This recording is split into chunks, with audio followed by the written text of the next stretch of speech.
Welcome to Sleep Audiobooks.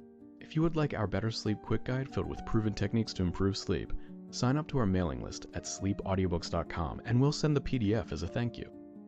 Subscribing and leaving a comment helps this channel more than you know, so please feel free to offer suggestions for future audiobooks or to just say hi.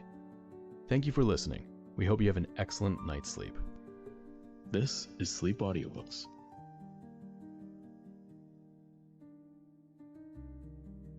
Cranford by Elizabeth Gaskell.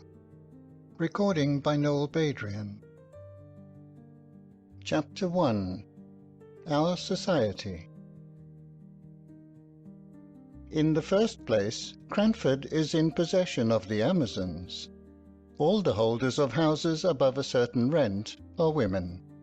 If a married couple come to settle in the town, somehow the gentleman disappears. He is either fairly frightened to death by being the only man in the Cranford evening parties, or he is accounted for by being with his regiment, his ship, or closely engaged in business all the week in the great neighbouring commercial town of Drumble, distant only 20 miles on a railroad. In short, whatever does become of the gentlemen, they are not at Cranford. What could they do if they were there? The surgeon has his rounds of 30 miles and sleeps at Cranford, but every man cannot be a surgeon.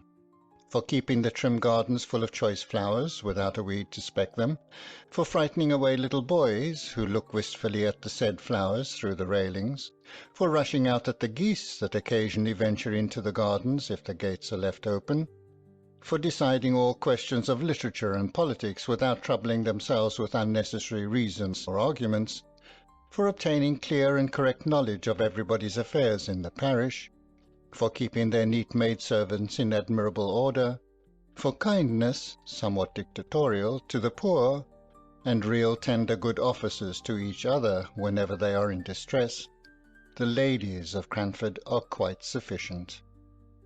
A man, as one of them observed to me once, is so in the way in the house. Although the ladies of Cranford know all each other's proceedings, they are exceedingly indifferent to each other's opinions. Indeed, as each has her own individuality, not to say eccentricity, pretty strongly developed, nothing is so easy as verbal retaliation. But, somehow, goodwill reigns among them to a considerable degree. The Cranford ladies have only an occasional little quarrel, spirited out in a few peppery words and angry jerks of the head, just enough to prevent the even tenor of their lives from becoming too flat. Their dress is very independent of fashion, as they observe. What does it signify how we dress here at Cranford, where everybody knows us? And if they go from home, their reason is equally cogent. What does it signify how we dress here, when nobody knows us? The material of their clothes are, in general, good and plain, and most of them are nearly as scrupulous as Miss Tyler, of cleanly memory.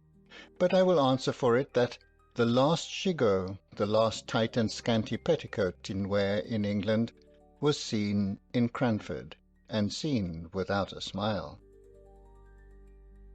I can testify to a magnificent family red silk umbrella, under which a gentle little spinster, left alone of many brothers and sisters, used to patter to church on rainy days. Have you any red silk umbrellas in London? We had a tradition of the first that had ever been seen in Cranford, and the little boys mobbed it and called it a stick in petticoats. It might have been the very red silk one I have described, held by a strong father over a troop of little ones. The poor little lady, the survivor of all, could scarcely carry it.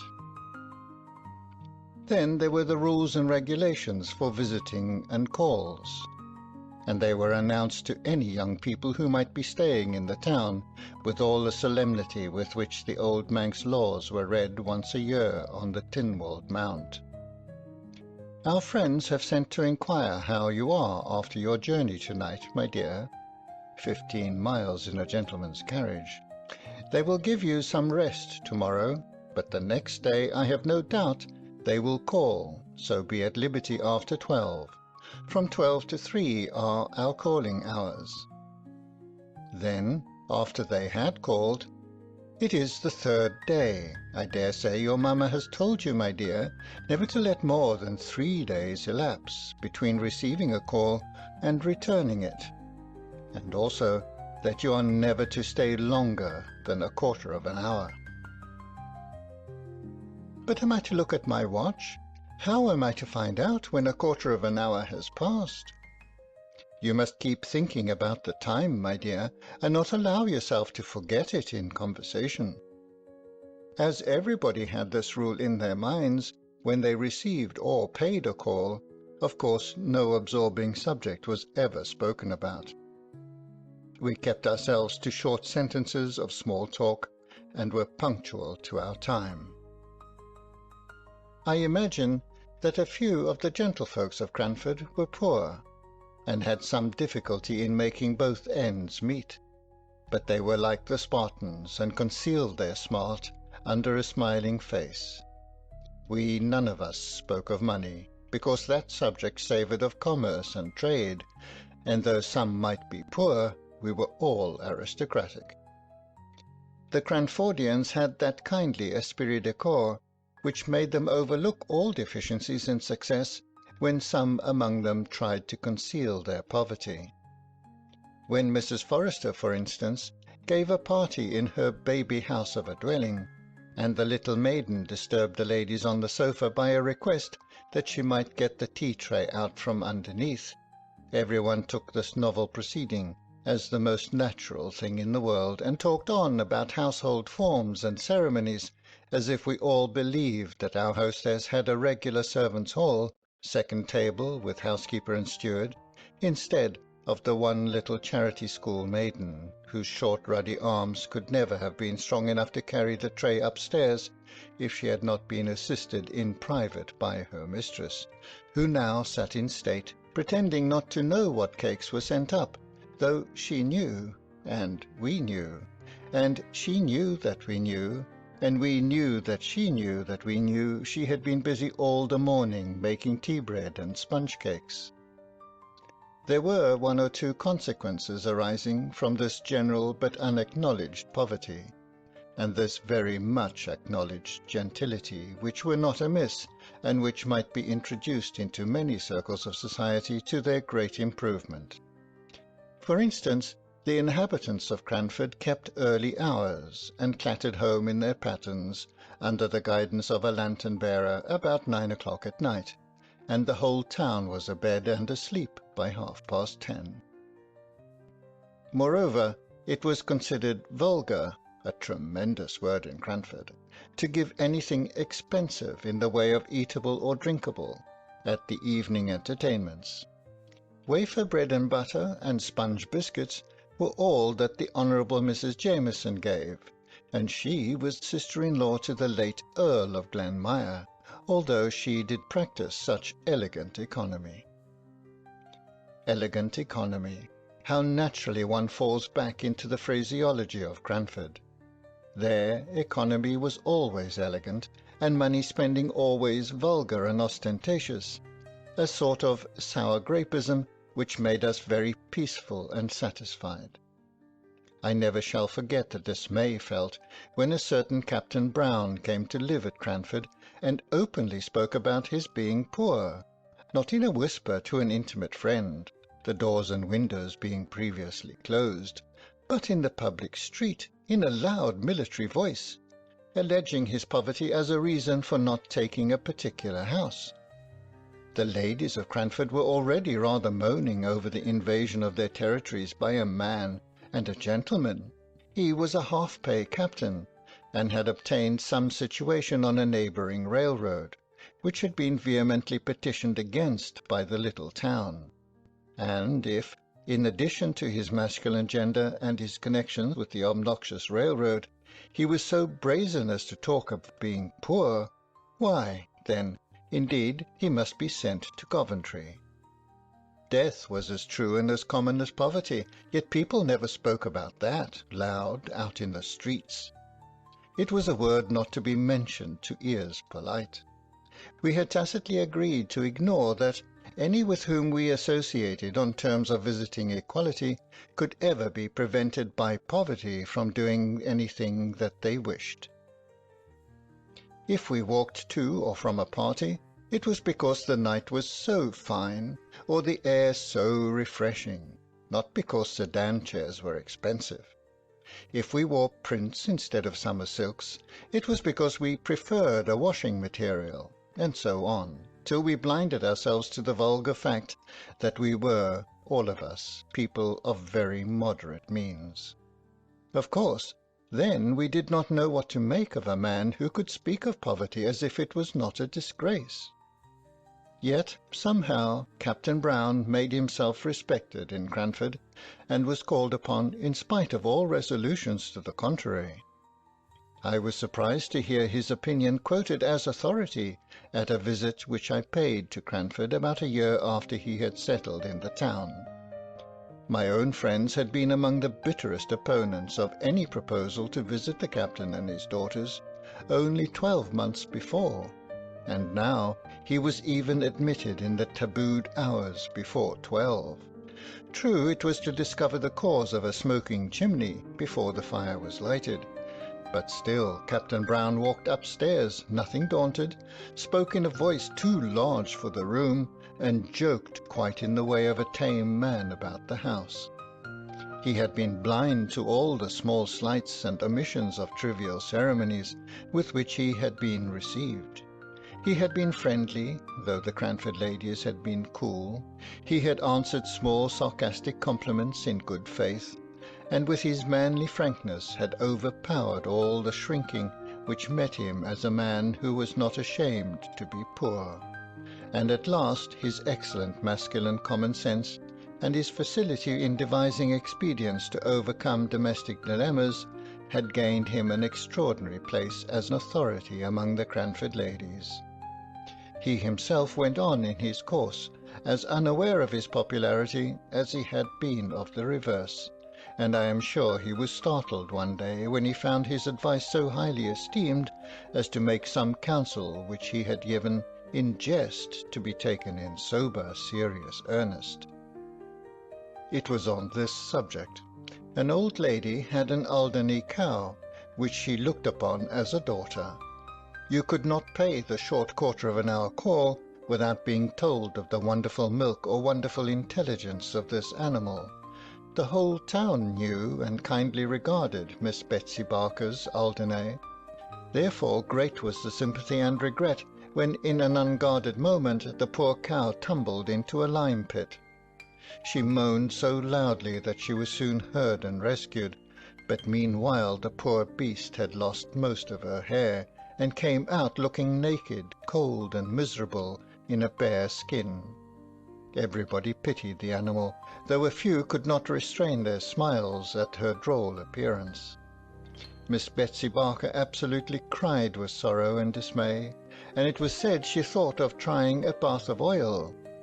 This remedy, perhaps, was recommended by some one of the number whose advice she asked, but the proposal, if ever it was made, was knocked on the head by Captain Brown's decided, "Get her a flannel waistcoat and flannel drawers, ma'am, if you wish to keep her alive. But my advice is, kill the poor creature at once." Miss Betsy Barker dried her eyes and thanked the captain heartily. She set to work, and by all the town turned out to see the Alderney meekly going to her pasture clad in dark grey flannel. I have watched her myself many a time. Do you ever see cows dressed in grey flannel in London? Captain Brown had taken a small house on the outskirts of the town, where he lived with his 2 daughters. He must have been upwards of 60 at the time of the first visit I paid to Cranford after I had left it as a residence. But he had a wiry, well-trained, elastic figure, a stiff military throwback of his head, and a springing step, which made him appear much younger than he was. His eldest daughter looked almost as old as himself, and betrayed the fact that his real was more than his apparent age. Miss Brown must have been 40. She had a sickly, pained, careworn expression on her face, and looked as if the gaiety of youth had long faded out of sight. Even when young she must have been plain and hard-featured. Miss Jessie Brown was 10 years younger than her sister, and 20 shades prettier. Her face was round and dimpled. Miss Jenkins once said, in a passion against Captain Brown, the cause of which I will tell you presently, that she thought it was time for Miss Jessie to leave off her dimples and not always to be trying to look like a child. It was true there was something childlike in her face, and there will be, I think, till she dies, though she should live to 100. Her eyes were large, blue, wandering eyes, looking straight at you. Her nose was unformed and snub, and her lips were red and dewy. She wore her hair, too, in little rows of curls, which heightened this appearance. I do not know whether she was pretty or not, but I liked her face, and so did everybody, and I do not think she could help her dimples. She had something of her father's jauntiness of gait and manner, and any female observer might detect a slight difference in the attire of the two sisters, that of Miss Jessie being about £2 per annum more expensive than Miss Brown's. £2 was a large sum in Captain Brown's annual disbursements. Such was the impression made upon me by the Brown family when I first saw them all together in Cranford church. The captain I had met before on the occasion of the smoky chimney, which he had cured by some simple alteration in the flue. In church he held his double eyeglass to his eyes during the morning hymn, and then lifted up his head erect and sang out loud and joyfully. He made the responses louder than the clock, an old man with a piping, feeble voice, who, I think, felt aggrieved at the captain's sonorous bass, and quivered higher and higher in consequence. On coming out of church, the brisk captain paid the most gallant attention to his two daughters. He nodded and smiled to his acquaintances, but he shook hands with none until he had helped Miss Brown to unfurl her umbrella and relieved her of her prayer-book, and had waited patiently till she, with trembling, nervous hands, had taken up her gown to walk through the wet roads. I wonder what the Cranford ladies did with Captain Brown at their parties. We had often rejoiced in former days that there was no gentleman to be attended to, and to find conversation for at the card parties. We had congratulated ourselves upon the snugness of the evenings, and, in our love for gentility and distaste of mankind, we had almost persuaded ourselves that to be a man was to be vulgar, so that when I found my friend and hostess, Miss Jenkins, was going to have a party in my honour, and that Captain and the Miss Browns were invited, I wondered much what would be the course of the evening. Card tables with green baize tops were set out by daylight just as usual. It was the 3rd week in November, so the evenings closed in about 4. Candles and clean packs of cards were arranged on each table. The fire was made up, the neat maidservant had received her last directions, and there we stood, dressed in our best, each with a candle-lighter in our hands, ready to dart at the candles as soon as the first knock came. Parties in Cranford were solemn festivities, making the ladies feel gravely elated as they sat together in their best dresses. As soon as 3 had arrived, we sat down to preference, I being the unlucky 4th. The next 4 comers were put down immediately to another table, and presently the tea-trays, which I had seen set out in the storeroom as I passed in the morning, were placed each on the middle of a card table. The china was delicate eggshell, the old-fashioned silver glittered with polishing, but the eatables were of the slightest description. While the trays were yet on the tables, Captain and the Miss Browns came in, and I could see that, somehow or other, the captain was a favourite with all the ladies present. Ruffled brows were smoothed, sharp voices lowered at his approach. Miss Brown looked ill and depressed almost to gloom. Miss Jessie smiled as usual, and seemed nearly as popular as her father. He immediately and quietly assumed the man's place in the room, attended to everyone's wants, lessened the pretty maidservant's labour by waiting on empty cups and bread and butterless ladies, and yet did it all in so easy and dignified a manner, and so much as if it were a matter of course for the strong to attend to the weak, that he was a true man throughout. He played for threepenny points with as grave an interest as if they had been pounds, and yet in all his attention to strangers he had an eye on his suffering daughter, for suffering I was sure she was, though to many eyes she might only appear to be irritable. Miss Jessie could not play cards, but she talked to the sitters out, who before her coming had been rather inclined to be cross. She sang, too, to an old cracked piano, which I think had been a spinet in its youth. Miss Jessie sang Jock of Hazeldean, a little out of tune, but we were none of us musical, though Miss Jenkins beat time, out of time, by way of appearing to be so. It was very good of Miss Jenkins to do this, for I had seen that, a little before, she had been a good deal annoyed by Miss Jessie Brown's unguarded admission, apropos of Shetland wool, that she had an uncle, her mother's brother, who was a shopkeeper in Edinburgh. Miss Jenkins tried to drown this confession by a terrible cough, for the Honourable Mrs. Jameson was sitting at a card-table nearest Miss Jessie, and what would she say or think if she found out she was in the same room with a shopkeeper's niece?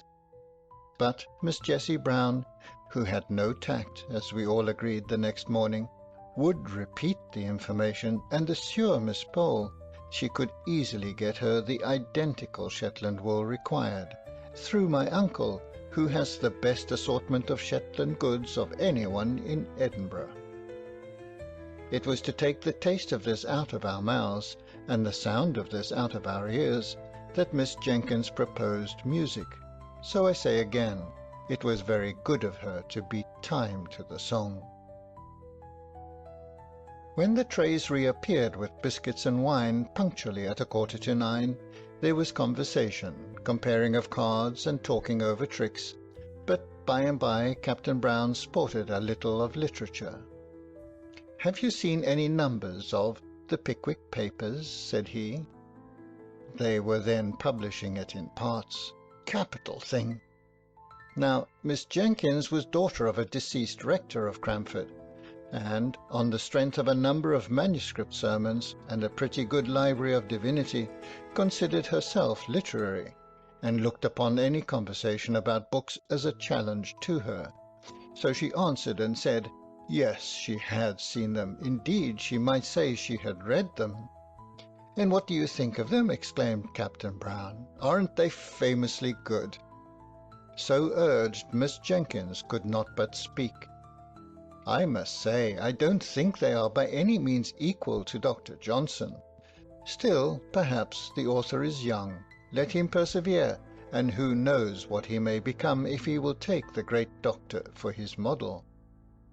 This was evidently too much for Captain Brown to take placidly, and I saw the words on the tip of his tongue before Miss Jenkins had finished her sentence. "It is quite a different sort of thing, my dear madam," he began. "I am quite aware of that," returned she, "and I make allowances, Captain Brown." "Just allow me to read you a scene out of this month's number," pleaded he. "I had it only this morning, and I don't think the company can have read it yet." "As you please," said she, settling herself with an air of resignation. He read the account of the soirée which Sam Weller gave at Bath. Some of us laughed heartily. I did not dare, because I was staying in the house. Miss Jenkins sat in patient gravity. When it was ended, she turned to me and said, with mild dignity, "Fetch me Rasselas, my dear, out of the book-room." When I had brought it to her, she turned to Captain Brown. "Now allow me to read you a scene, and then the present company can judge between your favourite, Mr. Boz, and Dr. Johnson." She read one of the conversations between Rasselas and Imlac in a high-pitched, majestic voice, and when she had ended she said, I imagine I am now justified in my preference of Dr. Johnson as a writer of fiction. The captain screwed his lips up and drummed on the table, but he did not speak. She thought she would give him a finishing blow or two. I consider it vulgar and below the dignity of literature to publish in numbers. "How was The Rambler published, ma'am?" asked Captain Brown in a low voice which I think Miss Jenkins could not have heard. "Dr. Johnson's style is a model for young beginners. My father recommended it to me when I began to write letters. I have formed my own style upon it. I recommend it to your favourite." "I should be very sorry for him to exchange his style for any such pompous writing," said Captain Brown. Miss Jenkins felt this as a personal affront in a way of which the captain had not dreamed. Epistolatory writing she and her friends considered as her forte.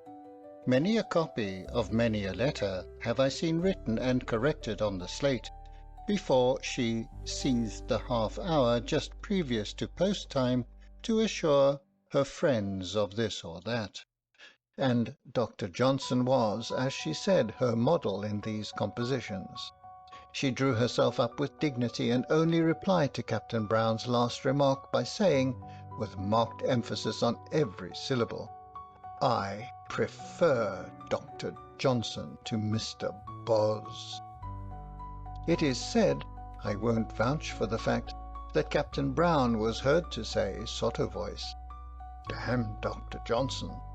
If he did, he was penitent afterwards, as he showed by going to stand near Miss Jenkins' armchair, and endeavouring to beguile her into conversation on some more pleasing subject.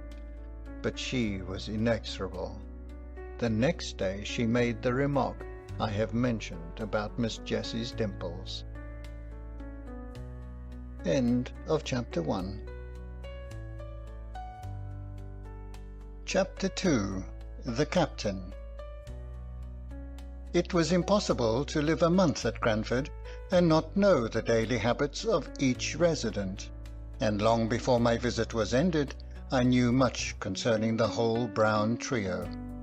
There was nothing new to be discovered respecting their poverty, for they had spoken simply and openly about that from the very first. They made no mystery of the necessity for their being economical. All that remained to be discovered was the captain's infinite kindness of heart, and the various modes in which, unconsciously to himself, he manifested it. Some little anecdotes were talked about for some time after they occurred. As we did not read much, and as all the ladies were pretty well suited with servants, there was a dearth of subjects for conversation. We therefore discussed the circumstance of the captain taking a poor old woman's dinner out of her hands one very slippery Sunday. He had met her returning from the bakehouse as he came from church, and noticed her precarious footing, and with the grave dignity with which he did everything, he relieved her of her burden, and steered along the street by her side, carrying her baked mutton and potatoes safely home. This was thought very eccentric, and it was rather expected that he would pay a round of calls on the Monday morning to explain and apologize to the Cranford sense of propriety. But he did no such thing, and then it was decided that he was ashamed and was keeping out of sight. In a kindly pity for him we began to say, after all, the Sunday morning's occurrence showed a great goodness of heart, and it was resolved that he should be comforted on his next appearance among us. But lo, he came down upon us untouched by any sense of shame, speaking loud and bass as ever, his head thrown back, his wig as jaunty and well curled as usual, and we were obliged to conclude he had forgotten all about Sunday. Miss Pole and Miss Jessie Brown had set up a kind of intimacy on the strength of the Shetland wool and the new knitting stitches. So it happened that when I went to visit Miss Pole, I saw more of the Browns than I had done while staying with Miss Jenkins, who had never got over what she called Captain Brown's disparaging remarks upon Dr. Johnson as a writer of light and agreeable fiction. I found that Miss Brown was seriously ill of some lingering incurable complaint, the pain occasioned by which gave the uneasy expression to her face that I had taken for unmitigated crossness. Cross, too, she was at times, when the nervous irritability occasioned by her disease became past endurance. Miss Jessie bore with her at these times even more patiently than she did with the bitter self-upbraidings by which they were invariably succeeded.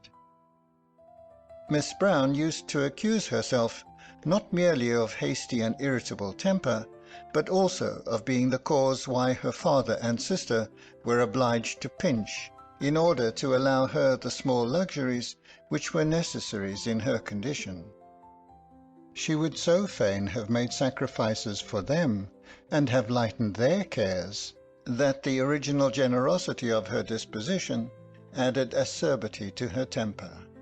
All this was borne by Miss Jessie and her father with more than placidity, with absolute tenderness.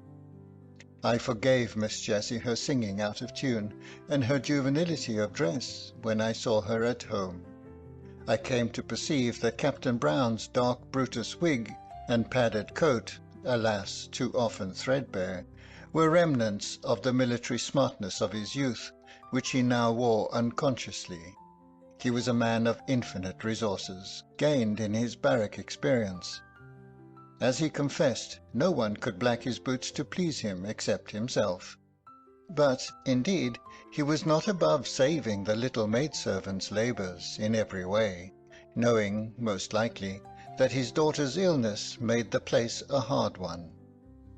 He endeavoured to make peace with Miss Jenkins soon after the memorable dispute I have named, by a present of a wooden fire-shovel, his own making, having heard her say how much the grating of an iron one annoyed her.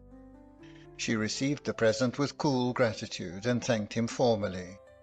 When he was gone, she bade me put it away in the lumber-room, feeling, probably, that no present from a man who preferred Mr. Boz to Dr. Johnson could be less jarring than an iron fire-shovel. Such was the state of things when I left Cranford and went to Drumble. I had, however, several correspondents who kept me au fait as to the proceedings of the dear little town. There was Miss Pole, who was becoming as much absorbed in crochet as she had been once in knitting, and the burden of whose letter was something like, "But don't you forget the white worsted at Flint's," of the old song, for at the end of every sentence of news came a fresh direction as to some crochet commission which I was to execute for her. Miss Matilda Jenkins, who did not mind being called Miss Matty when Miss Jenkins was not by, wrote nice, kind, rambling letters, now and then venturing into an opinion of her own, but suddenly pulling herself up, and either begging me not to name what she had said, as Deborah thought differently, and she knew, or else putting a postscript to the effect that since writing the above she had been talking over the subject with Deborah, and was quite convinced that, etc. Here probably followed a recantation of every opinion she had given in the letter. Then came Miss Jenkins, Deborah, as she liked Miss Matty to call her, her father having once said that the Hebrew name ought to be so pronounced. I secretly think she took the Hebrew prophetess for a model in character, and, indeed, she was not unlike the stern prophetess in some ways, making allowance, of course, for modern customs and difference in dress. Miss Jenkins wore a cravat and a little bonnet like a jockey cap, and altogether had the appearance of a strong-minded woman, although she would have despised the modern idea of women being equal to men. Equal indeed. She knew they were superior. But to return to her letters. Everything in them was stately and grand, like herself. I have been looking them over, dear Miss Jenkins, how I honoured her. And I will give an extract, more especially because it relates to our friend Captain Brown. The Honourable Mrs. Jameson has only just quitted me, and in the course of conversation she communicated to me the intelligence that she had yesterday received a call from her revered husband's quondam friend, Lord Mauleverer. You will not easily conjecture what brought his lordship within the precincts of our little town. It was to see Captain Brown, with whom, it appears, his lordship was acquainted in the plumed wars, and who had the privilege of averting destruction from his lordship's head when some great peril was impending over it, off the misnomered Cape of Good Hope. You know our friend the Honourable Mrs. Jameson's deficiency in the spirit of innocent curiosity, and you will therefore not be so much surprised when I tell you she was quite unable to disclose to me the exact nature of the peril in question. I was anxious, I confess, to ascertain in what manner Captain Brown, with his limited establishment, could receive so distinguished a guest, and I discovered that his lordship retired to rest, and, let us hope, to refreshing slumbers at the Angel Hotel, but shared the Brunonian meals during the 2 days that he honoured Cranford with his august presence. Mrs. Johnson, our civil butcher's wife, informs me that Miss Jessie purchased a leg of lamb, but besides this I can hear of no preparation whatever to give a suitable reception to so distinguished a visitor. Perhaps they entertained him with the feast of reason and the flow of soul. And to us, who are acquainted with Captain Brown's sad want of relish for the pure wells of English undefiled, it may be matter for congratulation that he has had the opportunity of improving his taste by holding converse with an elegant and refined member of the British aristocracy. But from some mundane failings who is altogether free? Miss Pole and Miss Matty wrote to me by the same post. Such a piece of news as Lord Mauleverer's visit was not to be lost on the Cranford letter-writers. They made the most of it. Miss Matty humbly apologized for writing at the same time as her sister, who was so much more capable than she to describe the honour done to Cranford. But, in spite of a little bad spelling, Miss Matty's account gave me the best idea of the commotion occasioned by his lordship's visit after it had occurred. For, except the people at the Angel, the Browns, Mrs. Jameson, and a little lad his lordship had sworn at for driving a dirty hoop against the aristocratic legs, I could not hear of any one with whom his lordship had held conversation. My next visit to Cranford was in the summer. There had been neither births, deaths, nor marriages since I was there last. Everybody lived in the same house, and wore pretty nearly the same well-preserved, old-fashioned clothes. The greatest event was that the Miss Jenkinses had purchased a new carpet for the drawing-room. Oh, the busy work Miss Matty and I had in chasing the sunbeams, as they fell in an afternoon right down on this carpet through the blindless window. We spread newspapers over the places, and sat down to our book or our work, and lo, in a quarter of an hour the sun had moved, and was blazing away on a fresh spot, and down again we went on our knees to alter the position of the newspapers. We were very busy too, one whole morning before Miss Jenkins gave her party, in following her directions, and in cutting out and stitching together pieces of newspaper so as to form little paths to every chair, set for the expected visitors, lest their shoes might dirty or defile the purity of the carpet. Do you make paper paths for every guest to walk upon in London? Captain Brown and Miss Jenkins were not very cordial to each other. The literary dispute, of which I had seen the beginning, was a raw, the slightest touch on which made them wince. It was the only difference of opinion they had ever had, but that difference was enough. Miss Jenkins could not refrain from talking at Captain Brown, and though he did not reply, he drummed with his fingers, which action she felt and resented as very disparaging to Dr. Johnson. He was rather ostentatious in his preference of the writings of Mr. Boz, and would walk through the streets so absorbed in them that he all but ran against Miss Jenkins, and though his apologies were earnest and sincere, and though he did not, in fact, do more than startle her and himself, she owned to me she had rather he had knocked her down if he had only been reading a higher style of literature. The poor brave captain!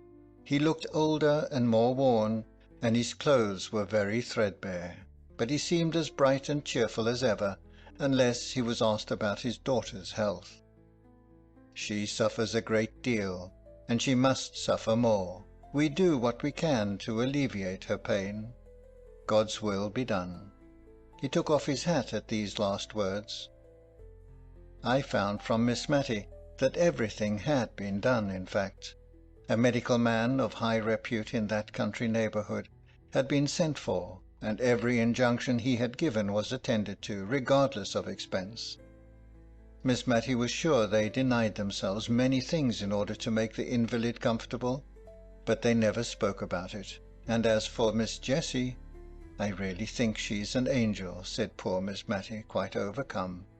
To see her way of bearing with Miss Brown's crossness, and the bright face she puts on after she has been sitting up a whole night and scolded above half of it, is quite beautiful. Yet she looks as neat and as ready to welcome the captain at breakfast time as if she had been asleep in the Queen's bed all night. My dear, you could never laugh at her prim little curls and her pink bows again if you saw her as I have done. I could only feel very penitent and greet Miss Jessie with double respect when I met her next. She looked faded and pinched, and her lips began to quiver as if she were very weak when she spoke of her sister. But she brightened and sent back the tears that were glittering in her pretty eyes as she said, "But to be sure, what a town Cranford is for kindness! I don't suppose anyone has a better dinner than usual cooked, but the best part of all comes in a little covered basin for my sister. The poor people will leave their earliest vegetables at our door for her. They speak short and gruff, as if they were ashamed of it, but I'm sure it often goes to my heart to see their thoughtfulness." The tears now came back and overflowed, but after a minute or two she began to scold herself, and ended by going away the same cheerful Miss Jessie as ever. "But why does not this Lord Mauleverer do something for the man who saved his life?" said I. "Why, you see, unless Captain Brown has some reason for it, he never speaks about being poor, and he walked along by his lordship looking as happy and cheerful as a prince, and as they never called attention to their dinner by apologies, and as Miss Brown was better that day, and all seemed bright, I dare say his lordship never knew how much care there was in the background. He did send game in the winter pretty often, but now he is gone abroad." I had often occasion to notice the use that was made of fragments and small opportunities in Cranford. The rose leaves that were gathered ere they fell to make into a potpourri for someone who had no garden, the little bundles of lavender flowers sent to strew the drawers of some town dweller, or to burn in the chamber of some invalid. Things that many would despise, and actions which it seemed scarcely worth while to perform, were all attended to in Cranford. Miss Jenkins stuck an apple full of cloves, to be heated and smell pleasantly, in Miss Brown's room, and as she put in each clove she uttered a Johnsonian sentence. Indeed, she never could think of the Browns without talking Johnson, and as they were seldom absent from her thoughts just then, I heard many a rolling three-piled sentence. Captain Brown called one day to thank Miss Jenkins for many little kindnesses, which I did not know until then that she had rendered. He had suddenly become like an old man. His deep bass voice had a quavering in it. His eyes looked dim, and the lines on his face were deep. He did not, could not, speak cheerfully of his daughter's state, but he talked with manly, pious resignation, and not much. Twice over he said, "What Jessie has been to us, God only knows." And after the second time he got up hastily, shook hands all round without speaking, and left the room. That afternoon we perceived little groups in the street, all listening with faces aghast to some tale or other. Miss Jenkins wondered what could be the matter for some time before she took the undignified step of sending Jenny out to inquire. Jenny came back with a white face of terror. "Oh, ma'am! Oh, Miss Jenkins, ma'am! Captain Brown is killed by them nasty, cruel railroads," and she burst into tears. She, along with many others, had experienced the poor captain's kindness. "How? Where? Good God, Jenny, don't waste time in crying, but tell us something." Miss Matty rushed out into the street at once and collared the man who was telling the tale. "Come in, come to my sister at once, Miss Jenkins, the rector's daughter." "Oh, man, say it is not true," she cried, as she brought the affrighted Carter sleeking down his hair into the drawing-room, where he stood with his wet boots on the new carpet, and no one regarded it. "Please, mum, it is true. I seed it myself," and he shuddered at the recollection. "The captain was a-reading some new book as he was deep in, a-waiting for the down train, and there was a little lass as wanted to come to its mammy, and gave its sister the slip, and came toddling across the line, and he looked up sudden at the sound of the train coming, and seed the child, and he darted on the line and cotched it up, and his foot slipped, and the train came over him in no time. Oh, Lord, mum, it's quite true, and they've come over to tell his daughters. The child's safe, though, with only a bang on its shoulder as he threw it to its mammy. Poor captain would be glad of that, mum, wouldn't he? God bless him." The great rough Carter puckered up his manly face and turned away to hide his tears.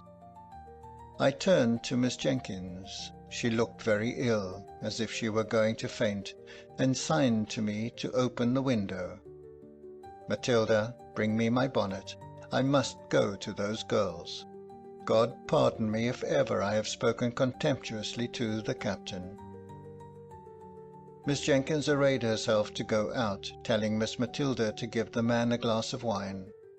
While she was away, Miss Matty and I huddled over the fire, talking in a low and awestruck voice. I know we cried quietly all the time. Miss Jenkins came home in a silent mood, and we durst not ask her many questions.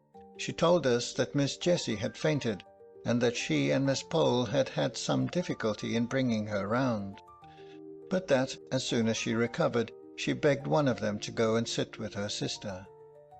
"Mr. Hoggins says she cannot live many days, and she shall be spared this shock," said Miss Jessie, shivering with feelings to which she dared not give way. "But how can you manage, my dear?" asked Miss Jenkins. "You cannot bear up. She must see your tears." "God will help me. I will not give way. She was asleep when the news came. She may be asleep yet. She would be so utterly miserable, not merely at my father's death, but to think of what would become of me. She is so good to me."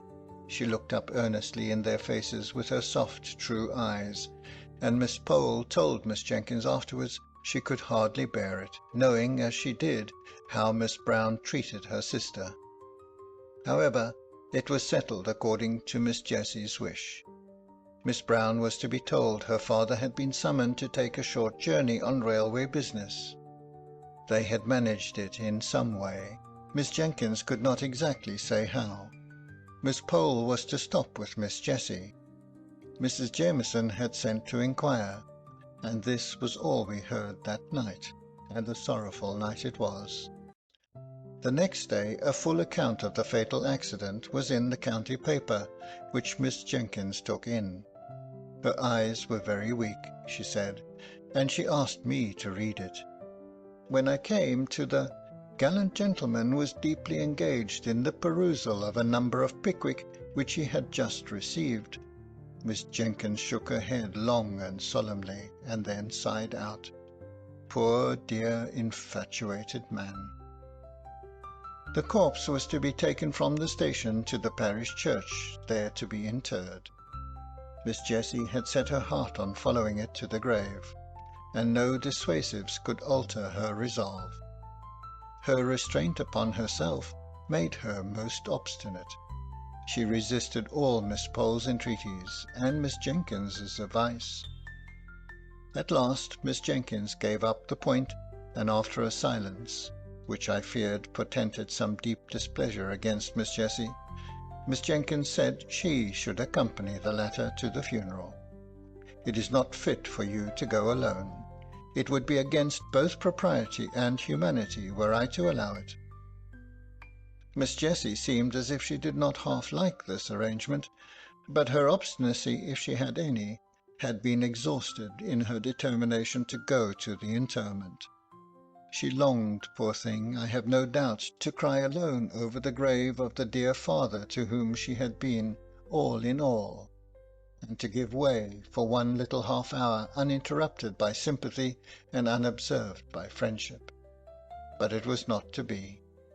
That afternoon Miss Jenkins sent out for a yard of black crape, and employed herself busily in trimming the little black silk bonnet I have spoken about.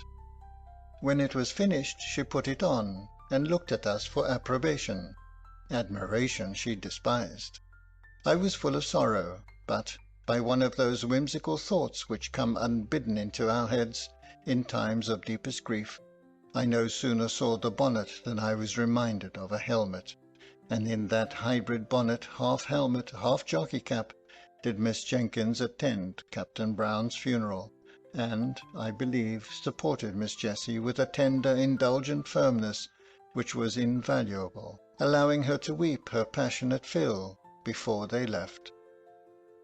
Miss Pole, Miss Matty, and I, meanwhile, attended to Miss Brown, and hard work we found it to relieve her querulous and never-ending complaints. But if we were so weary and dispirited, what must Miss Jessie have been? Yet she came back almost calm, as if she had gained a new strength. She put off her morning dress, and came in, looking pale and gentle, thanking us each with a soft, long pressure of the hand.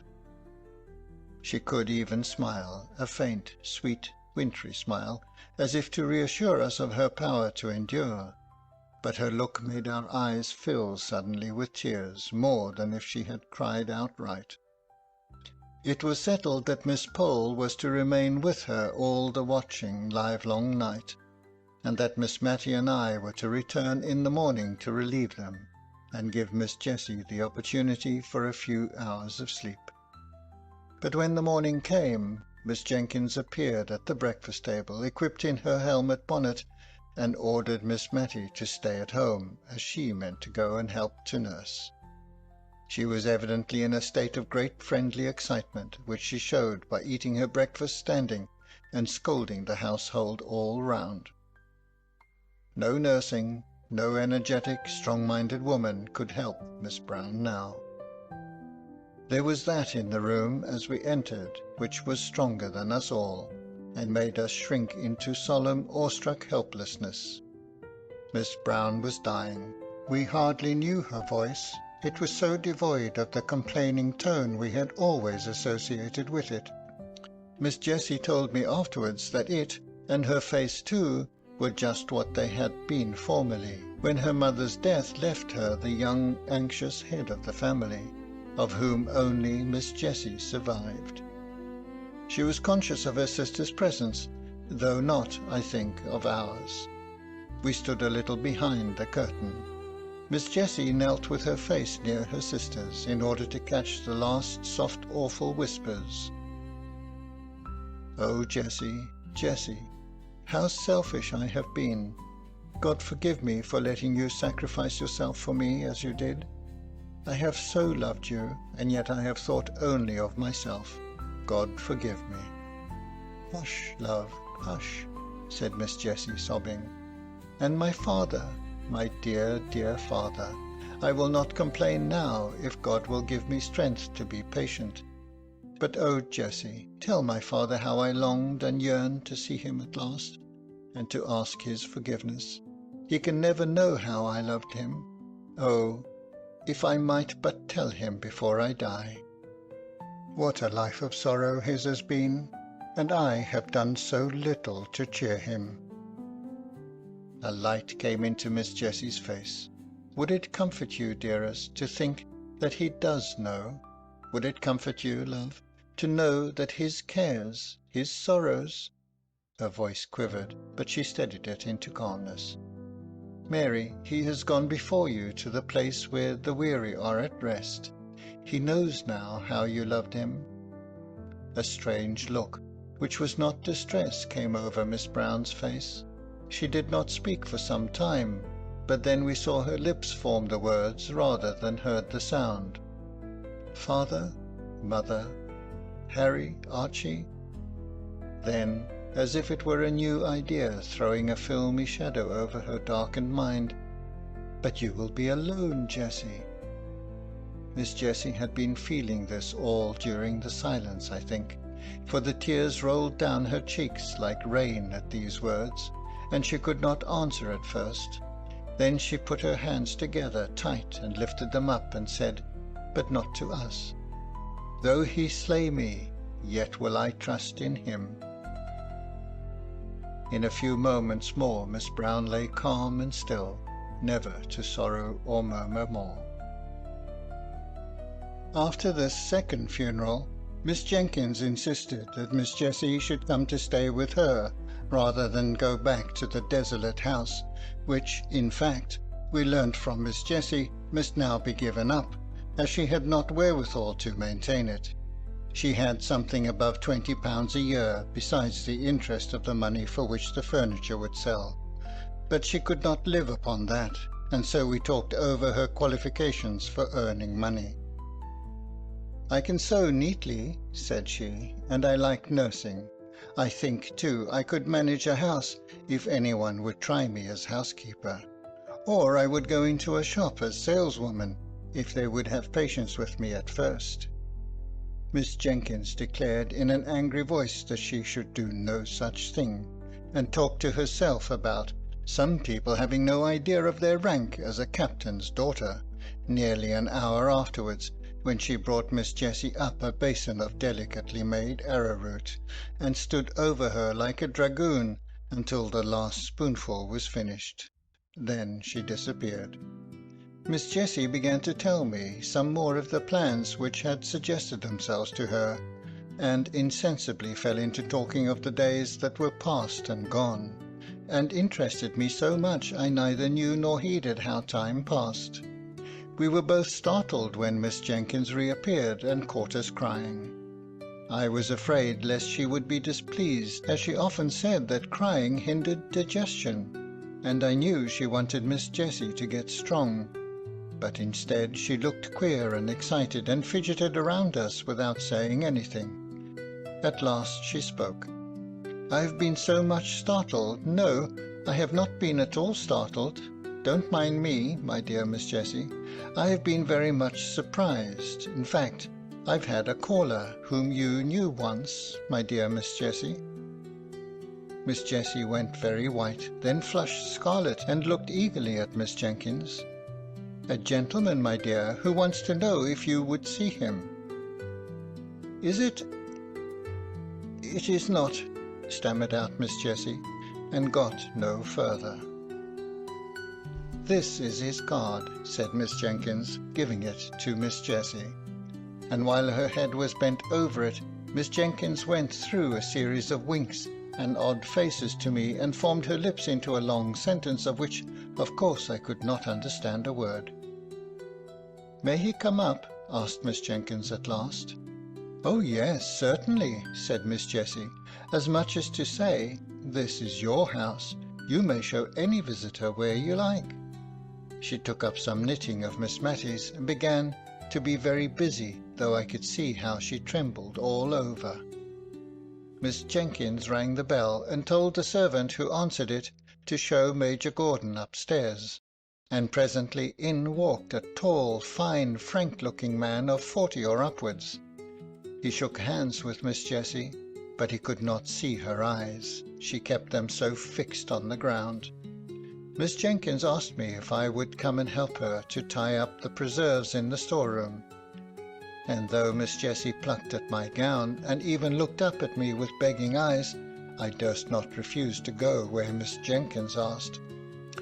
Instead of tying up preserves in the storeroom, however, we went to talk in the dining-room, and there Miss Jenkins told me what Major Gordon had told her, how he had served in the same regiment with Captain Brown, and had become acquainted with Miss Jessie, then a sweet-looking, blooming girl of 18, how the acquaintance had grown into love on his part, though it had been some years before he had spoken, how, on becoming possessed, through the will of an uncle, of a good estate in Scotland, he had offered and been refused, though with so much agitation and evident distress that he was sure she was not indifferent to him, and how he had discovered that the obstacle was the fell disease which was, even then, too surely threatening her sister. She had mentioned that the surgeons foretold intense suffering, and there was no one but herself to nurse her poor Mary, or cheer and comfort her father during the time of illness. They had had long discussions, and on her refusal to pledge herself to him as his wife when all should be over, he had grown angry and broken off entirely, and gone abroad, believing that she was a cold-hearted person whom he would do well to forget. He had been travelling in the East, and was on his return home, when at Rome he saw the account of Captain Brown's death in Galignani. Just then Miss Matty, who had been out all the morning, and had only lately returned to the house, burst in with a face of dismay and outraged propriety. "Oh, goodness me," she said, "Deborah, there's a gentleman sitting in the drawing-room with his arm around Miss Jessie's waist." Miss Matty's eyes looked large with terror. Miss Jenkins snubbed her down in an instant. "The most proper place in the world for his arm to be in. Go away, Matilda, and mind your own business." This from her sister, who had hitherto been a model of feminine decorum, was a blow for poor Miss Matty, and with a double shock she left the room. The last time I ever saw poor Miss Jenkins was many years after this. Mrs. Gordon had kept up a warm and affectionate intercourse with all at Cranford. Miss Jenkins, Miss Matty, and Miss Pole had all been to visit her, and returned with wonderful accounts of her house, her husband, her dress, and her looks, for with happiness something of her early bloom returned. She had been a year or two younger than we had taken her for. Her eyes were always lovely, and as Mrs. Gordon, her dimples were not out of place. At the time to which I have referred, when I last saw Miss Jenkins, that lady was old and feeble, and had lost something of her strong mind. Little Flora Gordon was staying with the Mrs. Jenkins, and when I came in she was reading aloud to Miss Jenkins, who lay feeble and changed on the sofa. Flora put down the Rambler when I came in. "Ah," said Miss Jenkins, "you find me changed, my dear. I can't see as I used to do. If Flora were not here to read to me, I hardly know how I should get through the day. Did you ever read the Rambler? It's a wonderful book, wonderful, and the most improving reading for Flora, which I dare say it would have been if she could have read half the words without spelling, and could have understood the meaning of a third. Better than that strange old book with the queer name poor Captain Brown was killed for reading. That book by Mr. Boz, you know, Old Poz. When I was a girl, but that's a long time ago. I acted Lucy in Old Poz." She babbled on long enough for Flora to get a good long spell at The Christmas Carol, which Miss Matty had left on the table. End of chapter 2. Chapter 3. A Love Affair of Long Ago. I thought that probably my connection with Cranford would cease after Miss Jenkins's death, at least that it would have to be kept up by correspondence, which bears much the same relation to personal intercourse that the books of dried plants I sometimes see, hortus siccus I think they call the thing, do to the living and fresh flowers in the lanes and meadows. I was pleasantly surprised, therefore, by receiving a letter from Miss Paul, who had always come in for a supplementary week after my annual visit to Miss Jenkins, proposing that I should go and stay with her. And then, in a couple of days after my acceptance, came a note from Miss Matty, in which, in a rather circuitous and very humble manner, she told me how much pleasure I should confer if I could spend a week or two with her, either before or after I had been at Miss Paul's. For, she said, since my dear sister's death, I am well aware I have no attractions to offer. It is only to the kindness of my friends that I can owe their company. Of course I promised to come to dear Miss Matty as soon as I had ended my visit to Miss Paul, and the day after my arrival at Cranford I went to see her, much wondering what the house would be like without Miss Jenkins, and rather dreading the changed aspect of things. Miss Matty began to cry as soon as she saw me. She was evidently nervous from having anticipated my call. I comforted her as well as I could, and I found the best consolation I could give was the honest praise that came from my heart as I spoke of the deceased. Miss Matty slowly shook her head over each virtue as it was named and attributed to her sister, and at last she could not restrain the tears which had long been silently flowing, but hid her face behind her handkerchief, and sobbed aloud. "Dear Miss Matty," said I, taking her hand, for indeed I did not know in what way to tell her how sorry I was for her, left deserted in the world. She put down her handkerchief and said, "My dear, I'd rather you did not call me Matty. She did not like it, but I did many a thing she did not like, I'm afraid, and now she's gone. If you please, my love, will you call me Matilda?"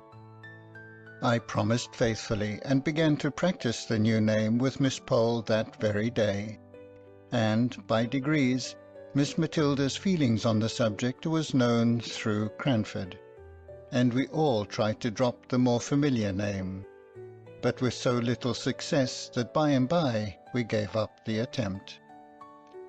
My visit to Miss Pole was very quiet.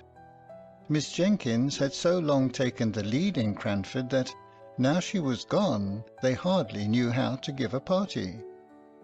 The Honourable Mrs. Jameson, to whom Miss Jenkins herself had always yielded the post of honour, was fat and inert, and very much at the mercy of her old servants. If they chose that she should give a party, they reminded her of the necessity for so doing. If not, she let it alone. There was all the more time for me to hear old-world stories from Miss Pole, while she sat knitting, and I making my father's shirts. I always took a quantity of plain sewing to Cranford, for, as we did not read much or walk much, I found it a capital time to get through my work. One of Miss Pole's stories related to a shadow of a love affair that was dimly perceived or suspected long years before. Presently the time arrived when I was to remove to Miss Matilda's house. I found her timid and anxious about the arrangements for my comfort. Many a time while I was unpacking did she come backwards and forwards to stir the fire, which burned all the worse for being so frequently poked. "Have you drawers enough, dear?" asked she. "I don't know exactly how my sister used to arrange them. She had capital methods. I am sure she would have trained a servant in a week to make a better fire than this, and Fanny has been with me 4 months." This subject of servants was a standing grievance, and I could not wonder much at it, for if gentlemen were scarce and almost unheard of in the genteel society of Cranford, they or their counterparts, handsome young men, abounded in the lower classes.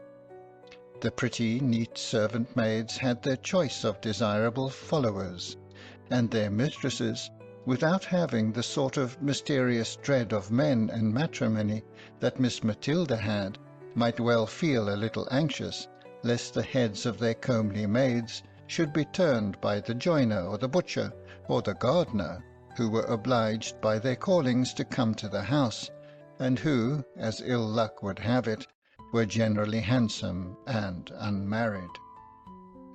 Fanny's lovers, if she had any, and Miss Matilda suspected her of so many flirtations that, if she had not been very pretty, I should have doubted her having one, were a constant anxiety to her mistress. She was forbidden by the articles of her engagement to have followers, and though she had answered innocently enough, doubling up the hem of her apron as she spoke, "Please, ma'am, I never had more than one at a time," Miss Matty prohibited that one. But a vision of a man seemed to haunt the kitchen. Fanny assured me that it was all fancy, or else I should have said myself that I had seen a man's coat-tails whisk into the scullery once, when I went on an errand into the storeroom at night. And another evening, when, our watches having stopped, I went to look at the clock, there was a very odd appearance, singularly like a young man squeezed up between the clock and the back of the open kitchen door, and I thought Fanny snatched up the candle very hastily, so as to throw the shadow on the clock face, while she very positively told me the time half an hour too early, as we found out afterwards by the church clock. But I did not add to Miss Matty's anxieties by naming my suspicions, especially as Fanny said to me the next day that it was such a queer kitchen for having odd shadows about it, she really was almost afraid to stay. "For you know, miss," she added, "I don't see a creature from 6 o'clock tea till Mrs. rings the bell for prayers at 10. However, it so fell out that Fanny had to leave, and Miss Matilda begged me to stay and settle her with the new maid, to which I consented after I had heard from my father that he did not want me at home. The new servant was a rough, honest-looking country girl who had only lived in a farm place before, but I liked her looks when she came to be hired, and I promised Miss Matilda to put her in the ways of the house. The said ways were religiously such as Miss Matilda thought her sister would approve. Many a domestic rule and regulation had been a subject of plaintive whispered murmurs to me during Miss Jenkins's life, but now that she was gone, I do not think that even I, who was a favourite, durst have suggested an alteration. To give an instance, we constantly adhered to the forms which were observed at mealtimes in my father the rector's house. Accordingly, we had always wine and dessert, but the decanters were only filled when there was a party, and what remained was seldom touched, though we had 2 wine-glasses apiece every day after dinner, until the next festive occasion arrived, when the state of the remainder wine was examined into a family council. The dregs were often given to the poor, but occasionally, when a good deal had been left at the last party, 5 months ago it might be, it was added to some of a fresh bottle brought up from the cellar. I fancy poor Captain Brown did not much like wine, for I noticed he never finished his first glass, and most military men take several. Then, as to our dessert, Miss Jenkins used to gather currants and gooseberries for it herself, which I sometimes thought would have tasted better fresh from the trees. But then, as Miss Jenkins observed, there would have been nothing for dessert in summer-time. As it was, we felt very genteel with our 2 glasses apiece, and a dish of gooseberries at the top, of currants and biscuits at the sides, and 2 decanters at the bottom. When oranges came in, a curious proceeding was gone through. Miss Jenkins did not like to cut the fruit, for, as she observed, the juice all ran out nobody knew where.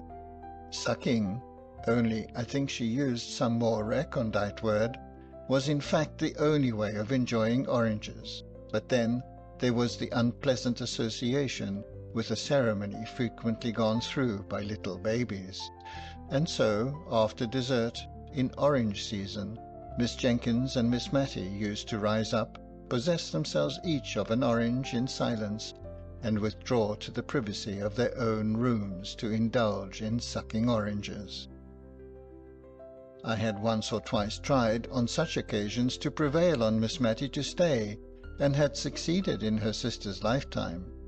I held up a screen and did not look, and, as she said, she tried not to make the noise very offensive. But now that she was left alone, she seemed quite horrified when I begged her to remain with me in the warm dining parlour, and enjoy her orange as she liked best. And so it was in everything. Miss Jenkins's rules were made more stringent than ever because the framer of them was gone, where there could be no appeal. In all things else, Miss Matilda was meek and undecided to a fault. I have heard Fanny turn her round 20 times in the morning about dinner, just as the little hussy chose, and I sometimes fancied she worked on Miss Matilda's weakness in order to bewilder her, and to make her feel more in the power of her clever servant. I determined that I would not leave her till I had seen what sort of a person Martha was, and if I found her trustworthy, I would tell her not to trouble her mistress with every little decision. Martha was blunt and plain-spoken to a fault. Otherwise she was a brisk, well-meaning, but very ignorant girl. She had not been with us a week before Miss Matilda and I were astounded one morning by the receipt of a letter from a cousin of hers who had been 20 or 30 years in India, and who had lately, as we had seen by the army list, returned to England, bringing with him an invalid wife who had never been introduced to her English relations. Major Jenkins wrote to propose that he and his wife should spend a night at Cranford, on his way to Scotland, at the inn, if it did not suit Miss Matilda to receive them into her house, in which case they should hope to be with her as much as possible during the day. Of course it must suit her, as she said, for all Cranford knew that she had her sister's bedroom at liberty. But I am sure she wished the Major had stopped in India and forgotten his cousins out and out. "Oh, how must I manage?" asked she helplessly.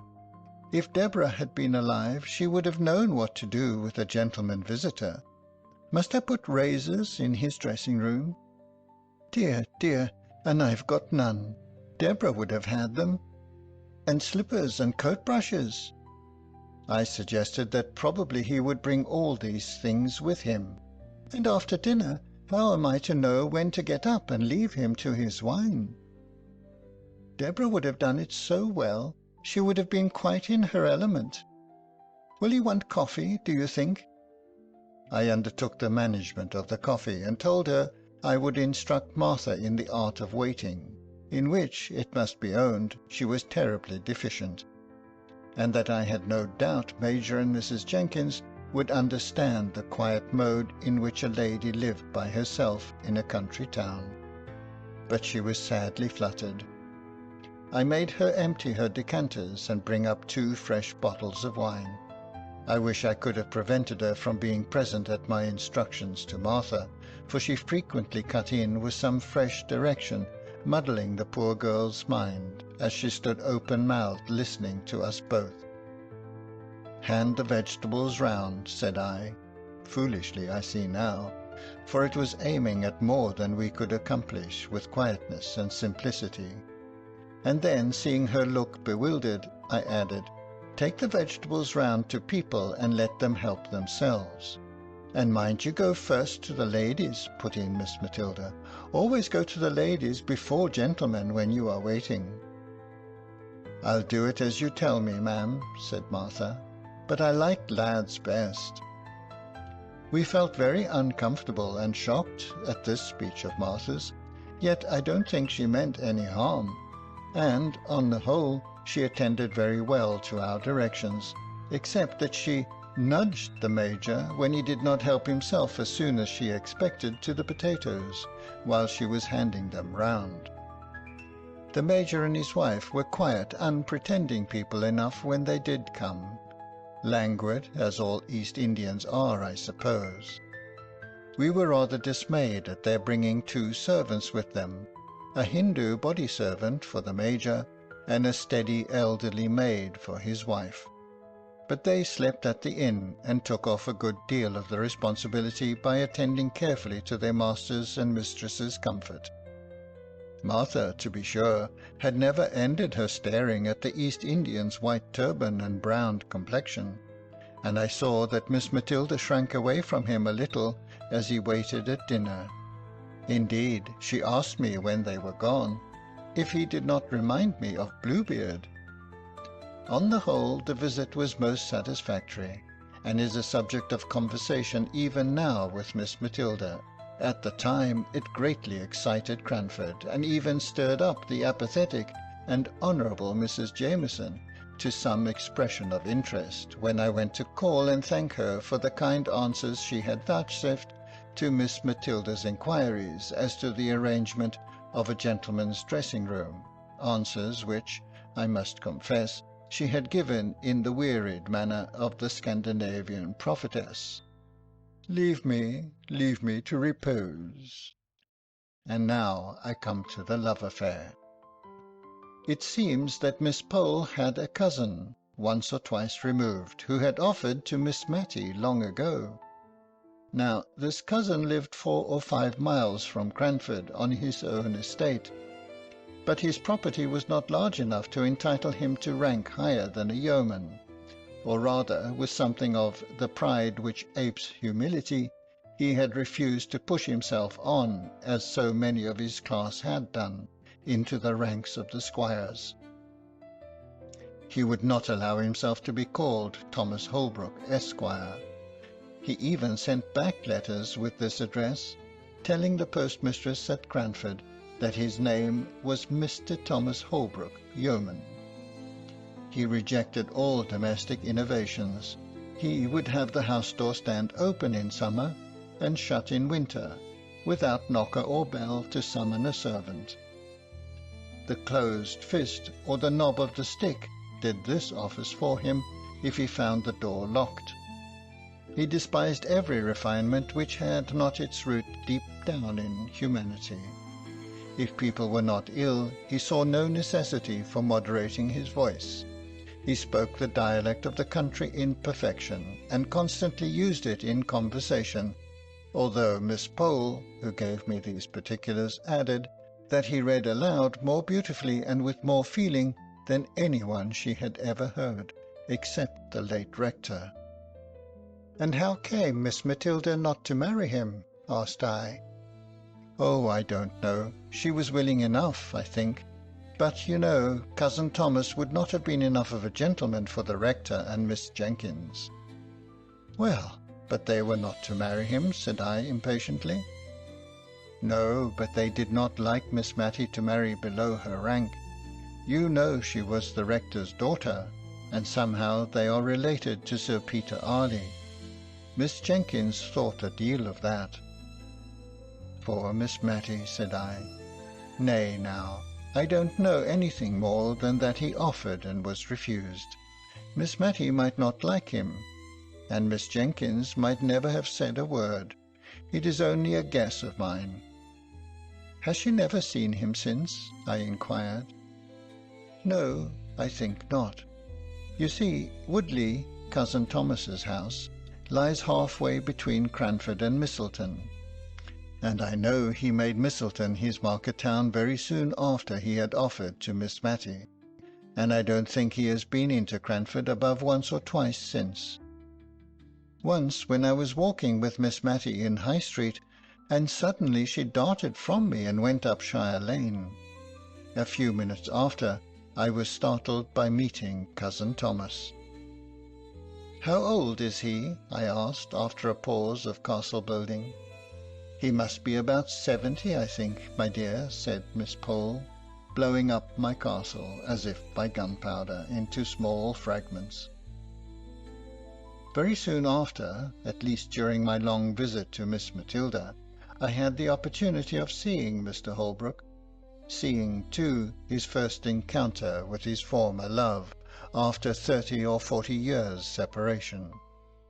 I was helping to decide whether any of the new assortment of coloured silks which they had just received at the shop would do to match a grey and black mousseline de laine that wanted a new breadth, when a tall, thin, Don Quixote-looking old man came into the shop for some woolen gloves.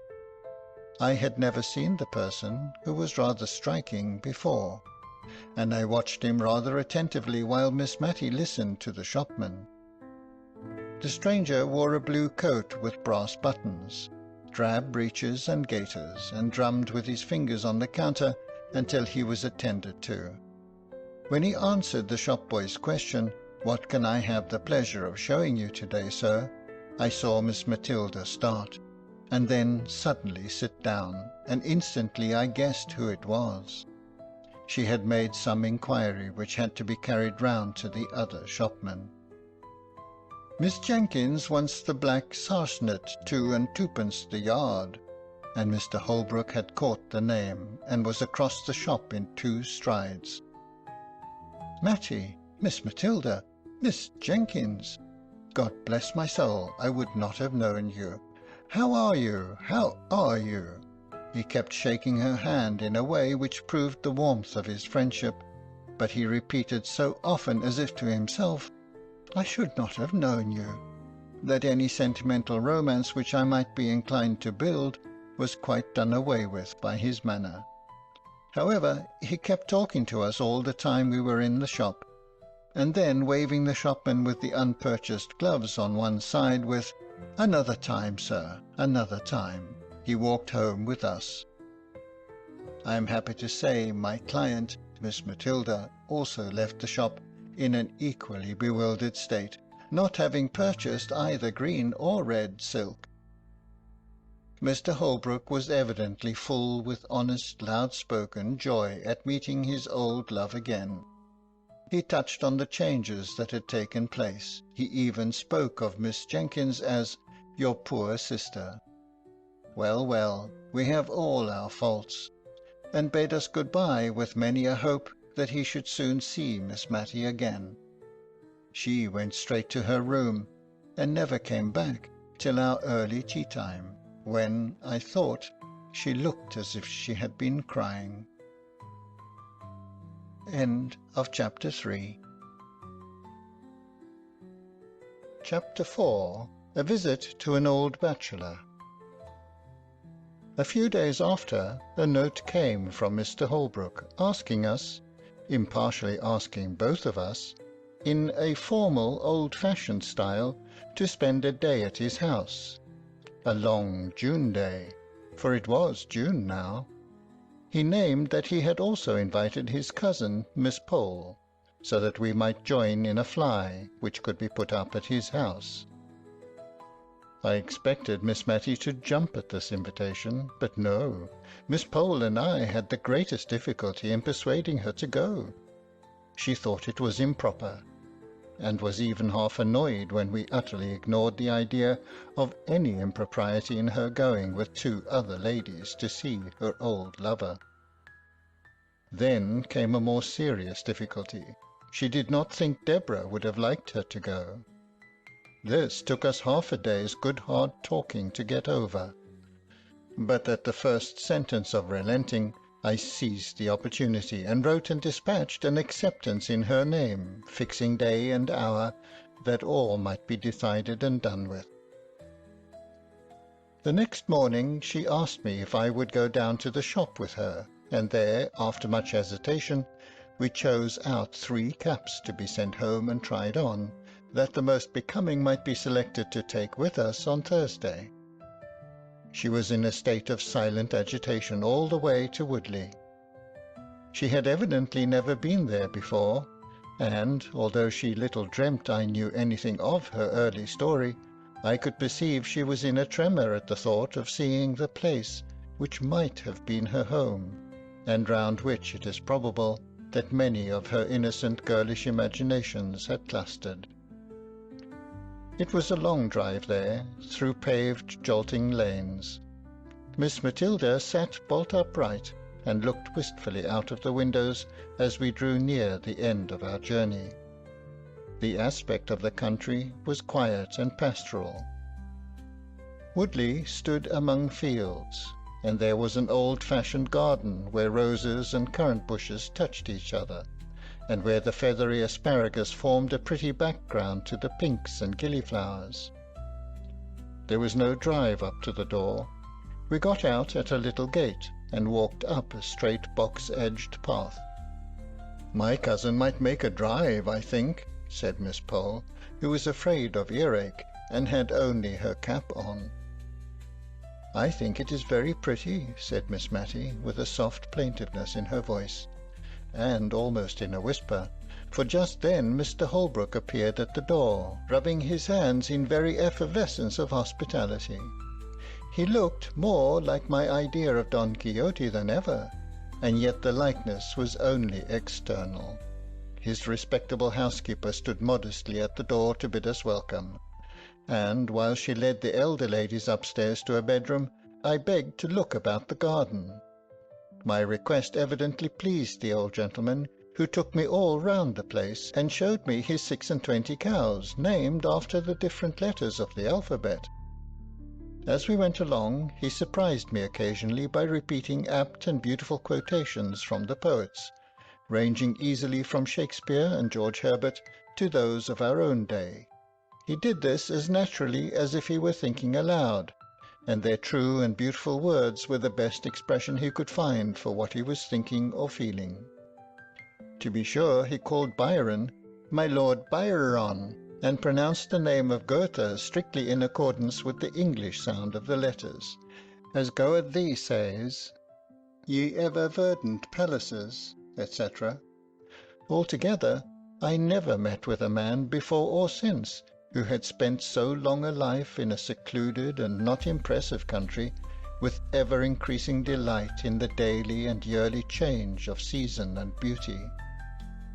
When he and I went in, we found that dinner was nearly ready in the kitchen, for so I suppose the room ought to be called, as there were oak dressers and cupboards all round, all over by the side of the fireplace, and only a small Turkey carpet in the middle of the flag floor.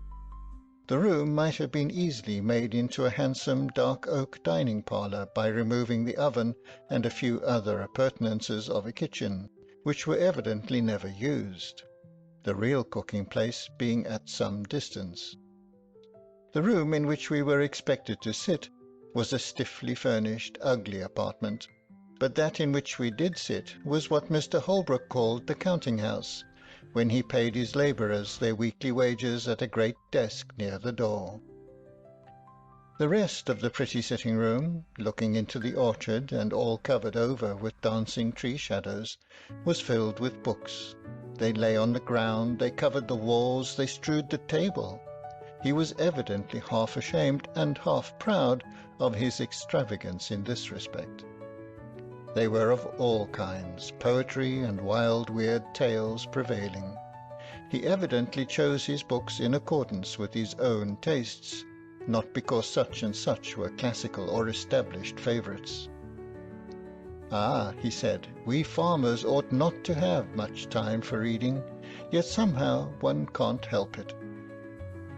"What a pretty room," said Miss Matty, sotto voice. "What a pleasant place," said I aloud, almost simultaneously. "Nay, if you like it," replied he, "but can you sit on these great black leather three-cornered chairs? I like it better than the best parlour, but I thought ladies would take that for the smarter place." It was the smarter place, but, like most smart things, not at all pretty or pleasant or homelike. So, while we were at dinner, the servant girl dusted and scrubbed the counting-house chairs, and we sat there all the rest of the day. We had pudding before meat, and I thought Mr. Holbrook was going to make some apology for his old-fashioned ways, for he began, "I don't know whether you like new-fangled ways." "Oh, not at all," said Miss Matty. "No more do I," said he. "My housekeeper will have these in her new fashion, or else I tell her that when I was a young man we used to keep strictly to my father's rule. No broth, no ball, no ball, no beef, and always began dinner with broth. Then we had suet puddings, boiled in the broth with the beef, and then the meat itself. If we did not sup our broth, we had no ball, which we liked a deal better, and the beef came last of all, and only those had it who had done justice to the broth and the ball. Now folks begin with sweet things and turn their dinners topsy-turvy. When the ducks and green peas came, we looked at each other in dismay. We had only 2-pronged black-handled forks. It is true the steel was as bright as silver, but what were we to do? Miss Matty picked up her peas one by one on the point of the prongs, much as Amine ate her grains of rice after her previous feast with the ghoul. Miss Pole sighed over her delicate young peas as she left them on one side of her plate untasted, for they would drop between the prongs. I looked at my host. The peas were going wholesale into his capacious mouth, shovelled up by his large round-ended knife. I saw, I imitated, I survived. My friends, in spite of my precedent, could not muster up courage enough to do an ungenteel thing, and if Mr. Holbrook had not been so heartily hungry, he would probably have seen that the good peas went away almost untouched. After dinner a clay pipe was brought in and a spittoon, and, asking us to retire to another room, where he would soon join us if we disliked tobacco smoke, he presented his pipe to Miss Matty, and requested her to fill the bowl. This was a compliment to a lady in his youth, but it was rather inappropriate to propose it as an honour to Miss Matty, who had been trained by her sister to hold smoking of every kind in utter abhorrence. But if it was a shock to her refinement, it was also a gratification to her feelings to be thus selected. So she daintily stuffed the strong tobacco into the pipe, and then we withdrew. "It is very pleasant dining with a bachelor," said Miss Matty softly, as we settled ourselves in the counting-house. "I only hope it is not improper. So many pleasant things are." "What a number of books he has," said Miss Pole, looking round the room, "and how dusty they are." "I think it must be like one of the great Dr. Johnson's rooms," said Miss Matty. "What a superior man your cousin must be." "Yes," said Miss Pole, "he's a great reader, but I'm afraid he has got into very uncouth habits with living alone." "Oh, uncouth is too hard a word. I should call him eccentric. Very clever people always are," replied Miss Matty. When Mr. Holbrook returned, he proposed a walk in the fields, but the 2 elder ladies were afraid of damp and dirt, and had only very unbecoming calashes to put over their caps, so they declined, and I was again his companion in a turn which he said he was obliged to take to see after his men. He strode along, either wholly forgetting my existence, or soothed into silence by his pipe, and yet it was not silence exactly. He walked before me with a stooping gait, his hands clasped behind him, and, as some tree or cloud or glimpse of distant upland pasture struck him, he quoted poetry to himself, saying it out loud in a grand, sonorous voice, with just the emphasis that true feeling and appreciation give. We came upon an old cedar tree, which stood at one end of the house. The cedar spreads his dark green layers of shade. Capital term, layers, wonderful man. I did not know whether he was speaking to me or not, but I put in an assenting wonderful, although I knew nothing about it, just because I was tired of being forgotten, and of being consequently silent. He turned sharp round. "Aye, you may say wonderful. Why, when I saw the review of his poems in Blackwood, I set off within an hour, and walked 7 miles to Misselton, for the horses were not in the way, and ordered them. Now, what colour are ash buds in March? Is the man going mad, thought I. He is very like Don Quixote. What colour are they, I say, repeated he vehemently. I'm sure I don't know, sir, said I, with the meekness of ignorance. I knew you didn't. No more did I. and old fool that I am, till this young man comes and tells me. Black as ashbuds in March. And I have lived all my life in the country. More shame for me not to know. Black, they are jet black, madam. And he went off again, swinging along to the music of some rhyme he had got hold of. When we came back, nothing would serve him but he must read us the poems he had been speaking of, and Miss Pole encouraged him in his proposal. I thought because she wished me to hear his beautiful reading, of which she had boasted, but she afterwards said it was because she had got to a difficult part of her crochet, and wanted to count her stitches without having to talk. Whatever he had proposed would have been right to Miss Matty, although she did fall sound asleep within 5 minutes after he had begun a long poem called Locksley Hall, and had a comfortable nap unobserved till he ended, when the cessation of his voice wakened her up, and she said, feeling that something was expected, and that Miss Pole was counting, "What a pretty book!" "Pretty, madam? It's beautiful." "Pretty indeed." "Oh yes, I meant beautiful," said she, fluttered at his disapproval of her word. "It is so like that beautiful poem of Dr. Johnson's my sister used to read. I forget the name of it. What was it, my dear?" turning to me. "Which do you mean, madam? What was it about?" "I don't remember what it was about, and I've quite forgotten what the name of it was, but it was written by Dr. Johnson, and was very beautiful, and very like what Mr. Holbrook has just been reading." "I don't remember it," said he reflectively, "but I don't know Dr. Johnson's poems well. I must read them." As we were getting into the fly to return, I heard Mr. Holbrook say he should call on the ladies soon and inquire how they got home, and this evidently pleased and fluttered Miss Matty at the time he said it.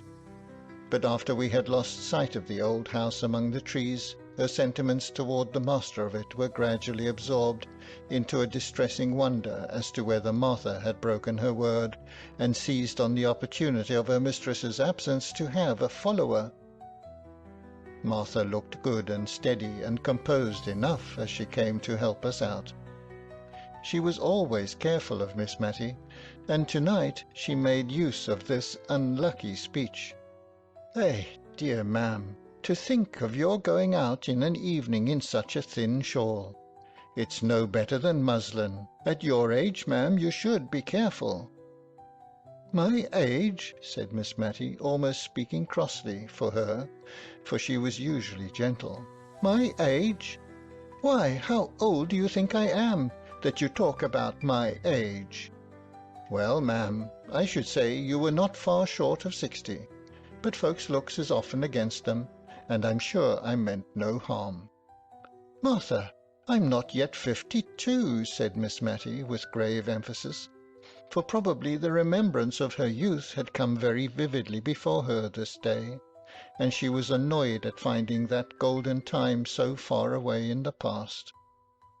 But she never spoke of any former and more intimate acquaintance with Mr. Holbrook.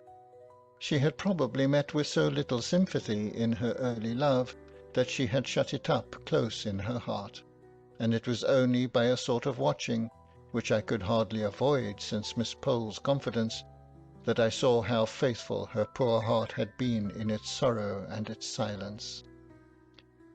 She gave me some good reason for wearing her best cap every day, and sat near the window, in spite of her rheumatism, in order to see, without being seen, down into the street. He came. He put his open palms upon his knees, which were far apart, as he sat with his head bent down, whistling, after we had replied to his inquiries about our safe return. Suddenly he jumped up. "Well, madam, have you any commands for Paris? I am going there in a week or two." "To Paris?" we both exclaimed. "Yes, madam, I've never been there, and always had a wish to go, and I think if I don't go soon, I mayn't go at all. So as soon as the hay is got in, I shall go before harvest time." We were so much astonished that we had no commissions. Just as he was going out of the room, he turned back with his favourite exclamation, "God bless my soul, madam, but I nearly forgot half my errand. Here are the poems for you admired so much the other evening at my house." He tugged away at a parcel in his coat pocket. "Good-bye, miss," said he. "Good-bye, Matty. Take care of yourself." And he was gone. But he had given her a book, and he had called her Matty, just as he used to do 30 years ago. "I wish he would not go to Paris," said Miss Matilda anxiously. "I don't believe frogs will agree with him. He used to have to be so very careful what he ate, which was curious in so strong-looking a young man." Soon after this I took my leave, giving many an injunction to Martha to look after her mistress, and to let me know if she thought that Miss Matilda was not so well, in which case I would volunteer a visit to my old friend without noticing Martha's intelligence to her. Accordingly I received a line or two from Martha every now and then, and about November I had a note to say her mistress was very low and sadly off her food, and the account made me so uneasy that, although Martha did not decidedly summon me, I packed up my things and went. I received a warm welcome, in spite of the little flurry produced by my impromptu visit, for I had only been able to give a day's notice. Miss Matilda looked miserably ill, and I prepared to comfort and cosset her. I went down to have a private talk with Martha. "How long has your mistress been so poorly?" I asked, as I stood by the kitchen fire. "Well, I think it's better than a fortnight." "It is, I know. It was one Tuesday, after Miss Pole had been, that she went into this moping way. I thought she was tired and it would go off with a night's rest. But no, she has gone on ever since, till I thought it my duty to write to you, ma'am." "You did quite right, Martha. It is a comfort to think she has so faithful a servant about her. And I hope you find your place comfortable?" "Well, ma'am, Mrs. is very kind, and there's plenty to eat and drink, and no more work but what I can do easily. But—" Martha hesitated. "But what, Martha?" "Why, it seems so hard of Mrs. not to let me have any followers. There's such lots of young fellows in the town, and many a one has as much as offered to keep company with me, and I may never be in such a likely place again, and it's like wasting an opportunity. Many a girl as I know would have 'em unbeknownst to Mrs. But I've given my word, and I'll stick to it. Or else this is just the house for Mrs. never to be the wiser, if they did come. And it's such a capable kitchen, there's such good dark corners in it, I'd be bound to hide anyone. I counted up last Sunday night, for I'll not deny I was crying, because I had to shut the door in Jem Hearn's face, and he's a steady young man, fit for any girl, only I had given Mrs. my word." Martha was all but crying again, and I had little comfort to give her, for I knew from old experience of the horror with which both the Miss Jenkinses looked upon followers, and in Miss Matty's present nervous state this dread was not likely to be lessened. I went to see Miss Pole the next day, and took her completely by surprise, for she had not been to see Miss Matilda for 2 days. "And now I must go back with you, my dear, for I promised to let her know how Thomas Holbrook went on, and I'm sorry to say his housekeeper has sent me word today that he hasn't long to live. Poor Thomas! The journey to Paris was quite too much for him. His housekeeper says he has hardly ever been round his fields since, but just sits with his hands on his knees in the counting-house, not reading or anything, but only saying what a wonderful city Paris was. Paris has much to answer for if it's killed my cousin Thomas, for a better man never lived." "Does Miss Matilda know of his illness?" asked I, a new light as to the cause of her indisposition dawning upon me. Dear, to be sure, yes. Has not she told you? I let her know a fortnight ago, or more, when first I heard of it. How odd she shouldn't have told you. Not at all, I thought, but I did not say anything. I felt almost guilty of having spied too curiously into that tender heart, and I was not going to speak of its secrets, hidden, Miss Matty believed, from all the world. I ushered Miss Pole into Miss Matilda's little drawing-room, and then left them alone. But I was not surprised when Martha came to my bedroom door to ask me to go down to dinner alone, for that missus had one of her bad headaches. She came into the drawing-room at tea-time, but it was evidently an effort to her, and, as if to make up for some reproachful feeling against her late sister, Miss Jenkins, which had been troubling her all the afternoon, and for which she now felt penitent, she kept telling me how good and how clever Deborah was in her youth, how she used to settle what gowns they were to wear at all the parties. Faint, ghostly ideas of grim parties far away in the distance when Miss Matty and Miss Pole were young, and how Deborah and her mother had started the Benefit Society for the Poor, and taught girls cooking and plain sewing, and how Deborah had once danced with a lord, and how she used to visit at Sir Peter Arley's, and try to remodel the quiet rectory establishment on the plans of Arley Hall, where they kept 30 servants, and how she had nursed Miss Matty through a long, long illness of which I had never heard before, but which I now dated in my own mind as following the dismissal of the suit of Mr. Holbrook. So we talked softly and quietly of old times through the long November evening. The next day Miss Pole brought us word that Mr. Holbrook was dead. Miss Matty heard the news in silence. In fact, from the account of the previous day, it was only what we had to expect. Miss Pole kept calling upon us for some expression of regret, by asking if it was not sad that he was gone, and saying, to think of that pleasant day last June, when he seemed so well, and he might have lived this dozen years if he had not gone to that wicked Paris, where they are always having revolutions. She paused for some demonstration on our part.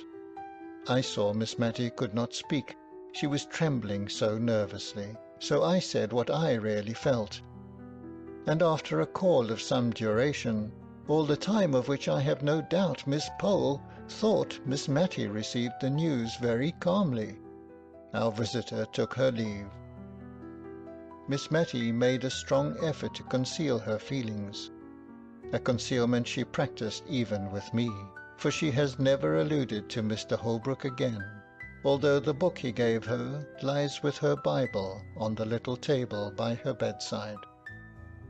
She did not think I heard her when she asked the little milliner of Cranford to make her caps something like the Honourable Mrs. Jamieson's, or that I noticed the reply, "But she wears widow's caps, ma'am." "Oh, I only meant something in that style, not widows, of course, but rather like Mrs. Jamieson's." This effort at concealment was the beginning of the tremulous motion of head and hands which I have seen ever since in Miss Matty. The evening of the day on which we heard of Mr. Holbrook's death, Miss Matilda was very silent and thoughtful. After prayers she called Martha back, and then she stood, uncertain what to say. "Martha," she said at last, "you are young." And then she made so long a pause that Martha, to remind her of a half-finished sentence, dropped a curtsy, and said, "Yes, please, ma'am. 22 last 3rd of October, please, ma'am." "And perhaps, Martha, you may some time meet with a young man you like, and who likes you. I did say you were not to have followers, but if you meet with such a young man, and tell me, and I find he is respectable, I have no objection to his coming to see you once a week." God forbid, said she in a low voice, that I should grieve any young hearts. She spoke as if she were providing for some distant contingency, and was rather startled when Martha made her ready eager answer.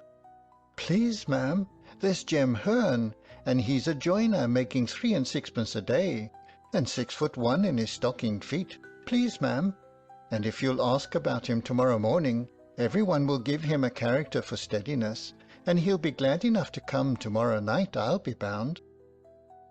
Though Miss Matty was startled, she submitted to fate and love. End of chapter 4. Chapter 5. Old Letters. I have often noticed that almost everyone has his own individual small economies, careful habits of saving fractions of pennies in some one peculiar direction, any disturbance of which annoys him more than spending shillings or pounds on some real extravagance. An old gentleman of my acquaintance, who took the intelligence of the failure of a joint stock bank, in which some of his money was invested, with stoical mildness worried his family all through a long summer's day, because one of them had torn, instead of cutting, out the written leaves of his now useless bank-book. Of course the corresponding pages at the other end came out as well, and this little unnecessary waste of paper, his private economy, chafed him more than all the loss of his money. Envelopes fretted his soul terribly when they first came in. The only way in which he could reconcile himself to such waste of his cherished article was by patiently turning inside out all that was sent to him, and so making them serve again. Even now, though tamed by age, I see him casting wistful glances at his daughters when they send a whole inside of a half-sheet of notepaper, with the 3 lines of acceptance to an invitation, written on only one of the sides. I am not above owning that I have this human weakness myself. String is my foible. My pockets get full of little hanks of it, picked up and twisted together, ready for uses that never come. I am seriously annoyed if anyone cuts the string of a parcel instead of patiently and faithfully undoing it fold by fold. How people can bring themselves to use India rubber rings, which are a sort of deification of string, as lightly as they do, I cannot imagine. To me, an India rubber ring is a precious treasure. I have one which is not new, one that I picked up off the floor nearly 6 years ago. I have really tried to use it, but my heart failed me, and I could not commit the extravagance. Small pieces of butter grieve others. They cannot attend to conversation because of the annoyance occasioned by the habit which some people have of invariably taking more butter than they want. Have you not seen the anxious look, almost mesmeric, which such persons fix on the article? They would feel it a relief if they might bury it out of their sight by popping it into their own mouths and swallowing it down. And they are really made happy if the person on whose plate it lies unused suddenly breaks off a piece of toast, which he does not want at all, and eats up his butter. They think that this is not waste. Now, Miss Matty Jenkins was chary of candles. We had many devices to use as few as possible. In the winter afternoons she would sit knitting for 2 or 3 hours. She could do this in the dark or by firelight, and when I asked if I might not ring for candles to finish stitching my wristbands, she told me to keep blind man's holiday. They were usually brought in with tea, but we only burnt one at a time. As we lived in constant preparation for a friend who might come in any evening, but who never did, it required some contrivance to keep our 2 candles of the same length ready to be lighted, and to look as if we burned 2 always.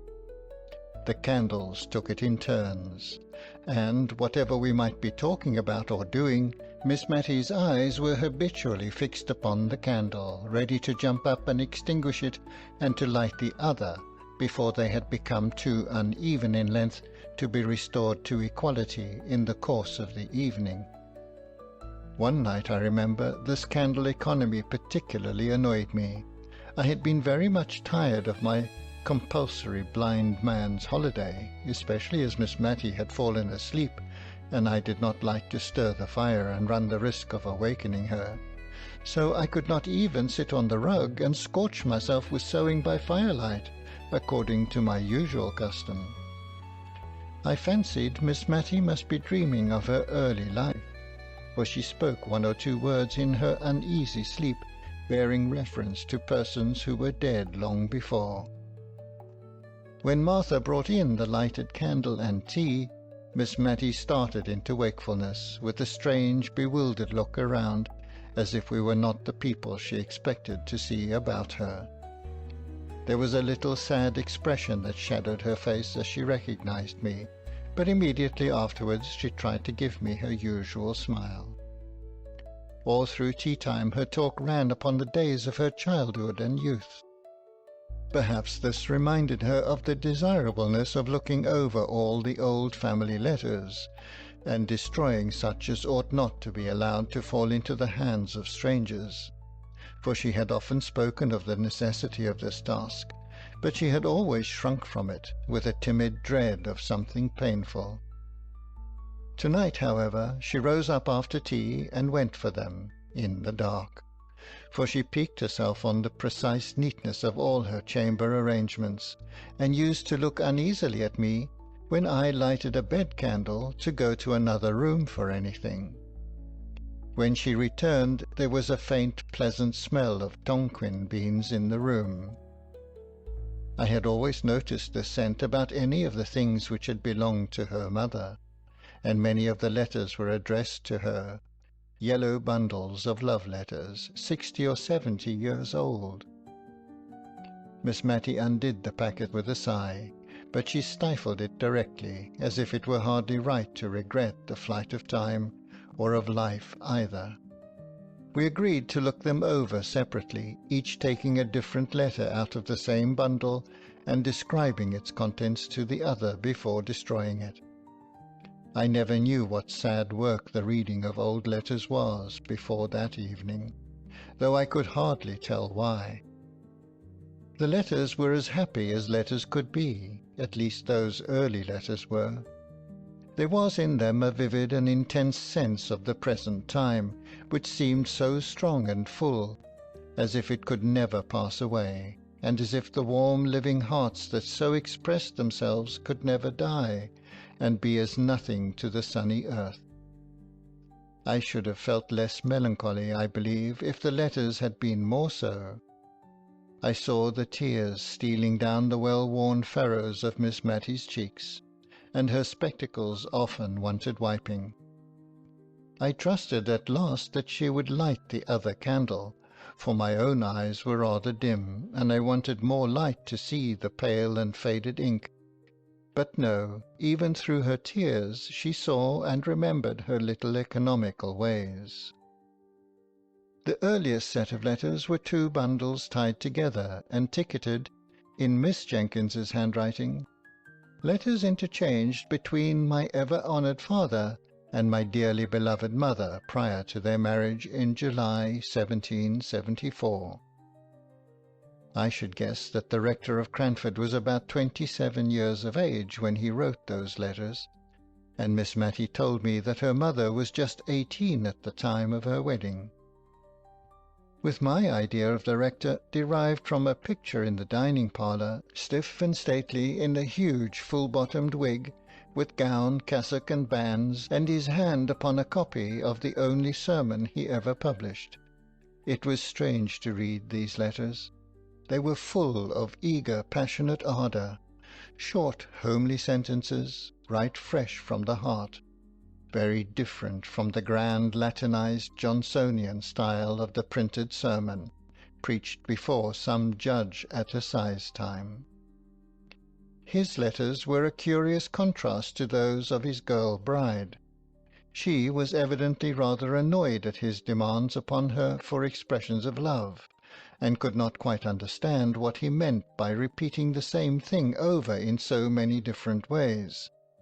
But what she was quite clear about was a longing for a white paduasoy, whatever that might be, and 6 or 7 letters were principally occupied in asking her lover to use his influence with her parents, who evidently kept her in good order, to obtain this or that article of dress, more especially the white paduasoy. He cared nothing how she was dressed. She was always lovely enough for him, as he took pains to assure her, when she begged him to express in his answers a predilection for particular pieces of finery, in order that she might show what he said to her parents. But at length he seemed to find out that she would not be married till she had a trousseau to her mind, and then he sent her a letter which had evidently accompanied a whole boxful of finery, and in which he requested that she might be dressed in everything her heart desired. This was the first letter, ticketed in a frail, delicate hand, from my dearest John. Shortly afterwards they were married, I suppose, from the intermission in their correspondence. "We must burn them, I think," said Miss Matty, looking doubtfully at me. "No one will care for them when I am gone." And one by one she dropped them into the middle of the fire, watching each blaze up, die out, and rise away in faint, white, ghostly semblance up the chimney before she gave another to the same fate. The room was light enough now, but I, like her, was fascinated into watching the destruction of those letters, into which the honest warmth of a manly heart had been poured forth. The next letter, likewise docketed by Miss Jenkins, was endorsed, "Letter of pious congratulation and exhortation from my venerable grandfather to my beloved mother on occasion of my own birth." Also some practical remarks on the desirability of keeping warm the extremities of infants from my excellent grandmother. The first part was, indeed, a severe and forcible picture of the responsibilities of mothers, and a warning against the evils that were in the world and lying in ghastly wait for the little baby of 2 days old. His wife did not write, said the old gentleman, because he had forbidden it, she being indisposed with a sprained ankle, which, he said, quite incapacitated her from holding a pen. However, at the foot of the page was a small T.O., and on turning it over, sure enough, there was a letter to "My dearest Molly," begging her when she left her room, whatever she did, to go upstairs before going down, and telling her to wrap her baby's feet up in flannel, and keep it warm by the fire, although it was summer, for babies were so tender. It was pretty to see from the letters, which were evidently exchanged with some frequency between the young mother and the grandmother, how the girlish vanity was being weeded out of her heart by love for her baby. The white paduasoy figured again in the letters with almost as much vigour as before. In one it was being made into a christening cloak for the baby. It decked it when it went with its parents to spend a day or 2 at Arley Hall. It added to its charms when it was the prettiest little baby that ever was seen. Dear mother, I wish you could see her. Without any partiality, I do think she will grow up a regular beauty. I thought of Miss Jenkins, grey, withered, and wrinkled, and I wondered if her mother had known her in the courts of heaven, and then I knew that she had, and that they stood there in angelic guise. There was a great gap before any of the rector's letters appeared, and then his wife had changed her mode of endorsement. It was no longer from "My dearest John," it was from "My honoured husband." The letters were written on occasion of the publication of the same sermon which was represented in the picture. The preaching before "My Lord Judge," and the publishing by request was evidently the culminating point, the event of his life. It had been necessary for him to go up to London to superintend it through the press. Many friends had to be called upon and consulted before he could decide on any printer fit for so onerous a task, and at length it was arranged that J&J Rivingtons were to have the honourable responsibility.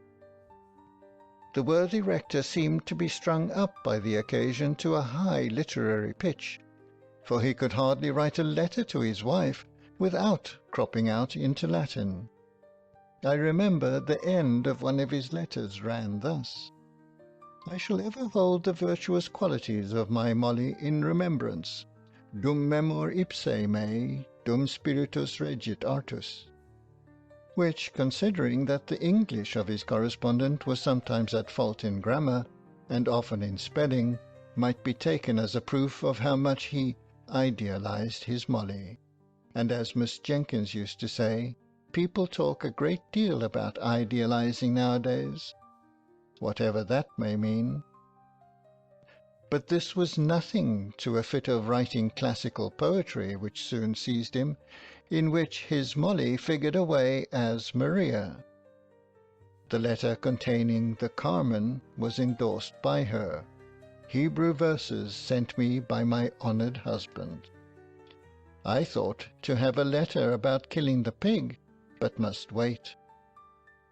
Mem. To send the poetry to Sir Peter Arley, as my husband desires.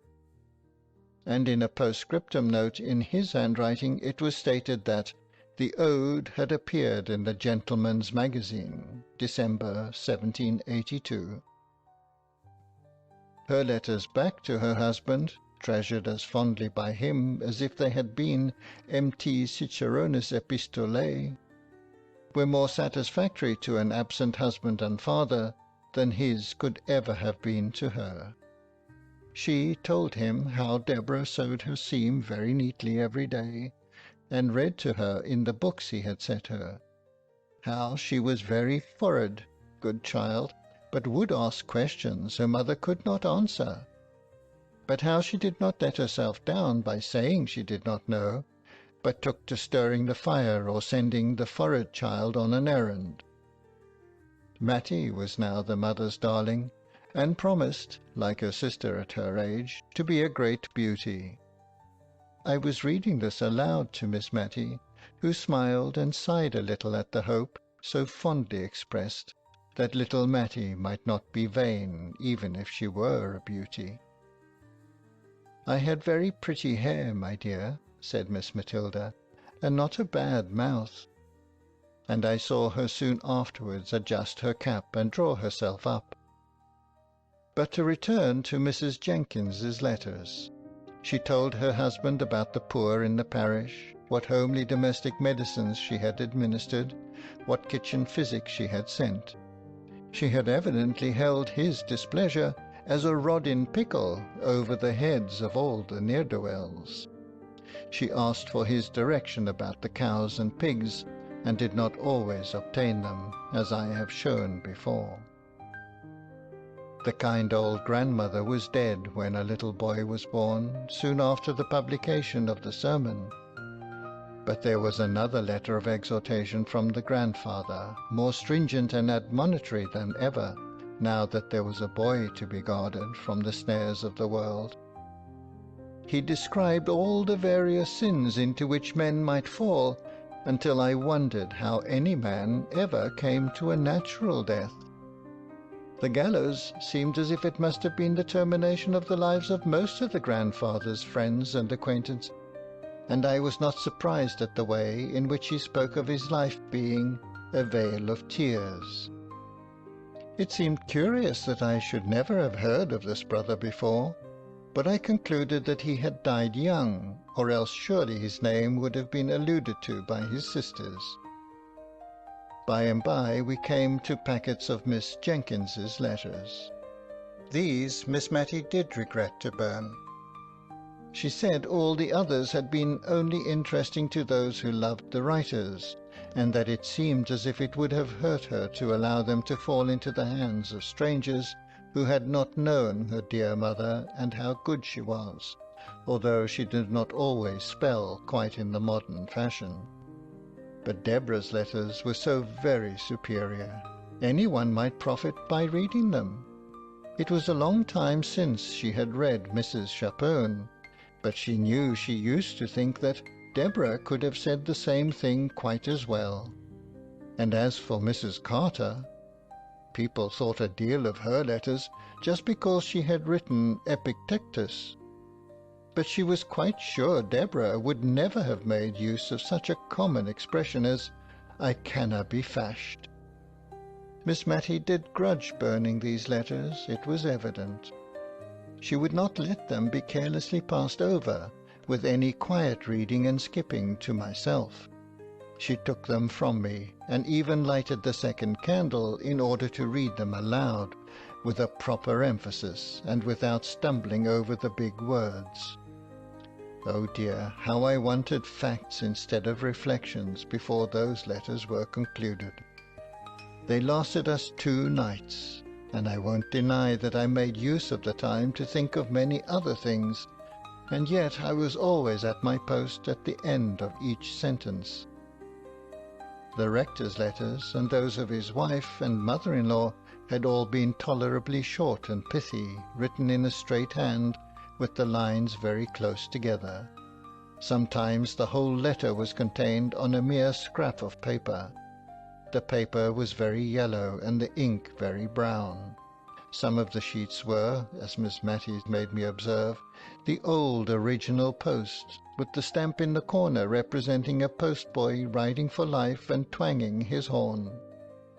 The letters of Mrs. Jenkins and her mother were fastened with a great round red wafer, for it was before Miss Edgeworth's patronage had banished wafers from polite society.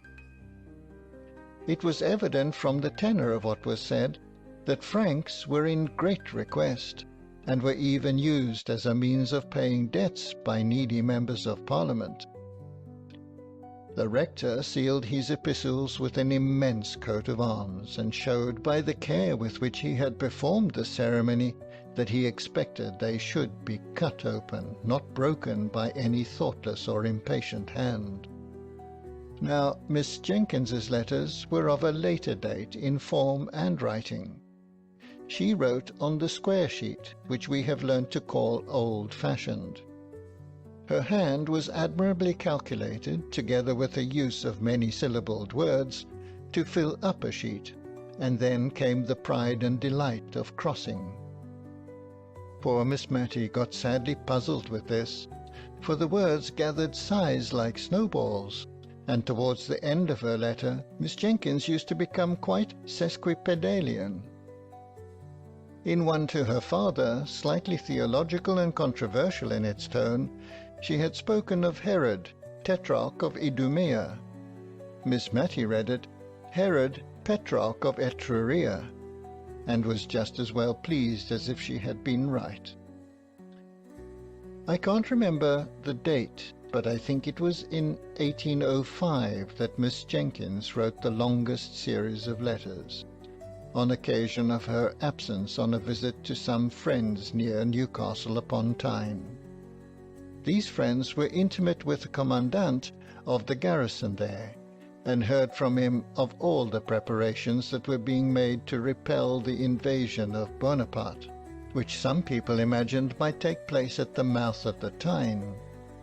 Miss Jenkins was evidently very much alarmed, and the first part of her letters was often written in pretty intelligible English, conveying particulars of the preparations which were made in the family with whom she was residing against the dreaded event.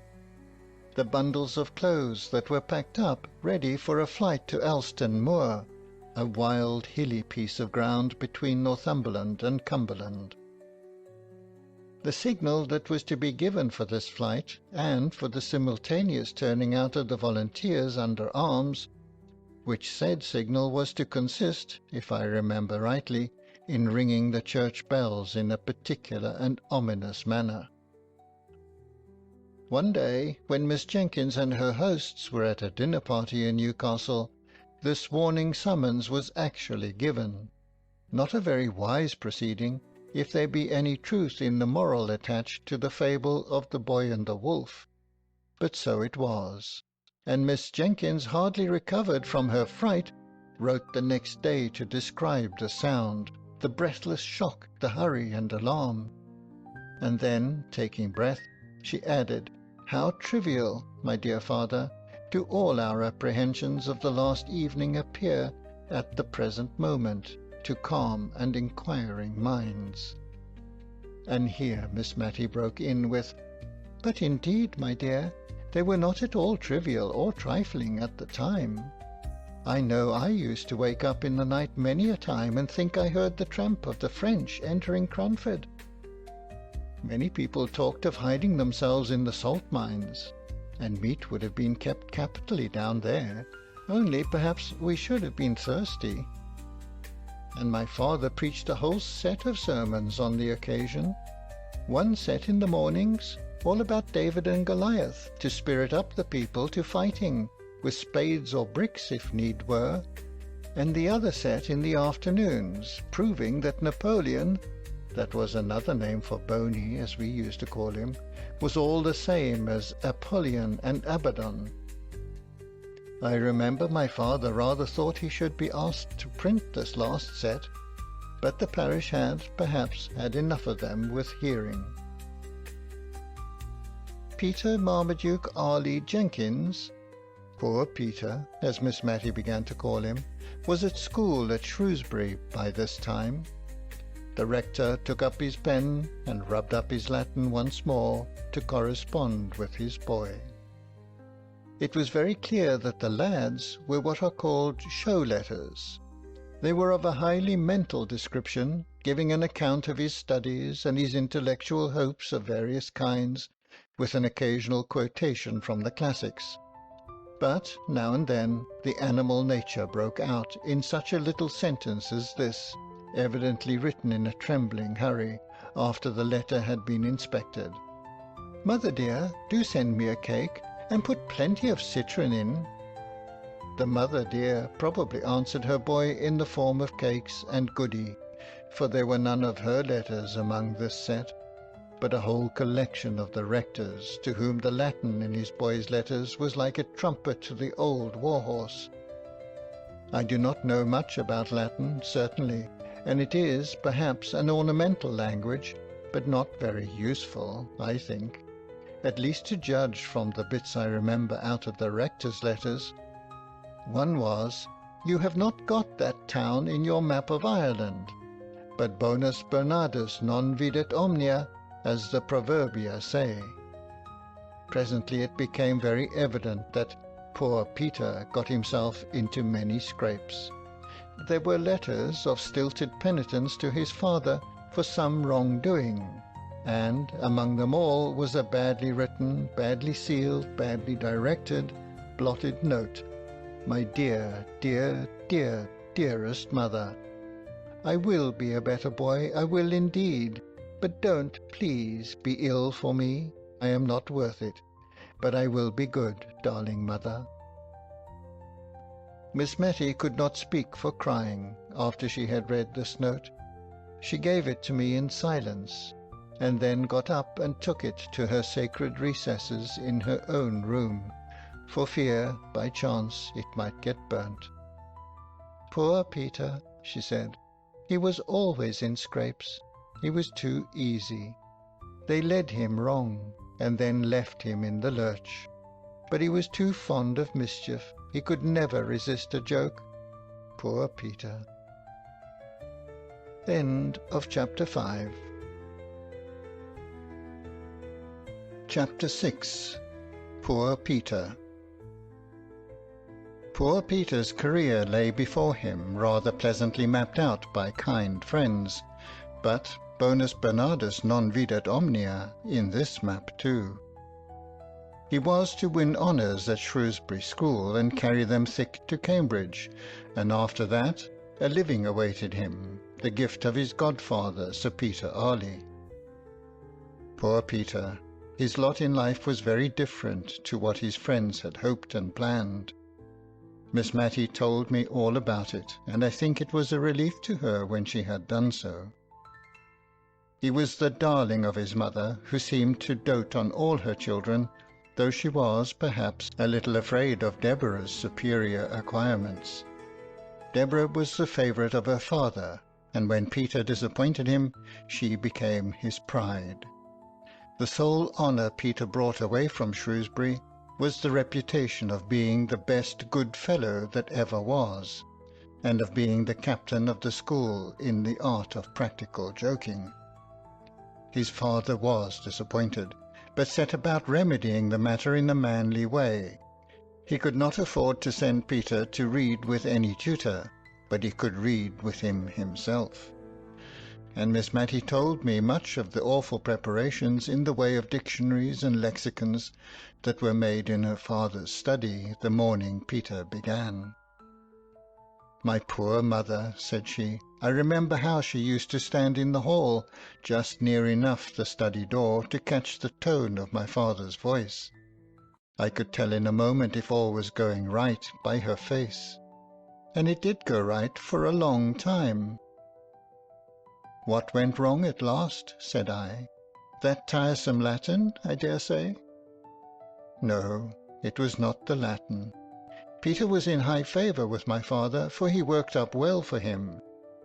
But he seemed to think that the Cranford people might be joked about and made fun of, and they did not like it. Nobody does. He was always hoaxing them. Hoaxing is not a pretty word, my dear, and I hope you won't tell your father I used it, for I should not like him to think that I was not choice in my language, after living with such a woman as Deborah. And be sure you never use it yourself. I don't know how it slipped out of my mouth, except it was that I was thinking of poor Peter, and it was always his expression. But he was a very gentlemanly boy in many things. He was like Captain Brown in always being ready to help any old person or a child. Still, he did like joking and making fun, and he seemed to think the old ladies in Cranford would believe anything.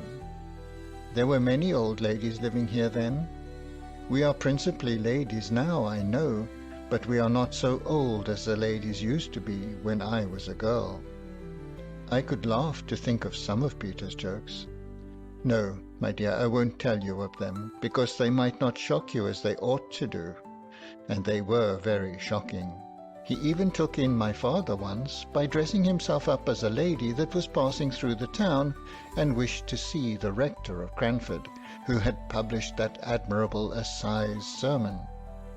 Peter said he was awfully frightened himself when he saw how my father took it all in, and even offered to copy out all his Napoleon Bonaparte sermons for her, him, I mean. No, her, for Peter was a lady then. He told me he was more terrified than he ever was before all the time my father was speaking. He did not think my father would have believed him, and yet if he had not, it would have been a sad thing for Peter. As it was, he was none too glad of it, for my father kept him hard at work copying out all those 12 Bonaparte sermons for the lady. That was for Peter himself, you know. He was the lady. And once when he wanted to go fishing, Peter said, "Confound the woman." Very bad language, my dear, but Peter was not always so guarded as he should have been. My father was so angry with him it nearly frightened me out of my wits, and yet I could hardly keep from laughing at the little curtsies Peter kept making, quite slyly, whenever my father spoke of the lady's excellent taste and sound discrimination. "Did Miss Jenkins know of these tricks?" said I. "Oh, no, Deborah would have been too much shocked. No, no one knew but me.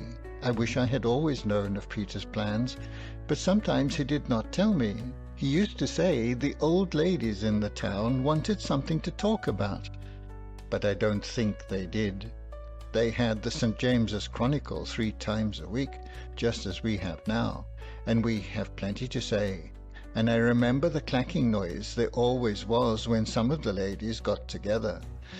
But probably schoolboys talk more than ladies.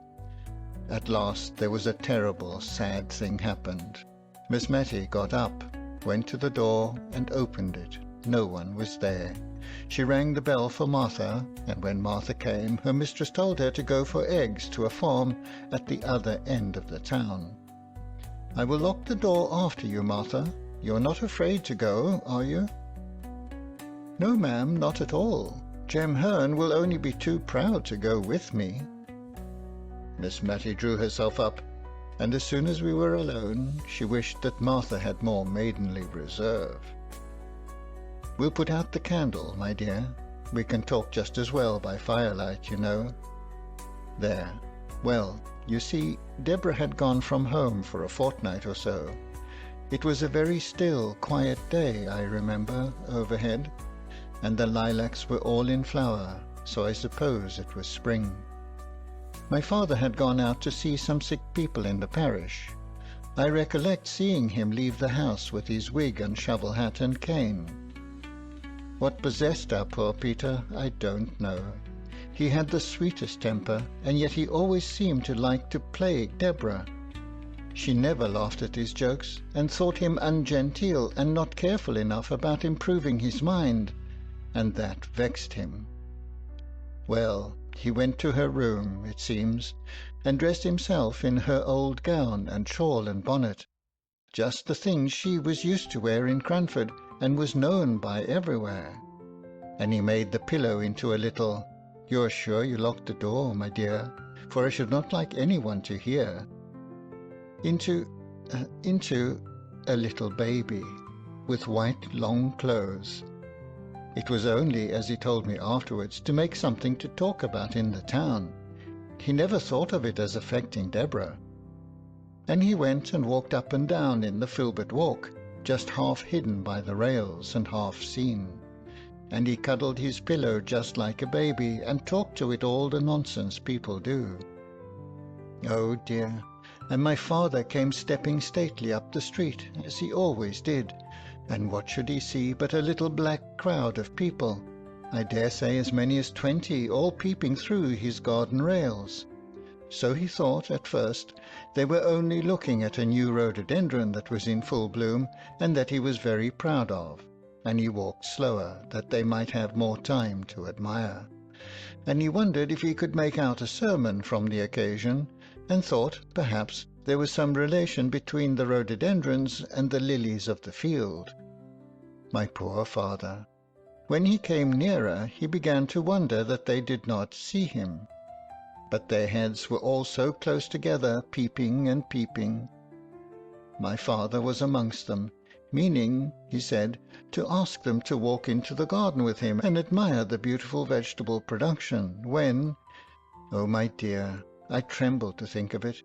He looked through the rails himself, and saw— I don't know what he thought he saw, but old Clare told me his face went quite grey-white with anger, and his eyes blazed out under his frowning black brows, and he spoke out, oh, so terribly, and bade them all stop where they were, not one of them to go, not one to stir a step, and, swift as light, he was in at the garden door and down the Filbert Walk, and seized hold of poor Peter, and tore his clothes off his back, bonnet, shawl, gown, and all, and threw the pillow among the people over the railings.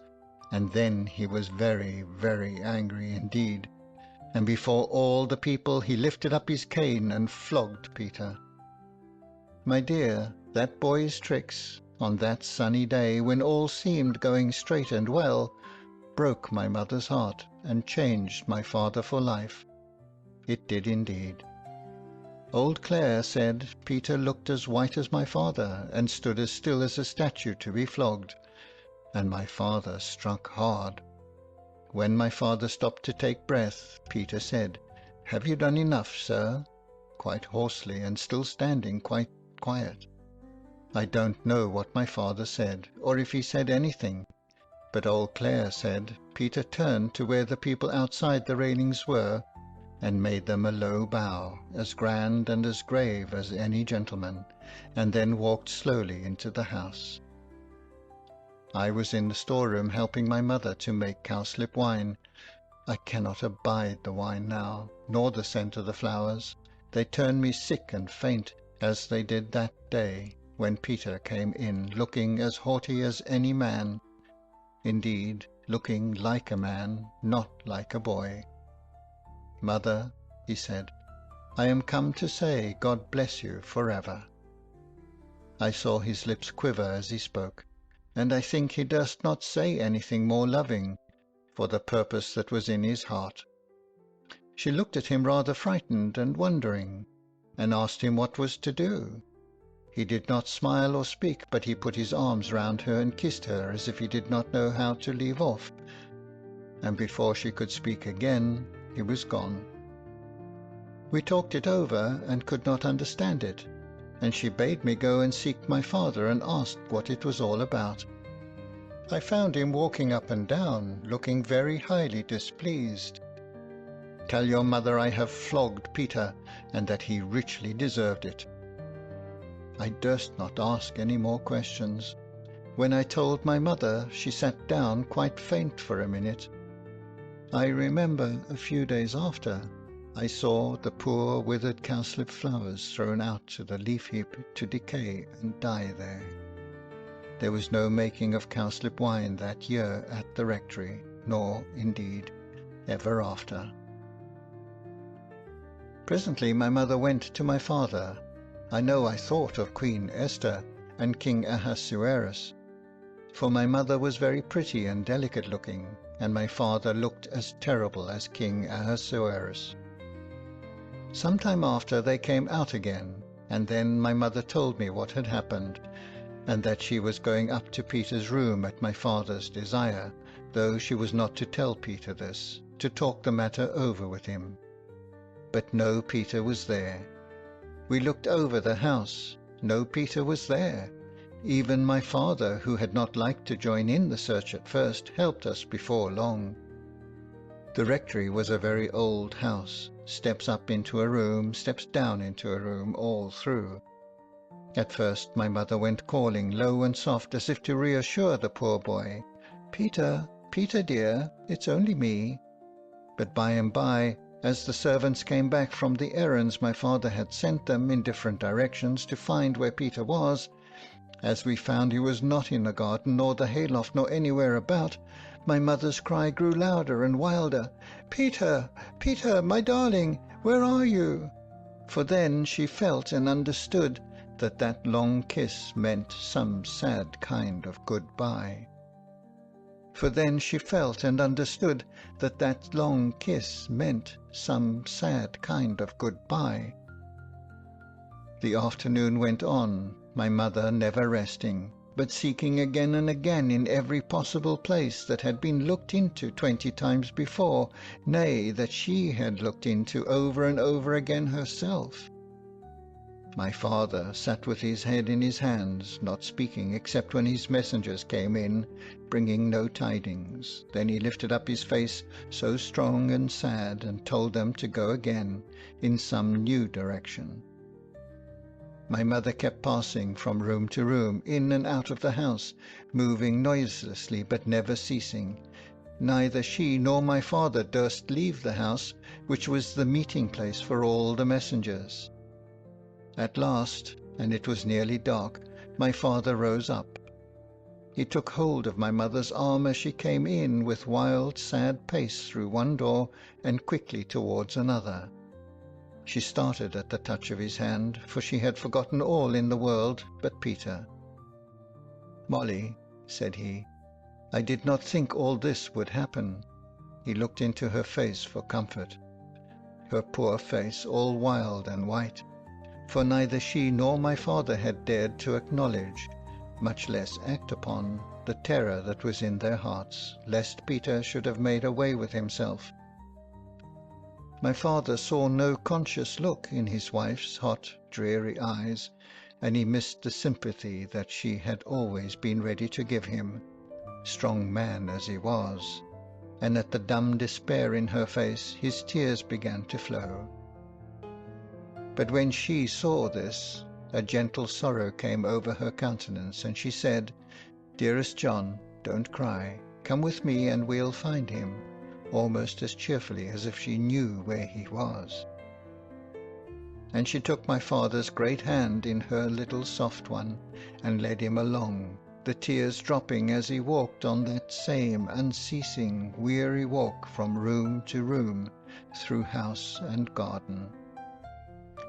Oh, how I wished for Deborah! I had no time for crying, for now all seemed to depend on me. I wrote for Deborah to come home.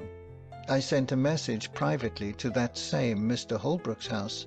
Poor Mr. Holbrook, you know who I mean.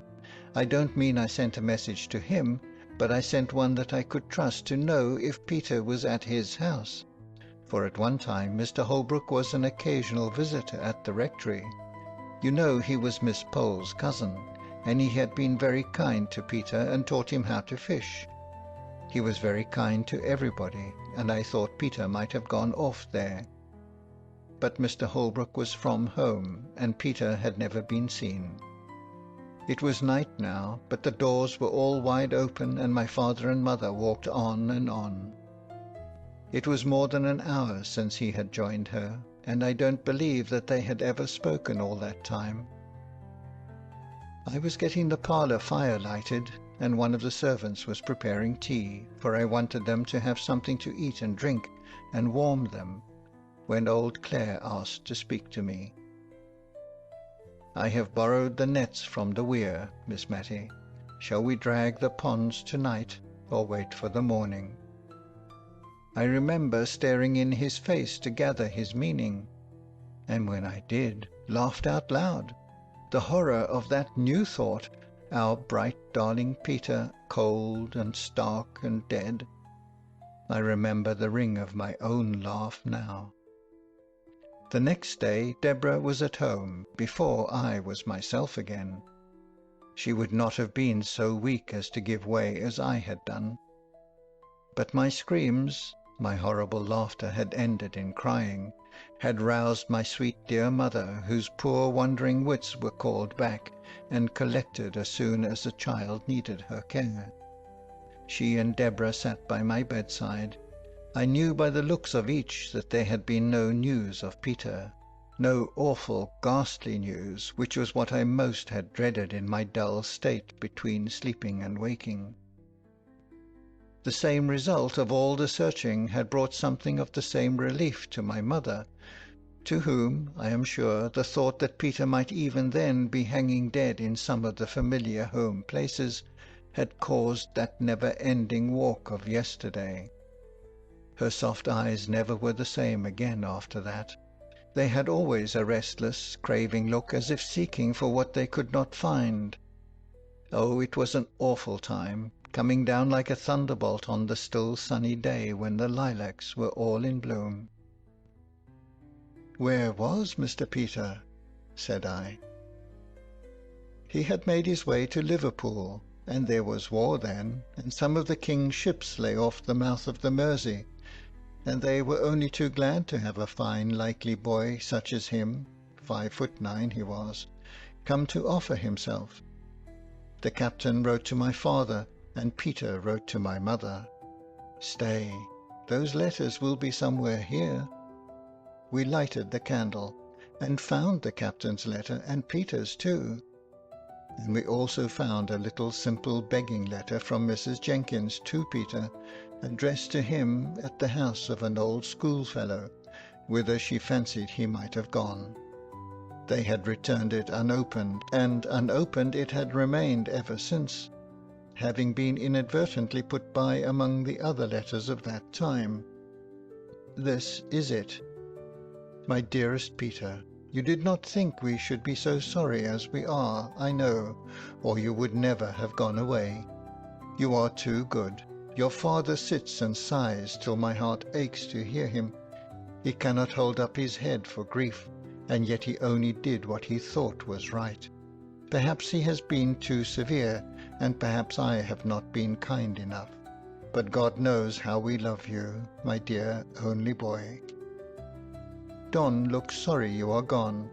Come back and make us happy, who love you so much. I know you will come back. But Peter did not come back. That spring day was the last time he ever saw his mother's face.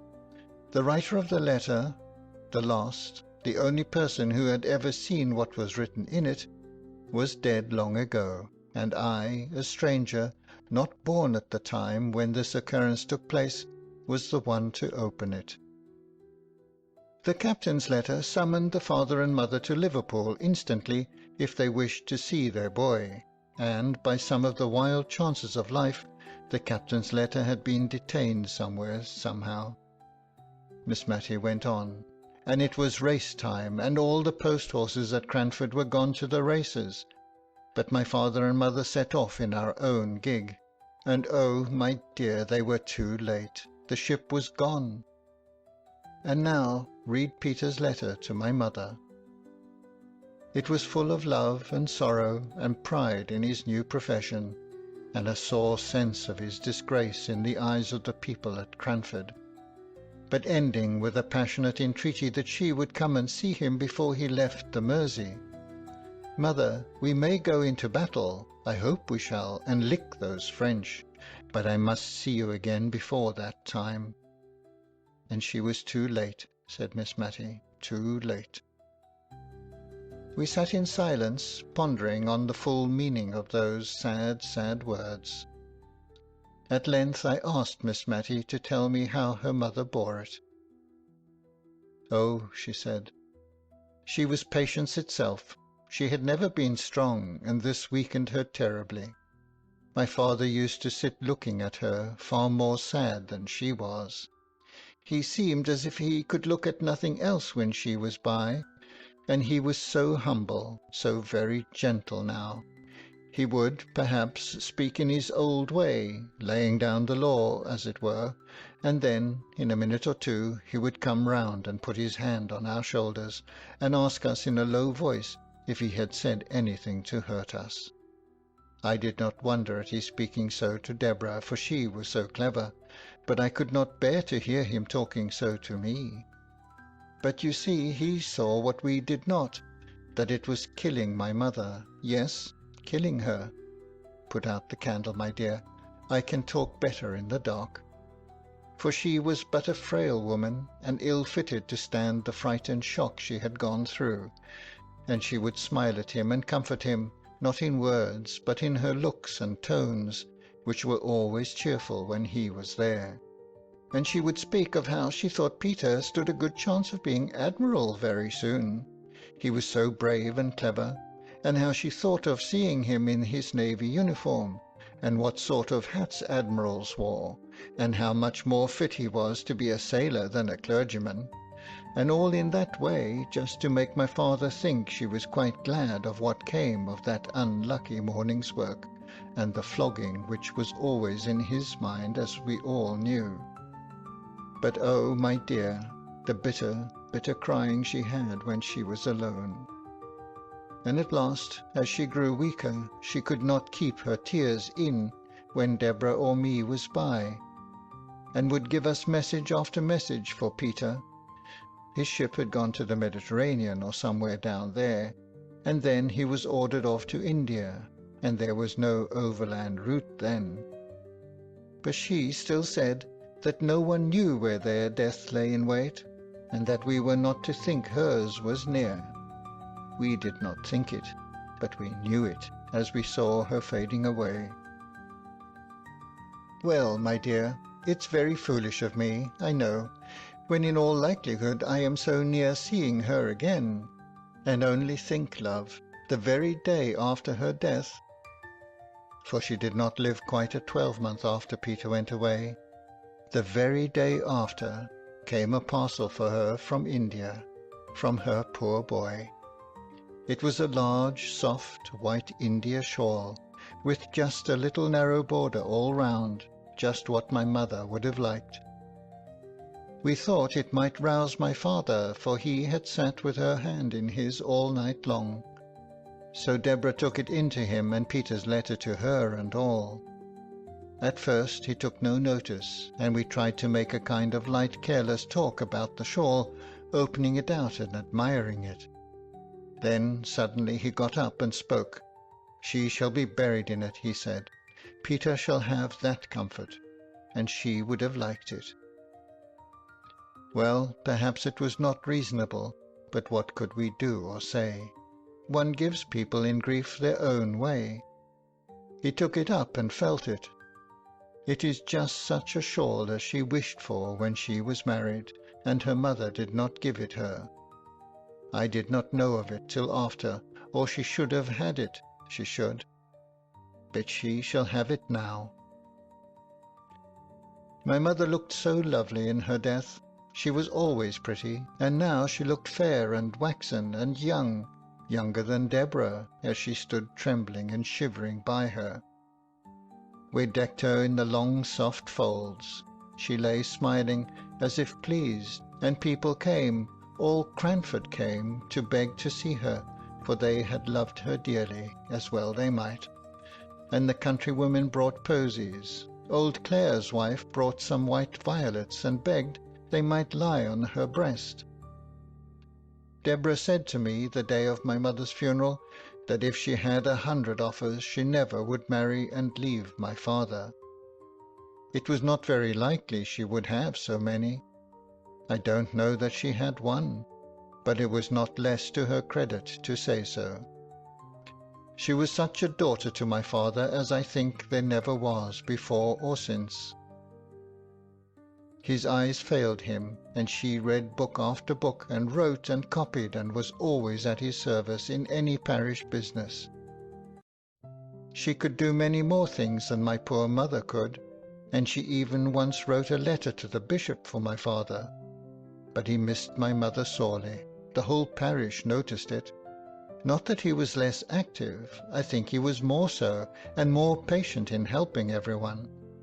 I did all I could to set Deborah at liberty to be with him, for I knew I was good for little, and that my best work in the world was to do odd jobs quietly and set others at liberty.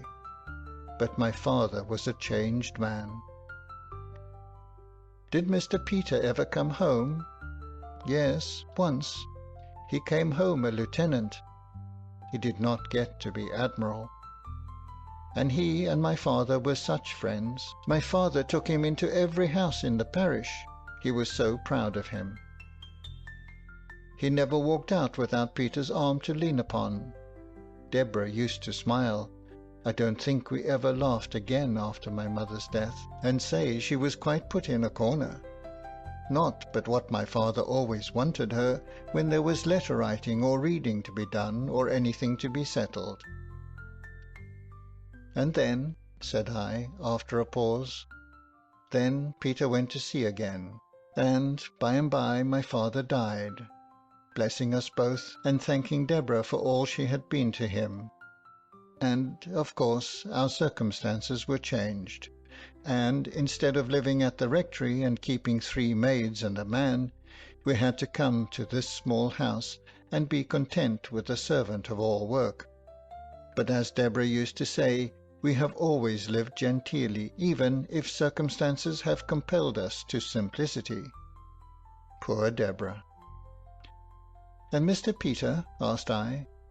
Oh, there was some great war in India, I forget what they call it, and we have never heard of Peter since then. I believe he is dead myself, and it sometimes fidgets me that we have never put on mourning for him. And then again, when I sit by myself and all the house is still, I think I hear his step coming up the street, and my heart begins to flutter and beat. But the sound always goes past, and Peter never comes. That's Martha back? No, I'll go, my dear. I can always find my way in the dark, you know. And a blow of fresh air at the door will do my head good, and it's rather got a trick of aching. So she pattered off. I had lighted the candle to give the room a cheerful appearance against her return. Was it Martha? Asked I. Yes, and I am rather uncomfortable, for I heard such a strange noise just as I was opening the door. Where? I asked, for her eyes were round with affright. In the street, just outside. It sounded like— Talking? I put in, as she hesitated a little. No, kissing. End of chapter 6. Chapter 7. Visiting. One morning, as Miss Matty and I sat at our work, it was before 12 o'clock, and Miss Matty had not changed the cap with yellow ribbons that had been Miss Jenkins's best, and which Miss Matty was now wearing out in private, putting on the one made in imitation of Mrs. Jameson's at all times when she expected to be seen.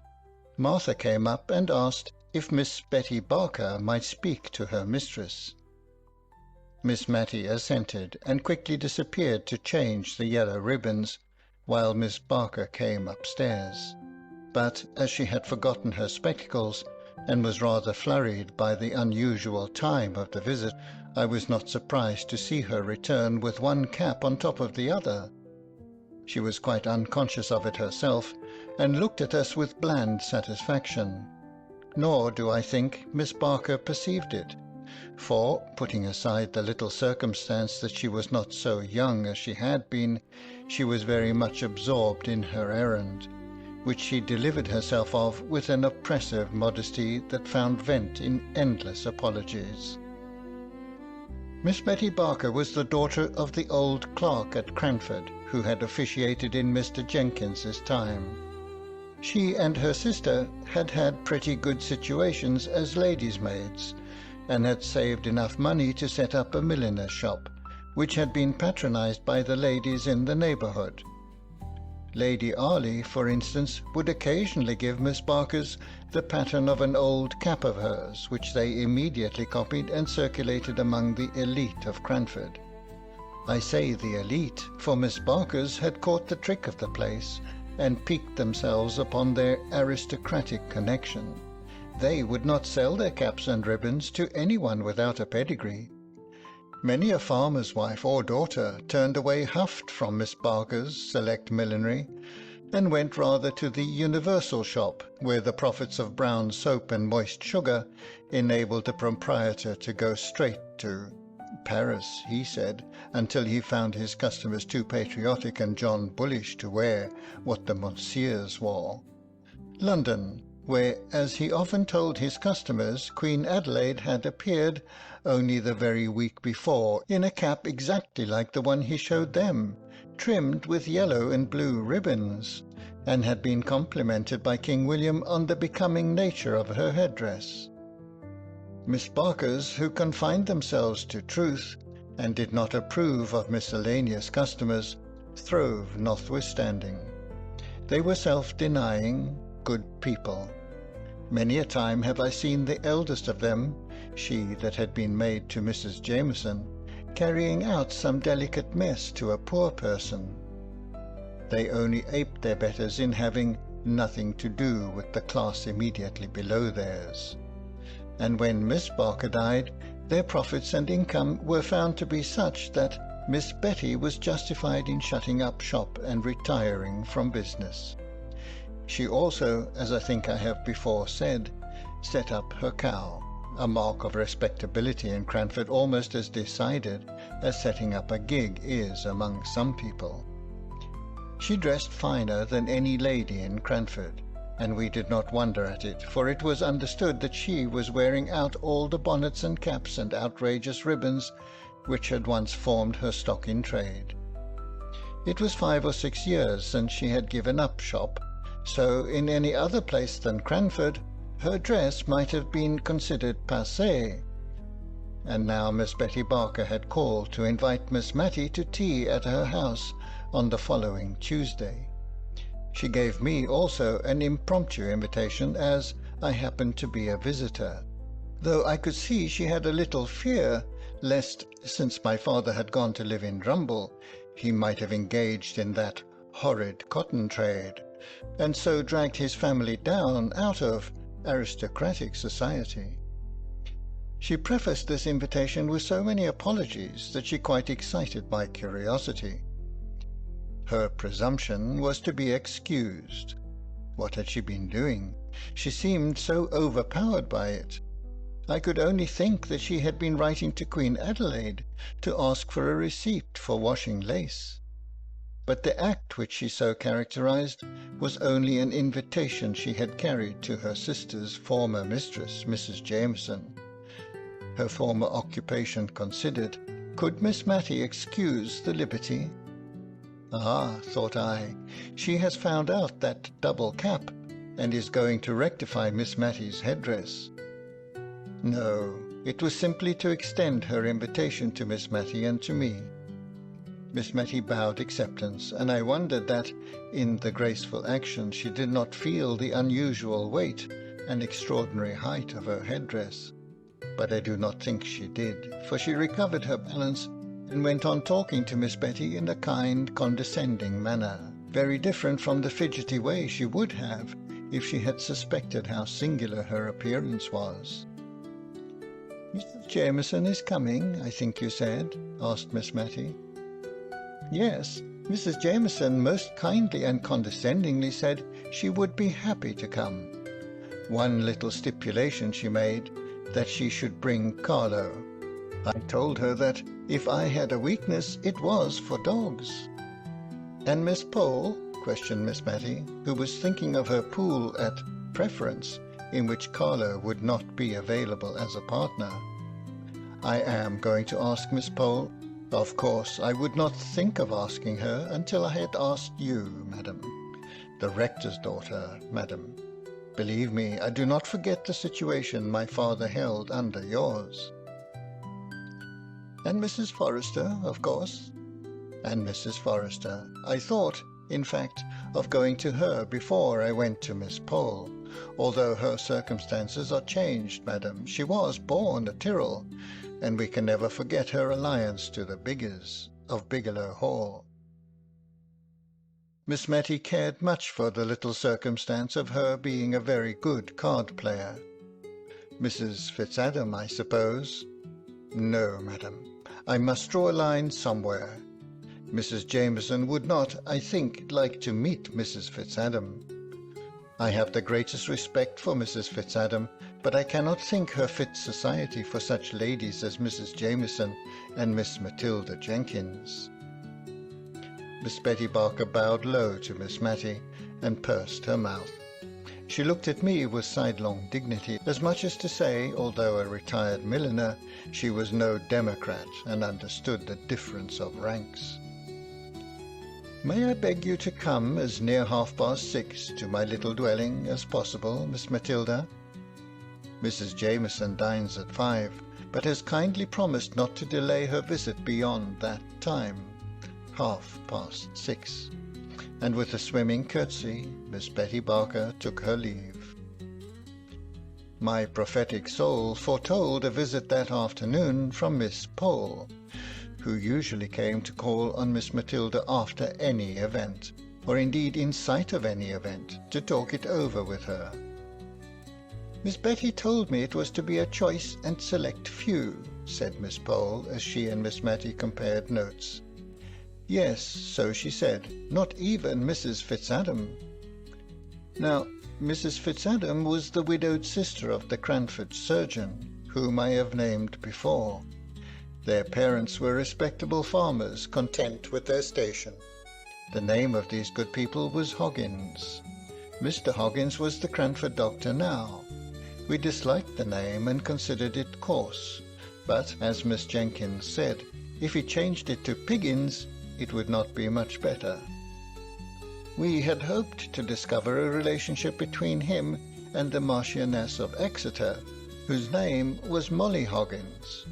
But the man, careless of his own interests, utterly ignored and denied any such relationship, although, as dear Miss Jenkins had said, he had a sister called Mary, and the same Christian names were very apt to run in families. Soon after Miss Mary Hoggins married Mr. Fitzadam, she disappeared from the neighbourhood for many years. She did not move in a sphere in Cranford society sufficiently high to make any of us care to know what Mr. Fitzadam was. He died and was gathered to his fathers without our ever having thought about him at all. And then Mrs. Fitzadam reappeared in Cranford, as bold as a lion, Miss Pole said, a well-to-do widow dressed in rustling black silk, so soon after her husband's death that poor Miss Jenkins was justified in the remark she made, that Bombazine would have shown a deeper sense of her loss. I remember the convocation of ladies who assembled to decide whether or not Mrs. Fitzadam should be called upon by the old blue-blooded inhabitants of Cranford.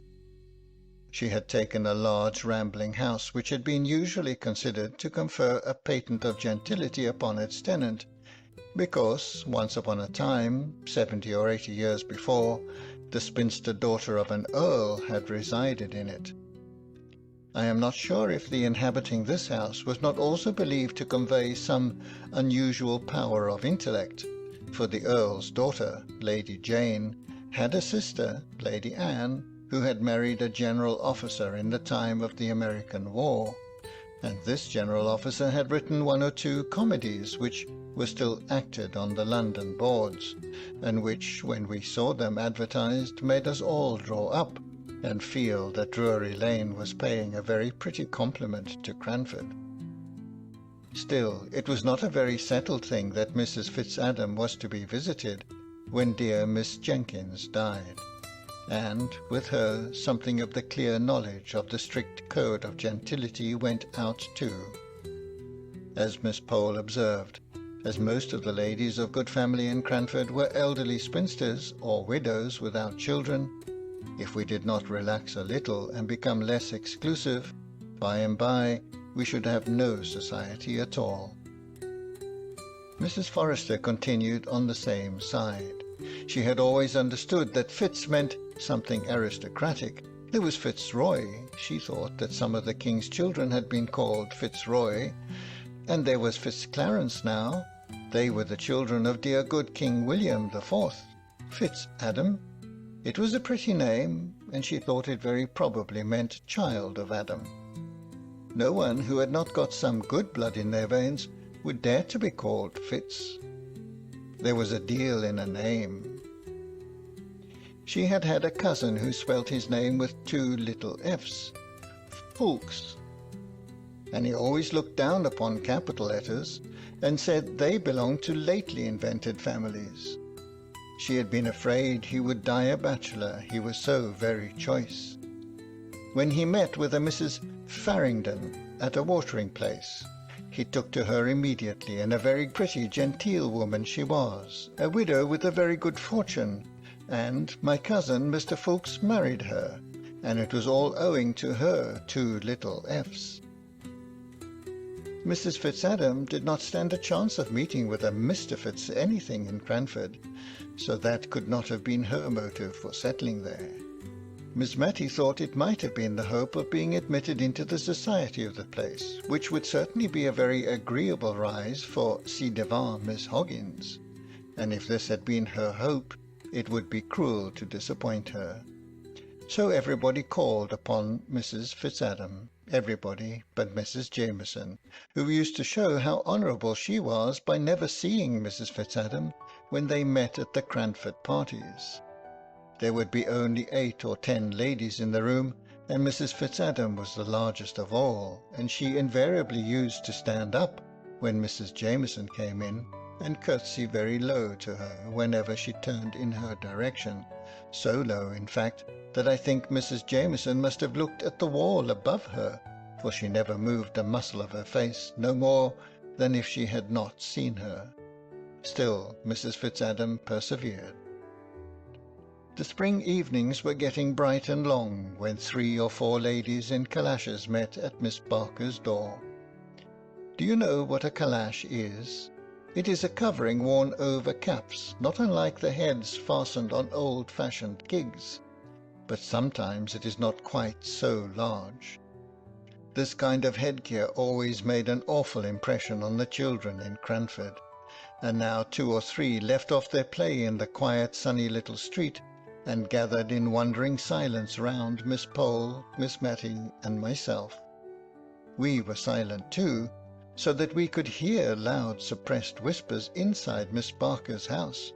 "Wait, Peggy, wait till I've run upstairs and washed my hands. When I cough, open the door. I'll not be a minute."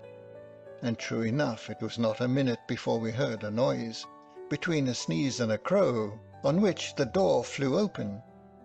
Behind it stood a round-eyed maiden, all aghast at the honourable company of calashes, who marched in without a word. She recovered presence of mind enough to usher us into a small room which had been the shop, and was now converted into a temporary dressing-room.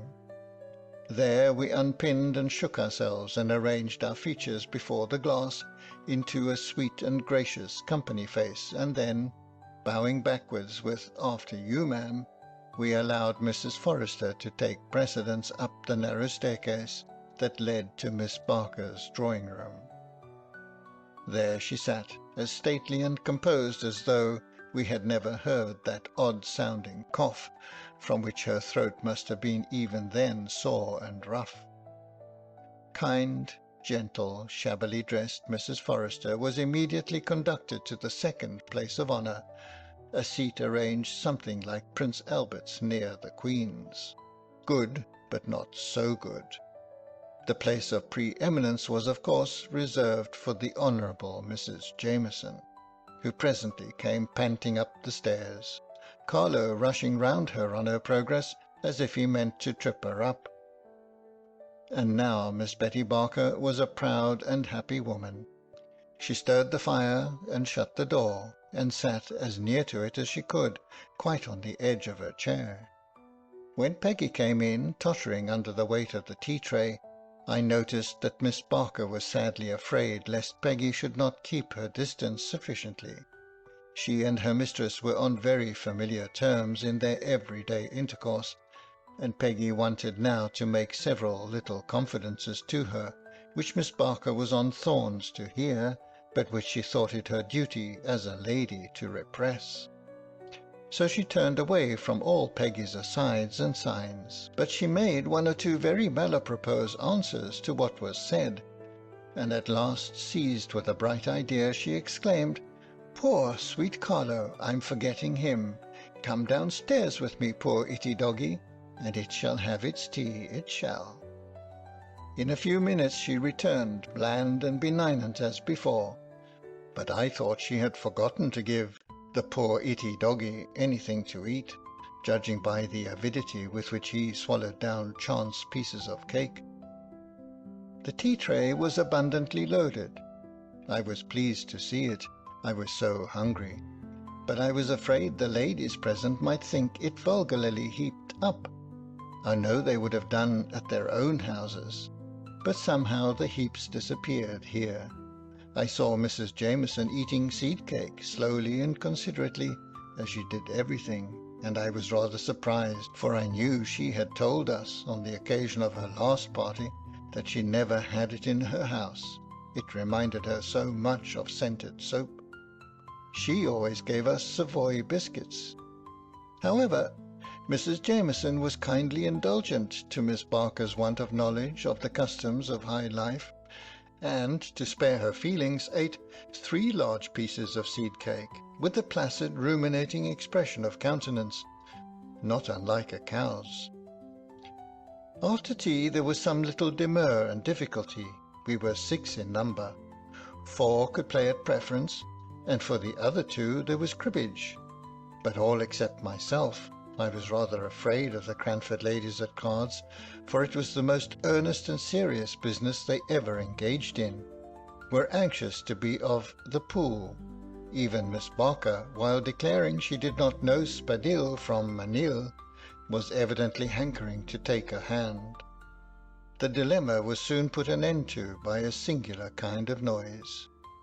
If a baron's daughter-in-law could ever be supposed to snore, I should have said Mrs. Jameson did so then, for overcome by the heat of the room, and inclined to doze by nature, the temptation of that very comfortable armchair had been too much for her, and Mrs. Jameson was nodding.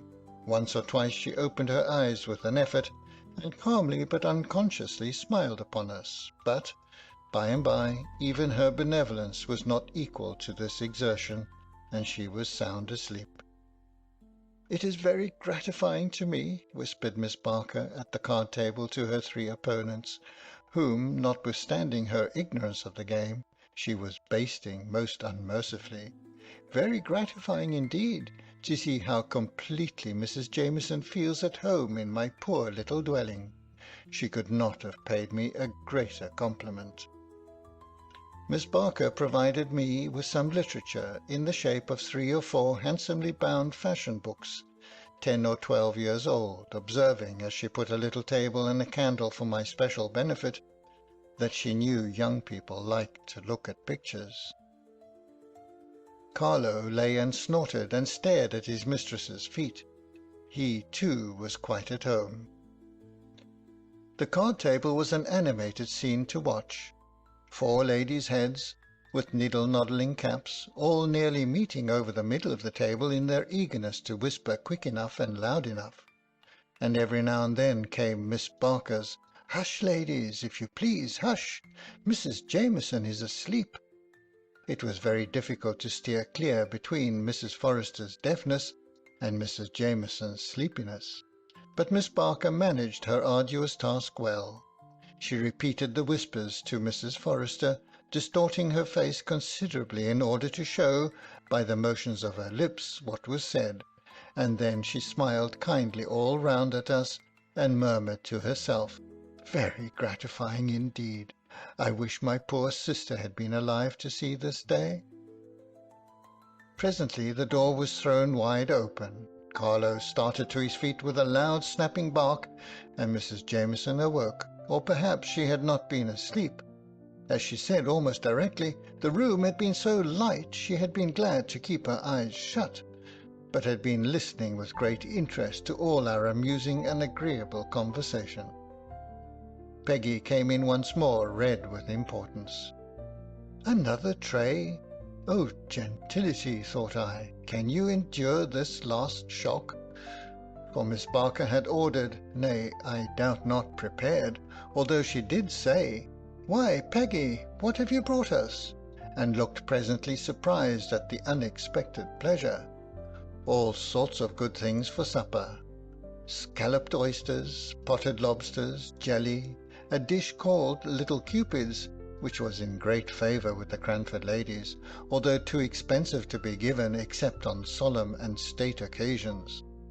Macaroons sopped in brandy, I should have called it, if I had not known its more refined and classical name. In short, we were evidently to be feasted with all that was sweetest and best, and we thought it better to submit graciously, even at the cost of our gentility, which never ate suppers in general, but which, like most non-supper eaters, was particularly hungry on all special occasions. Miss Barker in her former sphere had, I dare say, been made acquainted with the beverage they called cherry brandy.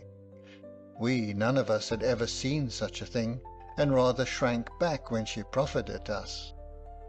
"Just a little glass, ladies, after the oysters and lobsters, you know. Shellfish are sometimes thought not very wholesome." We all shook our heads like female mandarins, but at last Mrs. Jameson suffered herself to be persuaded, and we followed her lead.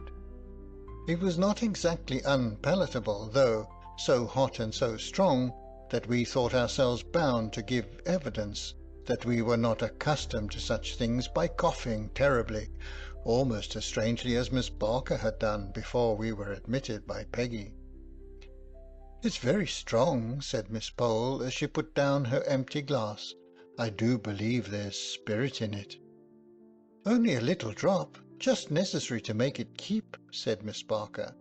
"You know we put brandy paper over preserves to make them keep. I often feel tipsy myself from eating damson tart." I question whether her damson tart would have opened Mrs. Jameson's heart as the cherry brandy did, but she told us of a coming event, respecting which she had been quite silent till that moment. "My sister-in-law, Lady Glenmire, is coming to stay with me." There was a chorus of "Indeed?" and then a pause. Each one rapidly reviewed her wardrobe as to its fitness to appear in the presence of a baron's widow, for, of course, a series of small festivals were always held in Cranford on the arrival of a visitor at any of our friends' houses. We felt very pleasantly excited on the present occasion. Not long after this, the maids and the lanterns were announced. Mrs. Jameson had the sedan chair, which had squeezed itself into Miss Barker's narrow lobby with some difficulty, and most literally stopped the way. It required some skilful manoeuvring on the part of the old chairman to edge and back and try at it again, and finally to succeed in carrying their burden out of Miss Barker's front door. Then we heard their quick pitter-pat along the quiet little street as we put on our calashes and pinned up our gowns, Miss Barker hovering about us with offers of help, which, if she had not remembered her former occupation and wished us to forget it, would have been much more pressing. End of Chapter 7. Chapter 8. Your Ladyship. Early the next morning, directly after 12, Miss Pole made her appearance at Miss Matty's. Some very trifling piece of business was alleged as the reason for the call, but there was evidently something behind. At last out it came. "By the way, you'll think I'm strangely ignorant, but do you really know I'm puzzled how we ought to address Lady Glenmire? Do you say your ladyship, where you would say you, to a common person? I have been puzzling all morning. And are we to say my lady instead of ma'am? Now, you knew Lady Arley. Will you kindly tell me the most correct way of speaking to the peerage?" Poor Miss Matty! She took off her spectacles and she put them on again. But how Lady Arley was addressed she could not remember. "It is so long ago," she said. "Dear, dear, how stupid I am. I don't think I ever saw her more than twice. I know we used to call Sir Peter, but he came much oftener to see us than Lady Arley did." Deborah would have known in a minute. "My lady, your ladyship? It sounds very strange, and as if it was not natural. I never thought of it before, but now you have named it, I am all in a puzzle." It was very certain Miss Pole would obtain no wise decision from Miss Matty, who got more bewildered every moment, and more perplexed as to etiquettes of address. "Well, I really think," said Miss Pole, "I had better just go and tell Mrs. Forrester about our little difficulty. One sometimes grows nervous, and yet one would not have Lady Glenmire think we are quite ignorant of the etiquettes of high life in Cranford. And will you just step in here, dear Miss Pole, as you come back, please, and tell me what you decide upon? Whatever you and Mrs. Forrester fix upon will be quite right, I'm sure." "Lady Arley, Sir Peter," said Miss Matty to herself, trying to recall the old forms of words. "Who is Lady Glenmire?" asked I. "Oh, she's the widow of Mr. Jameson. That's Mrs. Jameson's late husband, you know, widow of his eldest brother. Mrs. Jameson was a Miss Walker, daughter of Governor Walker. Your ladyship?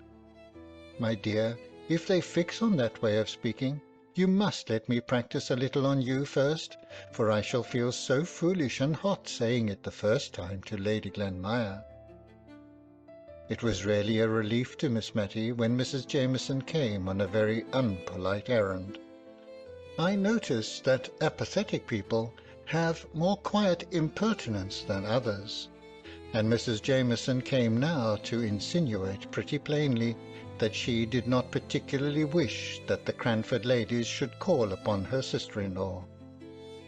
I can hardly say how she made this clear, for I grew very indignant and warm, while with slow deliberation she was explaining her wishes to Miss Matty, who, a true lady herself, could hardly understand the feelings which made Mrs. Jameson wish to appear to her noble sister-in-law as if she only visited county families. Miss Matty remained puzzled and perplexed long after I had found out, the object of Mrs. Jameson's visit. When she did understand the drift of the honourable lady's call, it was pretty to see with what quiet dignity she received the intimation thus uncourteously given. She was not in the least hurt. She was of too gentle a spirit for that, nor was she exactly conscious of disapproving of Mrs. Jameson's conduct.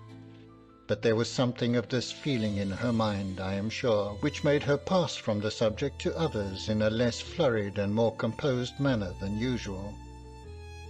Mrs. Jameson was, indeed, the more flurried of the two, and I could see she was glad to take her leave. A little while afterwards Miss Pole returned, red and indignant. "Well, to be sure, you've had Mrs. Jameson here, I find, from Martha, and we are not to call on Lady Glenmire. Yes, I met Mrs. Jameson halfway between here and Mrs. Forrester's, and she told me. She took me so by surprise I had nothing to say. I wish I had thought of something very sharp and sarcastic. I dare say I shall tonight. And Lady Glenmire is but the widow of a Scotch baron after all. I went on to look at Mrs. Forrester's peerage to see who this lady was that is to be kept under a glass case.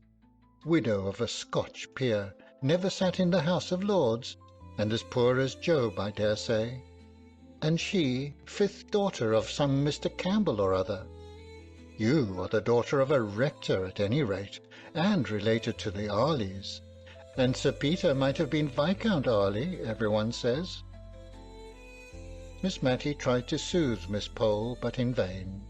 That lady, usually so kind and good-humoured, was now in a full flow of anger. "And I went and ordered a cap this morning to be quite ready," said she, at last letting out the secret which gave sting to Mrs. Jameson's intimation. "Mrs. Jameson shall see if it's so easy to get me to make a fourth at pool when she has none of her fine Scotch relations with her." In coming out of church, the first Sunday on which Lady Glenmire appeared in Cranford, we sedulously talked together and turned our backs on Mrs. Jameson and her guest.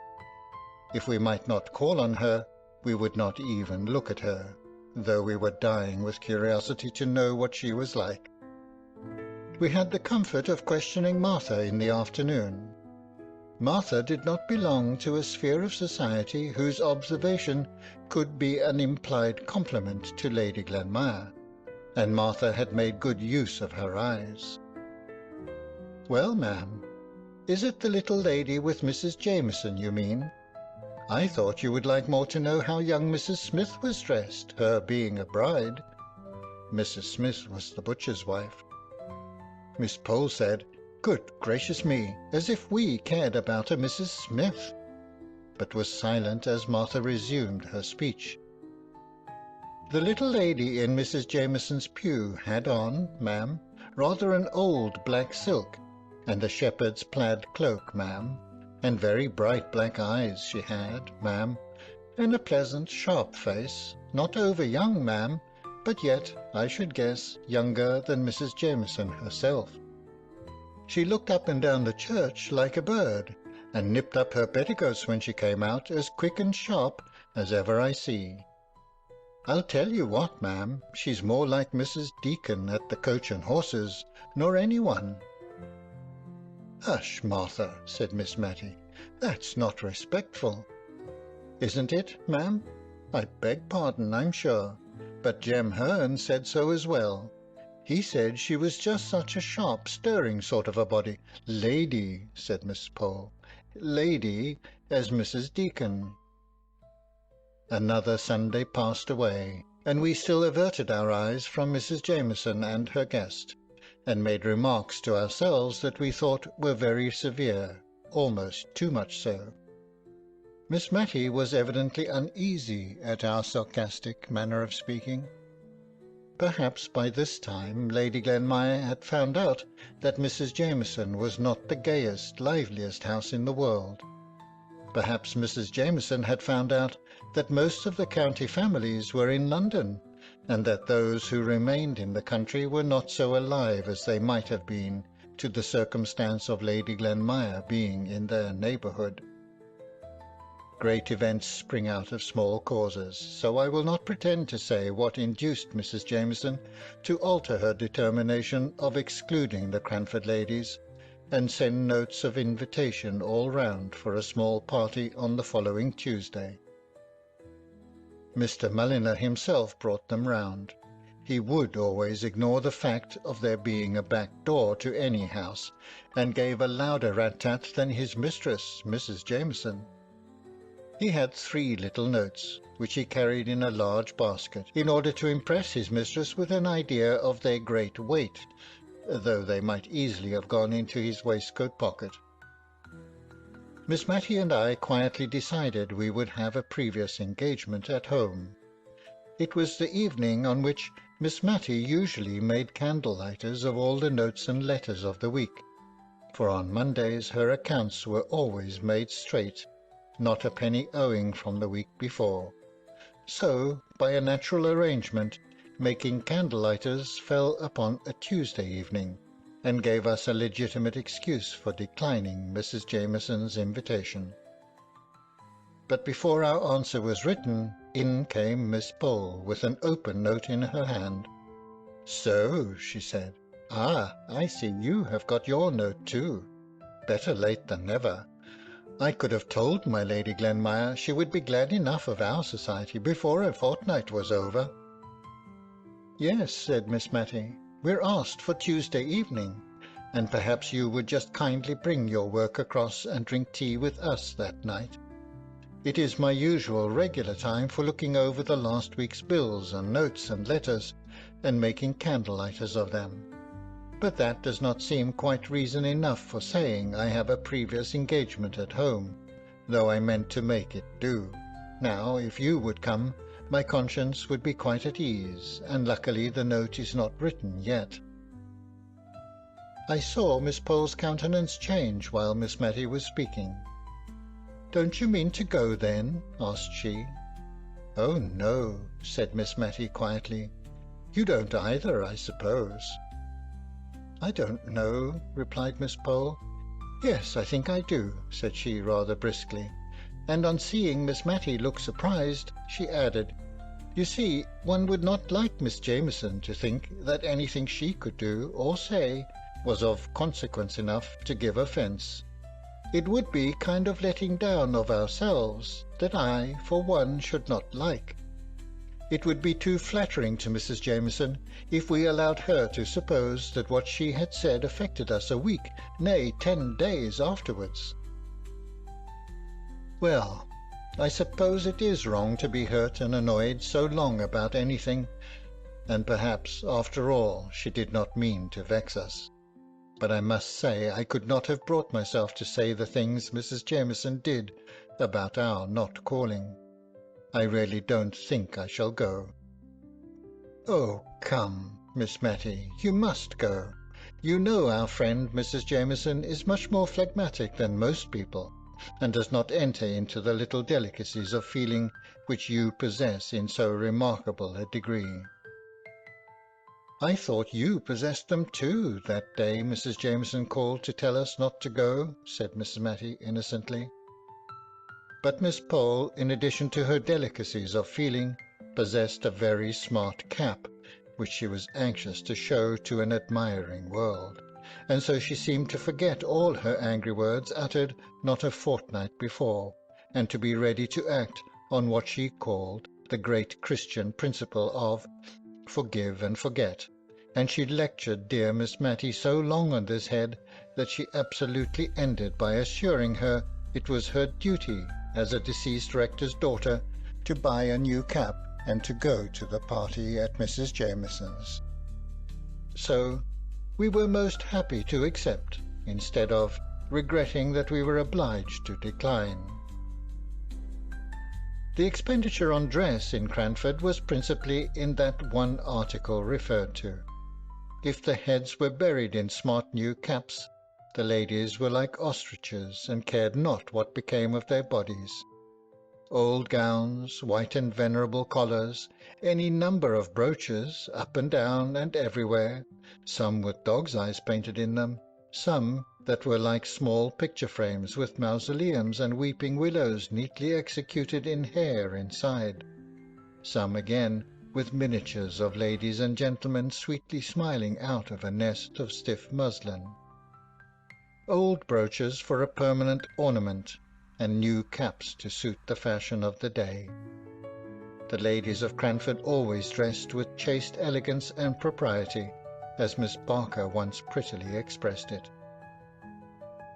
And with 3 new caps and a greater array of brooches than had ever been seen together at one time since Cranford was a town, did Mrs. Forrester and Miss Matty and Miss Pole appear on that memorable Tuesday evening.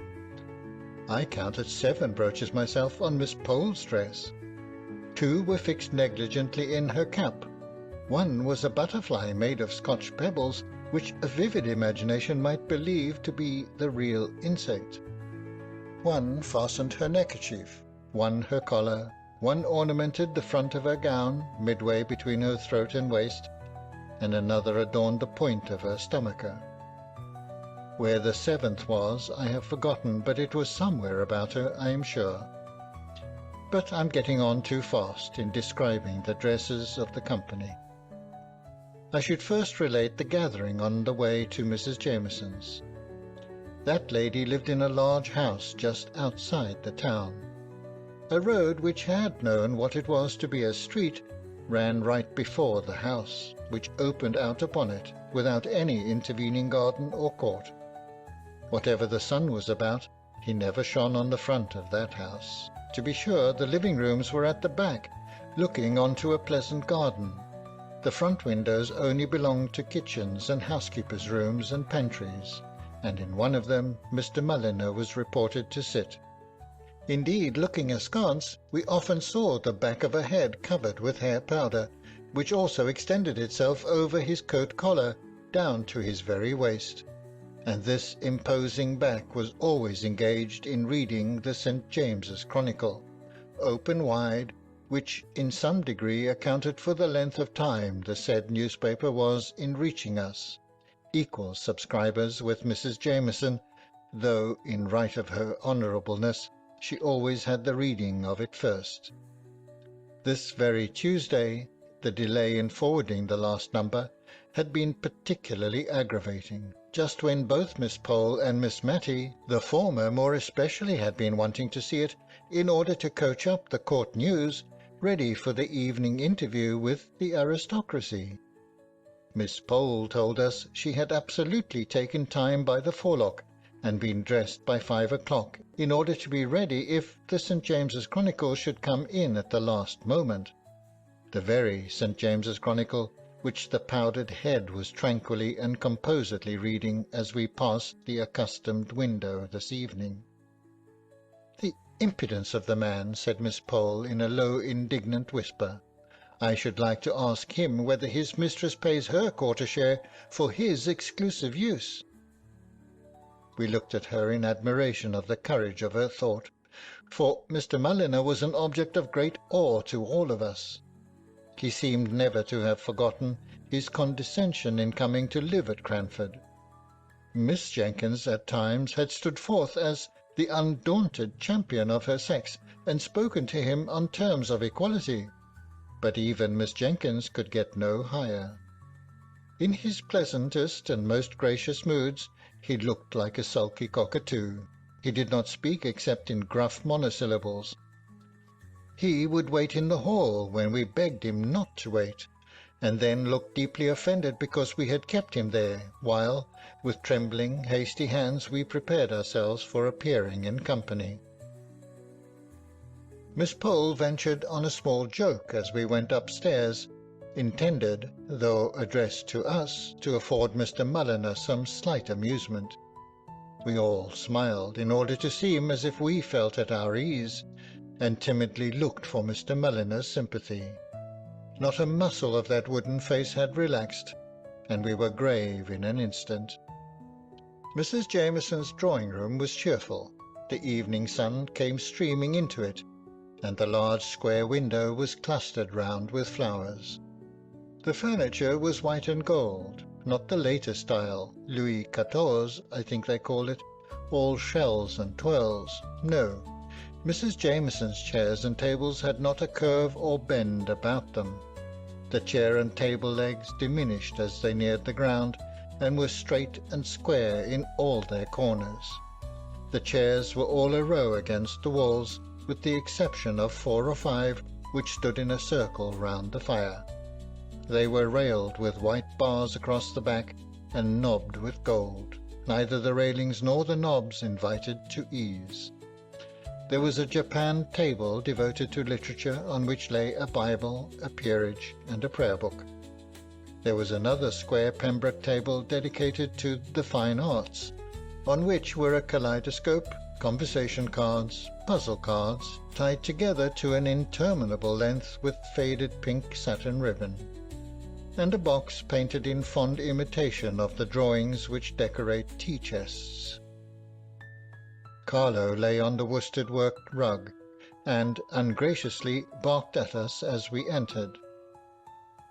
Mrs. Jameson stood up, giving us each a torpid smile of welcome, and looking helplessly beyond us at Mr. Mulliner, as if she hoped he would place us in chairs, for, if he did not, she never could.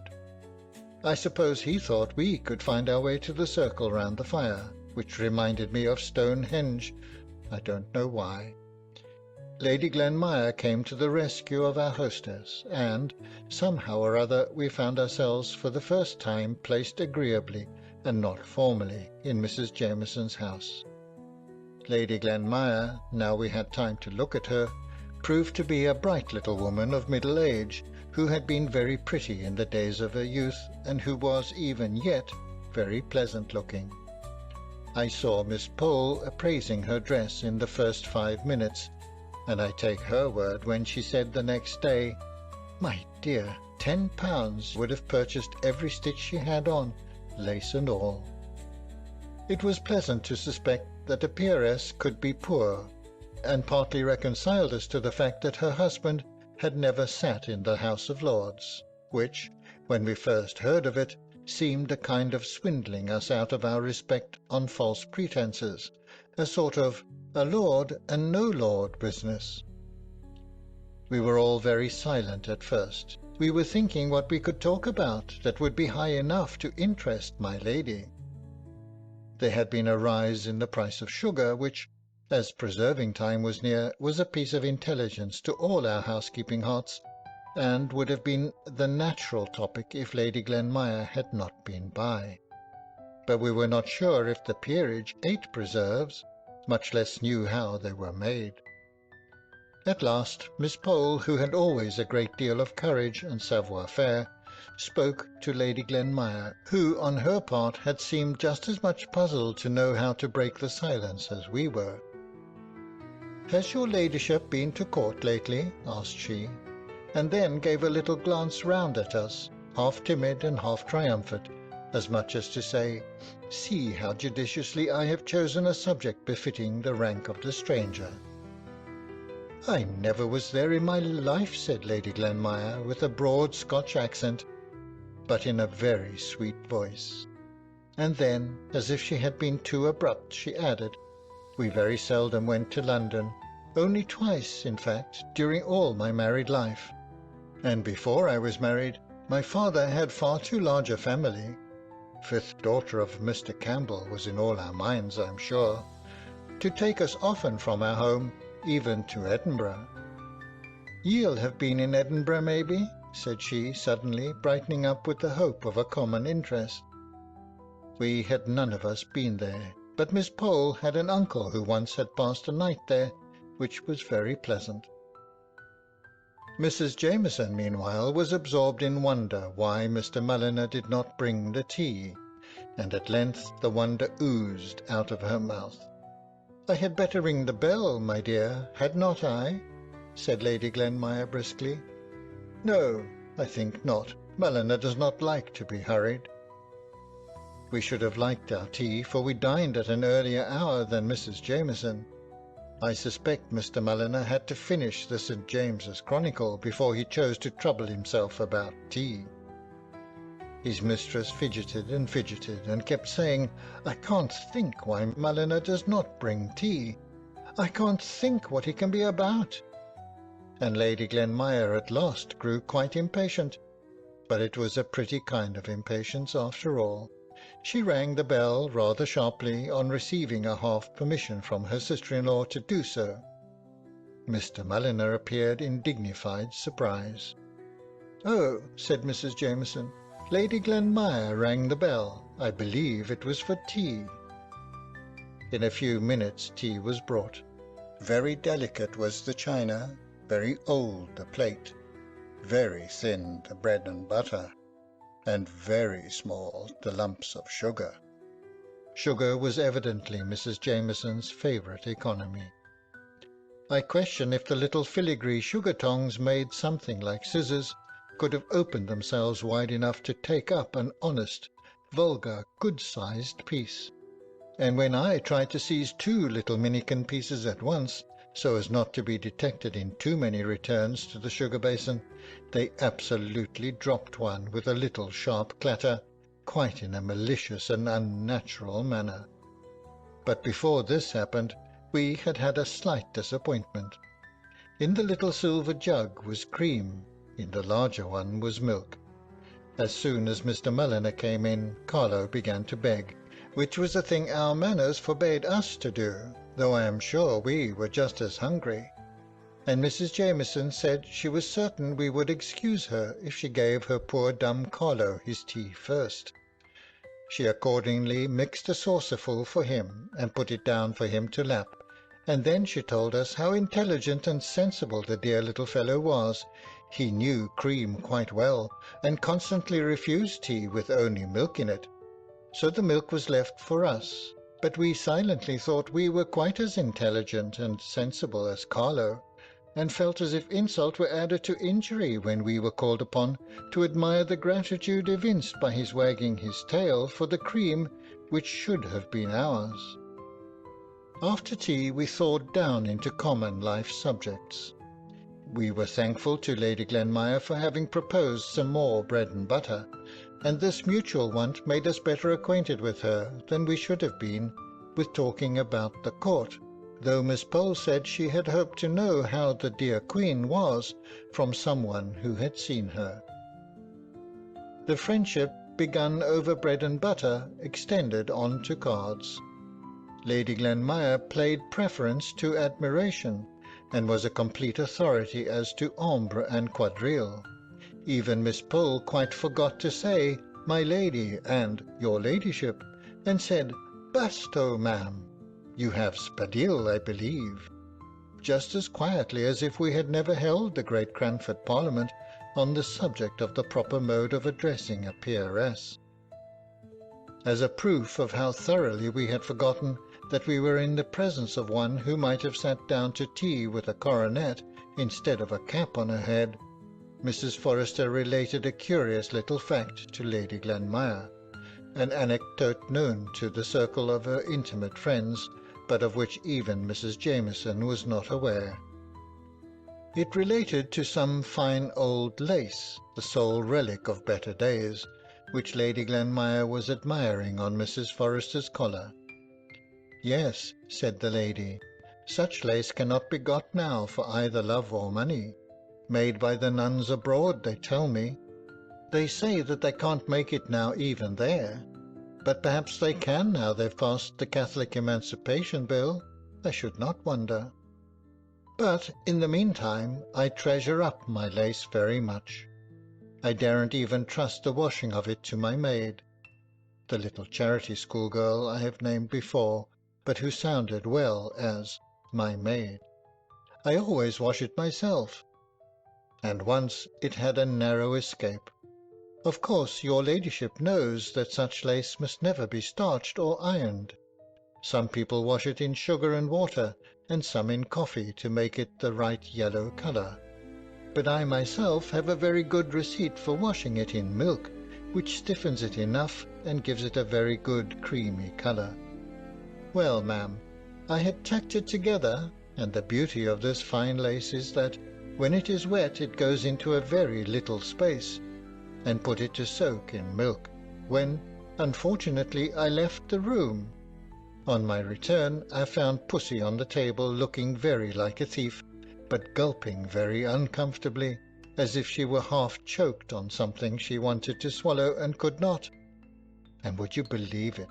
At first I pitied her and said, "Poor Pussy, poor Pussy," till all at once I looked and saw the cup of milk empty, cleaned out.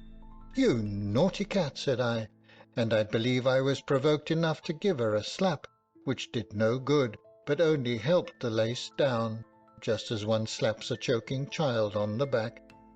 I could have cried, I was so vexed, but I determined I would not give the lace up without a struggle for it. I hoped the lace might disagree with her at any rate, but it would have been too much for Job if he had seen, as I did, that cat come in quite placid and purring, not a quarter of an hour after, and almost expecting to be stroked. "No, Pussy," said I, "if you have any conscience you ought not to expect that." And then a thought struck me, and I rang the bell for my maid, and sent her to Mr. Hoggins with my compliments, and would he be kind enough to lend me one of his top boots for an hour. I did not think there was anything odd in the message, but Jenny said the young men in the surgery laughed as if they would be ill at my wanting a top boot. When it came, Jenny and I put Pussy in with her forefeet straight down, so that they were fastened and could not scratch, and we gave her a teaspoon of currant jelly, in which, your ladyship must excuse me, I had mixed some tartar emetic. I shall never forget how anxious I was for the next half hour. I took Pussy to my own room and spread a clean towel on the floor. I could have kissed her when she returned the lace to sight, very much as it had gone down. Jenny had boiling water ready, and we soaked it and spread it on a lavender bush in the sun before I could touch it again, even to put it in milk. But now your ladyship would never guess that it had been in Pussy's inside. We found out in the course of the evening that Lady Glenmire was going to pay Mrs. Jameson a long visit, as she had given up her apartments in Edinburgh, and had no ties to take her back there in a hurry. On the whole, we were rather glad to hear this, for she had made a pleasant impression upon us, and it was also very comfortable to find, from things which dropped out in the course of conversation, that, in addition to many other genteel qualities, she was far removed from the vulgarity of wealth. "Don't you find it very unpleasant walking?" asked Mrs. Jameson, as our respective servants were announced. It was a pretty regular question from Mrs. Jameson, who had her own carriage in the coach-house, and always went out in a sedan chair to the very shortest distances. The answers were nearly as much a matter of course. "Oh dear, no, it is so pleasant and still at night. Such a refreshment after the excitement of a party. The stars are so beautiful." This last was from Miss Matty. "Are you fond of astronomy?" Lady Glenmire asked. "Not very," replied Miss Matty, rather confused at the moment to remember which was astronomy and which was astrology. But the answer was true under either circumstance, for she read, and was slightly alarmed at Francis Moore's astrological predictions. And as to astronomy, in a private and confidential conversation she had told me she never could believe that the earth was moving constantly, and that she would not believe it if she could. It made her feel so tired and dizzy whenever she thought about it. In our patterns we picked our way home with extra care that night. So refined and delicate were our perceptions after drinking tea with my lady. End of chapter 8. Chapter 9. Signor Brunoni. Soon after the events of which I gave an account in my last paper, I was summoned home by my father's illness, and for a time I forgot, in anxiety about him, to wonder how my dear friends at Cranford were getting on, or how Lady Glenmire could reconcile herself to the dullness of the long visit which she was still paying to her sister-in-law, Mrs. Jameson.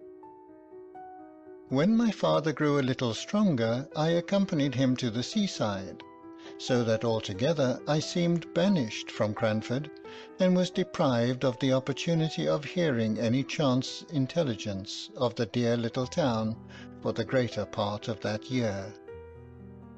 Late in November, when we had returned home again, and my father was once more in good health, I received a letter from Miss Matty, and a very mysterious letter it was.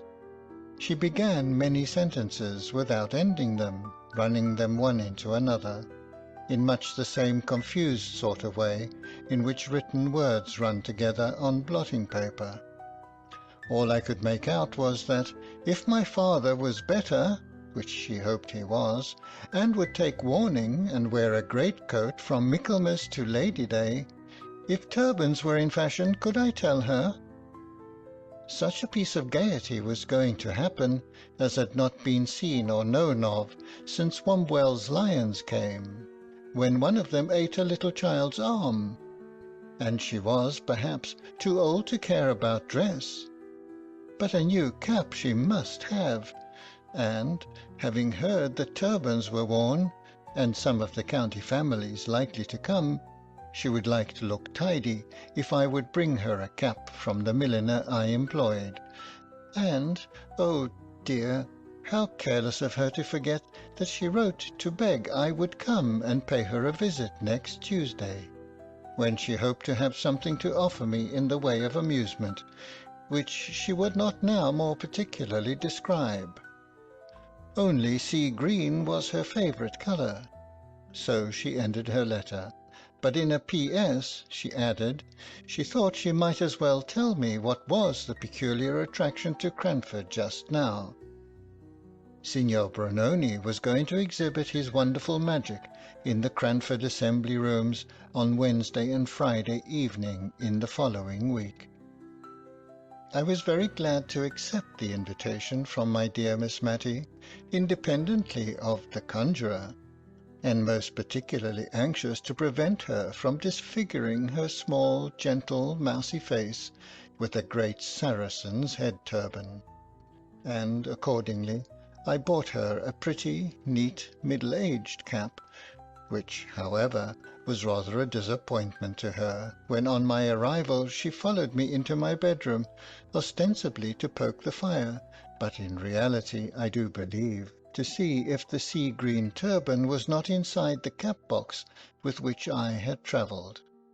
It was in vain that I twirled the cap round on my hand to exhibit back and side fronts. Her heart had been set upon a turban, and all she could do was to say, with resignation in her look and voice, "I am sure you did your best, my dear. It is just like the caps all the ladies in Cranford are wearing, and they have had theirs for a year, I dare say. I should have liked something newer, I confess, something more like the turbans Miss Betty Barker tells me Queen Adelaide wears. But it is very pretty, my dear, and I dare say lavender will wear better than sea green. Well, after all, what is dress that we should care about it? You'll tell me if you want anything, my dear. Here is the bell. I suppose turbans have not got down to Drumble yet." So saying, the dear old lady, gently bemoaning herself out of the room, leaving me to dress for the evening, when, as she informed me, she expected Miss Pole and Mrs. Forrester, and she hoped I should not feel myself too much tired to join the party. Of course I should not, and I made some haste to unpack and arrange my dress. But with all my speed I heard the arrivals and the buzz of conversation in the next room before I was ready. Just as I opened the door I caught the words, "I was foolish to expect anything very genteel out of the Drumble shops. Poor girl, she did her best, I've no doubt. But for all that, I had rather that she blamed Drumble and me than disfigure herself with a turban." Miss Pole was always the person, in the trio of Cranford ladies now assembled, to have had adventures. She was in the habit of spending the morning in rambling from shop to shop, not to purchase anything except an occasional reel of cotton or a piece of tape, but to see the new articles and report upon them, and to collect all the stray pieces of intelligence in the town. She had a way, too, of demurely popping hither and thither into all sorts of places to gratify her curiosity on any point, a way which, if she had not looked so very genteel and prim, might have been considered impertinent. And now, by the expressive way in which she cleared her throat and waited for all minor subjects, such as caps and turbans, to be cleared off the course, we knew she had something very particular to relate when the due pause came. And I defy any people possessed of common modesty to keep up a conversation long, where one among them sits up aloft in silence, looking down upon all the things they chance to say as trivial and contemptible compared to what they could disclose if properly entreated. Miss Pole began. As I was stepping out of Gordon's shop today, I chanced to go into the George. My Betty has a second cousin who is chambermaid there, and I thought Betty would like to hear how she was. And not seeing anyone about, I strolled up the staircase and found myself in the passage leading to the assembly room. You and I remember the assembly room, I am sure, Miss Matty, and the minuets de la cour.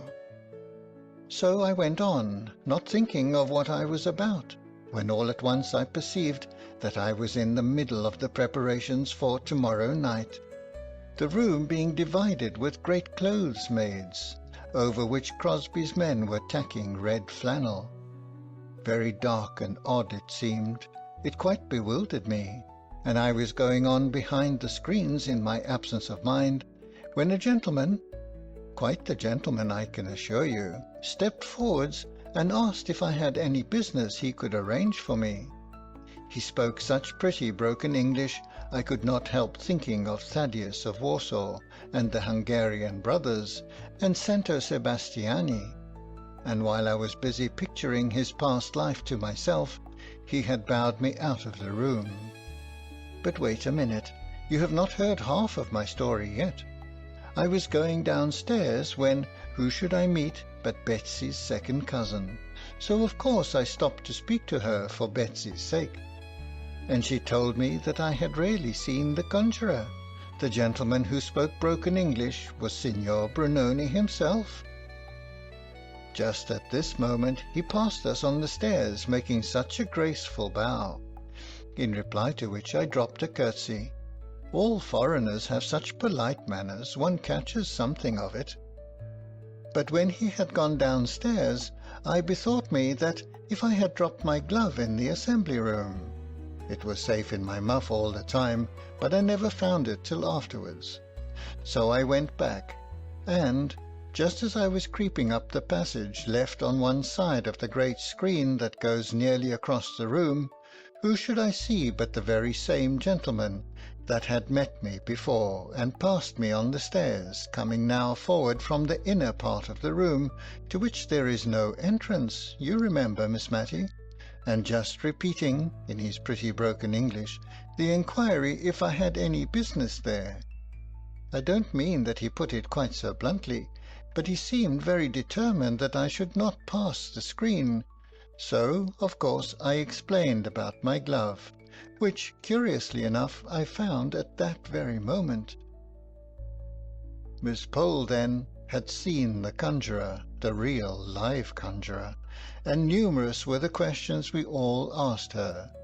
Had he a beard? Was he young or old? Fair or dark? Did he look? Unable to shape my question prudently, I put it in another form. How did he look? In short, Miss Pole was the heroine of the evening, owing to her morning's encounter. If she was not the rose, that is to say, the conjurer, she had been near it. Conjuration, sleight of hand, magic, witchcraft were the subjects of the evening. Miss Pole was slightly sceptical and inclined to think there might be a scientific solution found for even the proceedings of the Witch of Endor. Mrs. Forrester believed everything from ghosts to death watches.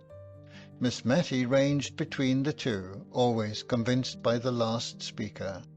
I think she was naturally more inclined to Mrs. Forrester's side, but a desire of proving herself a worthy sister to Miss Jenkins kept her equally balanced. Miss Jenkins, who would never allow a servant to call the little rolls of tallow that formed themselves round the candles winding sheets, but instead on their being spoken of as roly-polies.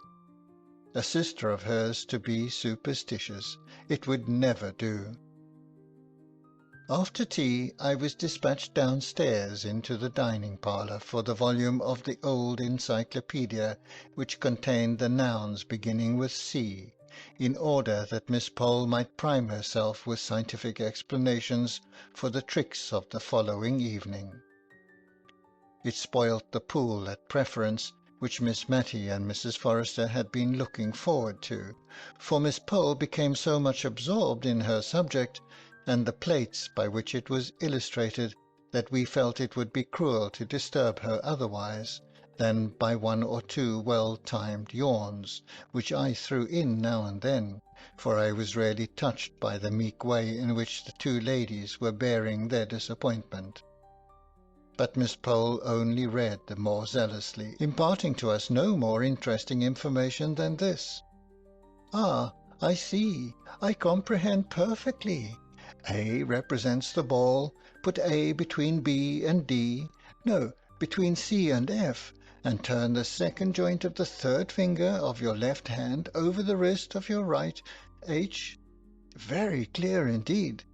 My dear Mrs. Forrester, conjuring and witchcraft is a mere affair of the alphabet. Do let me read you this one passage." Mrs. Forrester implored Miss Pole to spare her, saying from a child upwards she never could understand being read aloud to, and I dropped the pack of cards which I had been shuffling very audibly, and by this discreet movement I obliged Miss Pole to perceive that Preference was to have been the order of the evening, and to propose rather unwillingly that the pool should commence. The pleasant brightness that stole over the other two ladies' faces on this. Miss Matty had one or two twinges of self-reproach for having interrupted Miss Pole in her studies, and did not remember her cards well, or give her full attention to the game until she had soothed her conscience by offering to lend the volume of the encyclopaedia to Miss Pole, who accepted it thankfully, and said Betty should take it home when she came with the lantern. The next evening we were all in a little gentle flutter at the idea of the gaiety before us. Miss Matty went up to dress betimes, and hurried me until I was ready, when we found we had an hour and a half to wait before the doors opened at 7 precisely, and we had only 20 yards to go. However, as Miss Matty said, it would not do to get too much absorbed in anything and forget the time, so she thought we had better sit quietly without lighting the candles till 5 minutes to 7. So Miss Matty dozed and I knitted. At length we set off, and at the door under the carriageway at the George we met Mrs. Forrester and Miss Pole. The latter was discussing the subject of the evening with more vehemence than ever, and throwing A's and B's at our heads like hailstones. She had even copied one or two of the receipts, as she called them, for the different tricks, on backs of letters, ready to explain and to detect Signor Brunoni's arts. We went into the cloakroom adjoining the assembly-room. Miss Matty gave a sigh or two to her departed youth, and the remembrance of the last time she had been there, as she adjusted her pretty new cap before the strange, quaint old mirror in the cloakroom.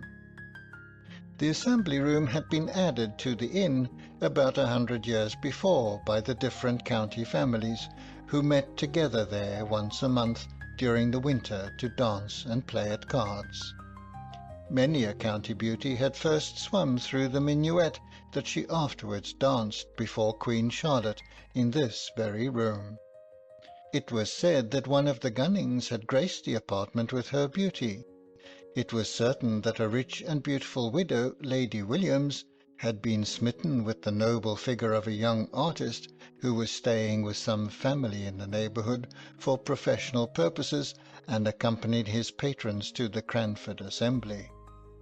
And a pretty bargain poor Lady Williams had had of her handsome husband, if all tales were true. Now no beauty blushed and dimpled along the sides of the Cranford assembly-room. No handsome artist won hearts by his bow, chapeau bras in hand. The old room was dingy, the salmon-coloured paint had faded into a drab, great pieces of plaster had chipped off from the white wreaths and festoons on its walls, but still a mouldy odour of aristocracy lingered about the place, and a dusty recollection of the days that were gone made Miss Matty and Mrs. Forrester bridle up as they entered, and walk mincingly up the room, as if there were a number of genteel observers, instead of two little boys with a stick of toffee between them, with which to beguile the time. We stopped short at the second front row. I could hardly understand why, until I heard Miss Pole ask a stray waiter if any of the county families were expected, and when he shook his head and believed not, Mrs. Forrester and Miss Matty moved forward, and our party represented a conversational square. The front row was soon augmented and enriched by Lady Glenmire and Mrs. Jameson. We 6 occupied the 2 front rows, and our aristocratic seclusion was respected by the groups of shopkeepers who strayed in from time to time and huddled together on the back benches. At least I conjectured so, from the noise they made and the sonorous bumps they gave in sitting down.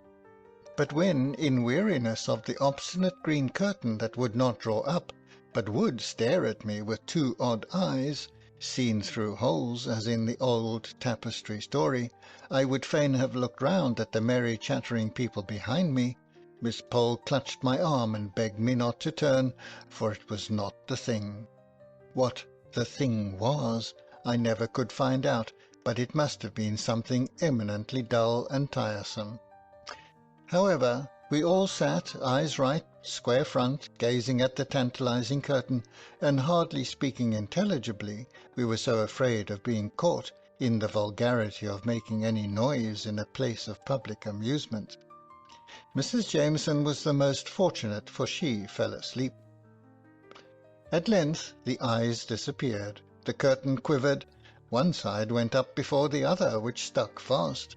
It was dropped again, and with a fresh effort and a vigorous pull from some unseen hand, it flew up, revealing to our sight a magnificent gentleman in the Turkish costume, seated before a little table, gazing at us. I should have said with the same eyes that I had last seen through the hole in the curtain, with calm and condescending dignity, like a being of another sphere, as I heard a sentimental voice ejaculate behind me. "That's not Signor Brunoni," said Miss Pole decidedly, and so audibly that I am sure he heard, for he glanced down over his flowing beard at our party with an air of mute reproach. Signor Brunoni had no beard, but perhaps he'll come soon. So she lulled herself into patience. Meanwhile Miss Matty had reconnoitred through her eyeglass, wiped it, and looked again. Then she turned round and said to me in a kind, mild, sorrowful tone, "You see, my dear, turbans are worn." But we had no time for more conversation.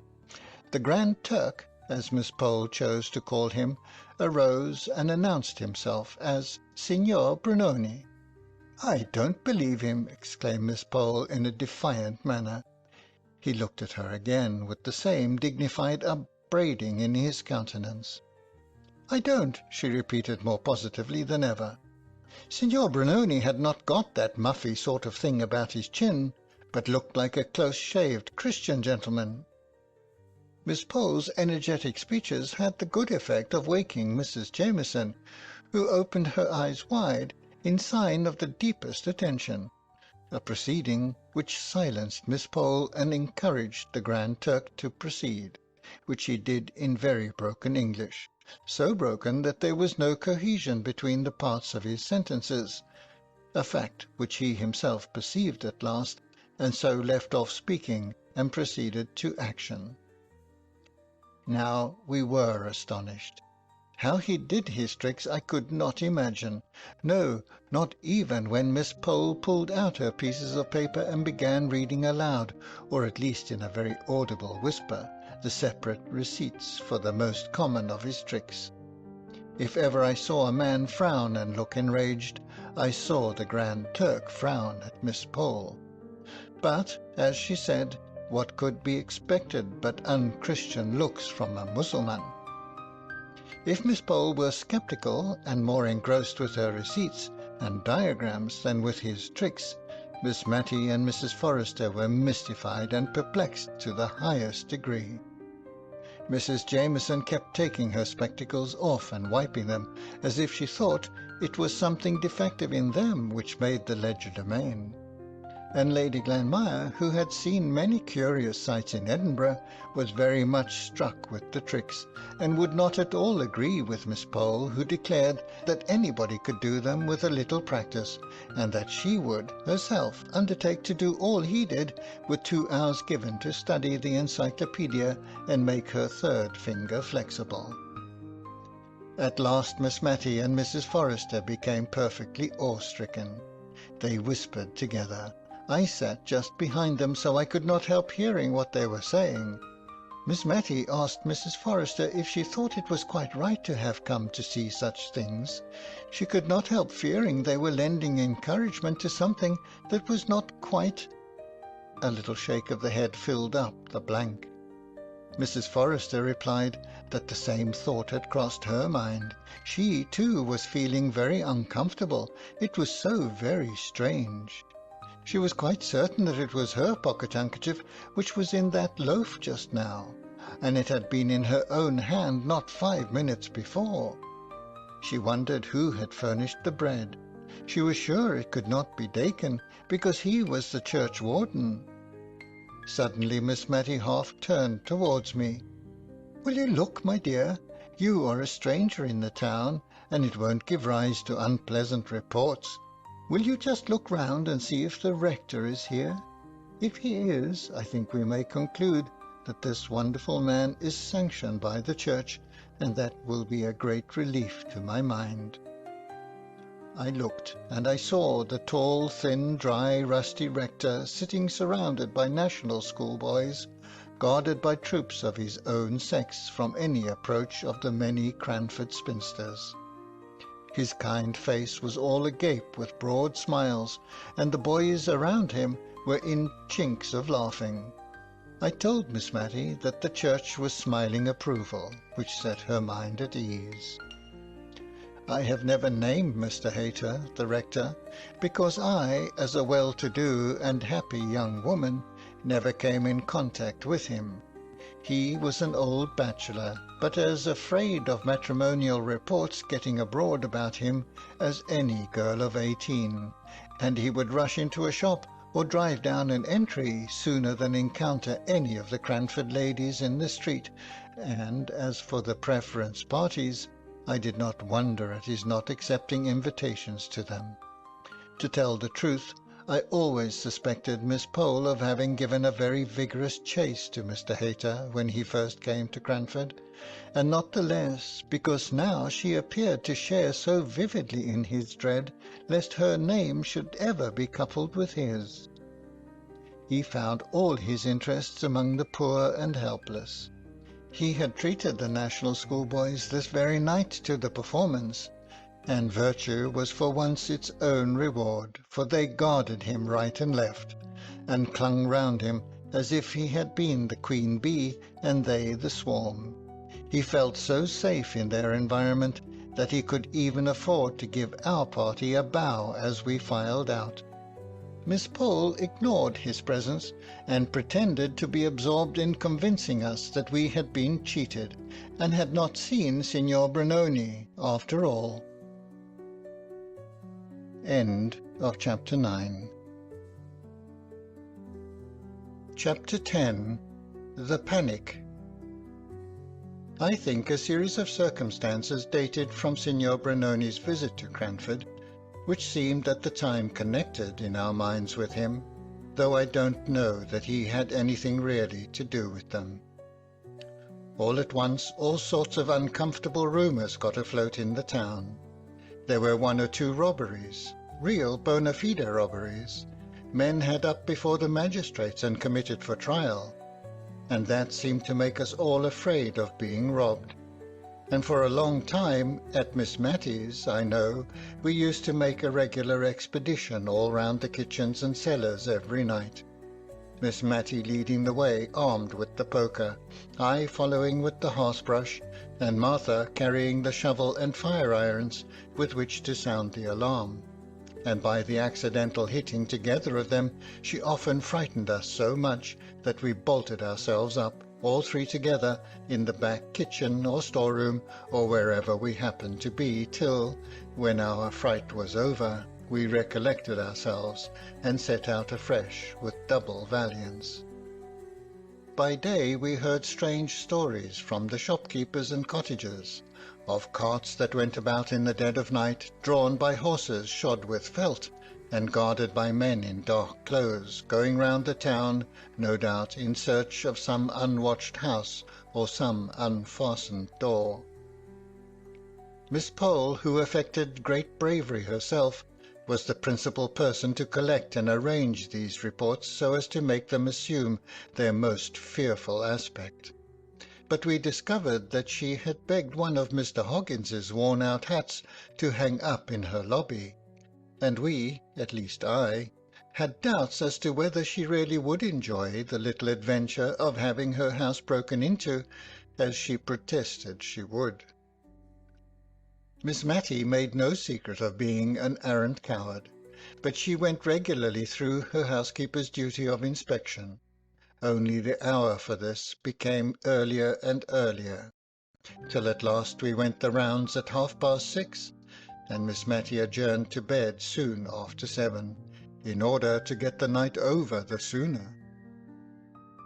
Cranford had so long piqued itself on being an honest and moral town that it had grown to fancy itself too genteel and well-bred to be otherwise, and felt the stain upon its character at this time doubly. But we comforted ourselves with the assurance which we gave to each other that the robberies could never have been committed by any Cranford person. It must have been a stranger or strangers who brought this disgrace upon the town, and occasioned as many precautions as if we were living among the Red Indians or the French. This last comparison of our nightly state of defence and fortification was made by Mrs. Forrester, whose father had served under General Burgoyne in the American War, and whose husband had fought the French in Spain. She indeed inclined to the idea that, in some way, the French were connected with the small thefts, which were ascertained facts, and the burglaries and highway robberies, which were rumours. She had been deeply impressed with the idea of French spies at some time in her life, and the notion could never be fairly eradicated, but sprang up again from time to time, and now her theory was this. The Cranford people respected themselves too much, and were too grateful to the aristocracy who were so kind as to live near the town, ever to disgrace their bringing up by being dishonest or immoral. Therefore we must believe that the robbers were strangers. If strangers, why not foreigners? If foreigners, who so likely as the French? Signor Brunoni spoke broken English like a Frenchman, and, though he wore a turban like a Turk, Mrs. Forrester had seen a print of Madame de Stael with a turban on, and another of Mr. Denon, in just such a dress as that in which the conjurer had made his appearance, showing clearly that the French, as well as the Turks, wore turbans. There could be no doubt Signor Brunoni was a Frenchman, a French spy come to discover the weak and undefended places of England, and doubtless he had his accomplices. For her part, she, Mrs. Forrester, had always had her own opinion of Miss Pole's adventure at the George Inn, seeing two men where only one was believed to be. French people had ways and means which she was thankful to say the English knew nothing about, and she had never felt quite easy in her mind about going to see that conjurer. It was rather too much like a forbidden thing, though the rector was there. In short, Mrs. Forrester grew more excited than we had ever known her before, and, being an officer's daughter and widow, we looked up to her opinion, of course. Really, I do not know how much was true or false in the reports which flew about like wildfire just at this time, but it seemed to me then that there was every reason to believe that at Marden, a small town about 8 miles from Cranford, houses and shops were entered by holes made in the walls, the bricks being silently carried away in the dead of the night, and all done so quietly that no sound was heard either in or out of the house. Miss Matty gave it up in despair when she heard of this. What was the use, said she, of locks and bolts and bells to the windows, and going round the house every night? That last trick was fit for a conjurer. Now she did believe that Signor Brunoni was at the bottom of it. One afternoon, about 5 o'clock, we were startled by a hasty knock at the door. Miss Matty bade me run and tell Martha on no account to open the door till she, Miss Matty, had reconnoitred through the window, and she armed herself with a footstool to drop down on the head of the visitor in case he should show a face covered with black crape as he looked up in answer to her inquiry of who was there. But it was nobody but Miss Pole and Betty. The former came upstairs carrying a little hand-basket, and she was evidently in a state of great agitation. "Take care of that," said she to me, as I offered to relieve her of her basket. "It's my plate. I am sure there is a plan to rob my house tonight. I am come to throw myself on your hospitality, Miss Matty. Betty is going to sleep with her cousin at the George. I can sit up here all night if you will allow me, but my house is so far from any neighbours, and I don't believe we could be heard if we screamed ever so." "But," said Miss Matty, "what has alarmed you so much? Have you seen any men lurking about the house?" "Oh yes," answered Miss Pole. "2 very bad-looking men have gone 3 times past the house, very slowly, and an Irish beggar-woman came not half an hour ago, and all but forced herself in past Betty, saying her children were starving, and she must speak to the mistress. You see, she said, 'Mistress,' though there was a hat hanging up in the hall, and it would have been more natural to have said 'Master.'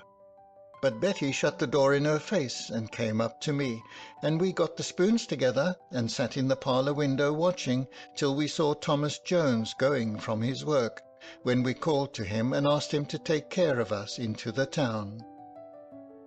We might have triumphed over Miss Pole, who had professed such bravery until she was frightened, but we were too glad to perceive that she shared in the weakness of humanity to exult over her, and I gave up my room to her very willingly, and shared Miss Matty's bed for the night.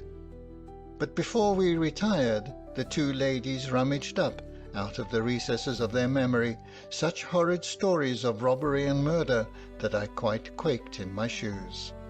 Miss Pole was evidently anxious to prove that such terrible events had occurred within her experience that she was justified in her sudden panic, and Miss Matty did not like to be outdone, and capped every story with one yet more horrible, till it reminded me, oddly enough, of an old story I had read somewhere, of a nightingale and a musician, who strove one against the other, which could produce the most admirable music, till poor Philomel dropped down dead. One of the stories that haunted me for a long time afterwards was of a girl who was left in charge of a great house in Cumberland on some particular fair day, when the other servants all went off to the gaieties. The family were away in London, and a pedlar came by and asked to leave his large and heavy pack in the kitchen, saying he would call for it again at night. And the girl, the gamekeeper's daughter, roaming about in search of amusement, chanced to hit upon a gun hanging up in the hall, and took it down to look at the chasing, and it went off through the open kitchen door, hit the pack, and a slow dark thread of blood came oozing out. How Miss Pole enjoyed this part of the story, dwelling on each word as if she loved it. She rather hurried over the further account of the girl's bravery, and I have but a confused idea that somehow she baffled the robbers with Italian irons, heated red hot and then restored to blackness by being dipped in grease. We parted for the night with an awe-stricken wonder as to what we should hear of in the morning, and, on my part, with a vehement desire for the night to be over and gone. I was so afraid lest the robbers should have seen from some dark lurking place that Miss Pole had carried off her plate, and thus have a double motive for attacking our house. But until Lady Glenmire came to call next day, we heard of nothing unusual. The kitchen fire irons were in exactly the same position against the back door as when Martha and I had skilfully piled them up like spillikins, ready to fall with an awful clatter if only a cat had touched the outside panels. I had wondered what we should all do if thus awakened and alarmed, and had proposed to Miss Matty that we should cover up our faces under the bedclothes, so that there should be no danger of the robbers thinking that we could identify them. But Miss Matty, who was trembling very much, scouted this idea, and said we owed it to society to apprehend them, and that she should certainly do her best to lay hold of them and lock them up in the garret till morning. When Lady Glenmire came, we almost felt jealous of her. Mrs. Jameson's house had really been attacked. At least there were men's footsteps to be seen on the flower borders underneath the kitchen windows, where nay men should be, and Carlo had barked all through the night as if strangers were abroad.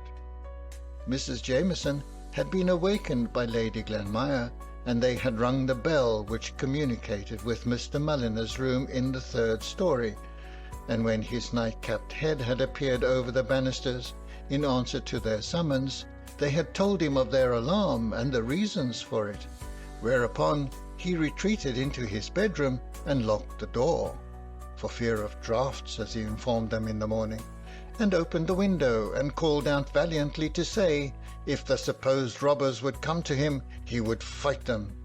But, as Lady Glenmire observed, that was but poor comfort, since they would have to pass by Mrs. Jameson's room and her own before they could reach him, and must be of a very pugnacious disposition indeed if they neglected the opportunities of robbery presented by the unguarded lower stories to go up to a garret, and there force a door in order to get at the champion of the house.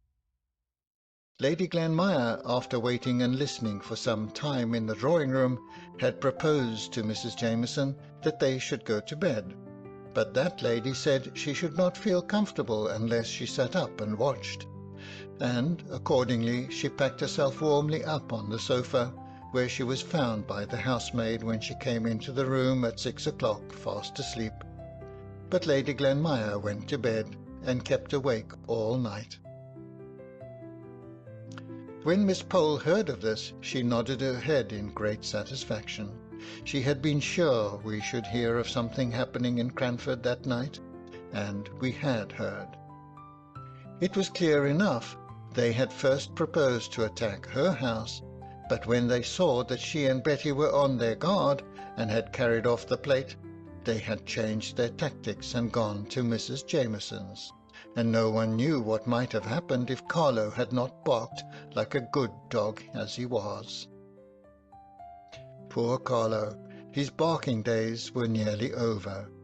Whether the gang who infested the neighbourhood were afraid of him, or whether they were revengeful enough for the way in which he had baffled them on the night in question to poison him, or whether, as some among the more uneducated people thought, he died of apoplexy, brought on by too much feeding and too little exercise, at any rate, it is certain that 2 days after this eventful night, Carlo was found dead, with his poor little legs stretched out stiff in the attitude of running, as if by such unusual exertion he could escape the sure pursuer, death. We were all sorry for Carlo, the old familiar friend who had snapped at us for so many years, and the mysterious mode of his death made us very uncomfortable. Could Signor Brunoni be at the bottom of this? He had apparently killed a canary with only a word of command. His will seemed of deadly force. Who knew but what he might yet be lingering in the neighbourhood, willing all sorts of awful things? We whispered these fancies among ourselves in the evenings, but in the mornings our courage came back with the daylight, and in a week's time we had got over the shock of Carlo's death, all but Mrs. Jameson. She, poor thing, felt it as if she had felt no event since her husband's death. Indeed, Miss Pole said that, as the Honourable Mr. Jameson drank a good deal and occasioned her much uneasiness, it was possible that Carlo's death might be the greater affliction. But there was always a tinge of cynicism in Miss Pole's remarks.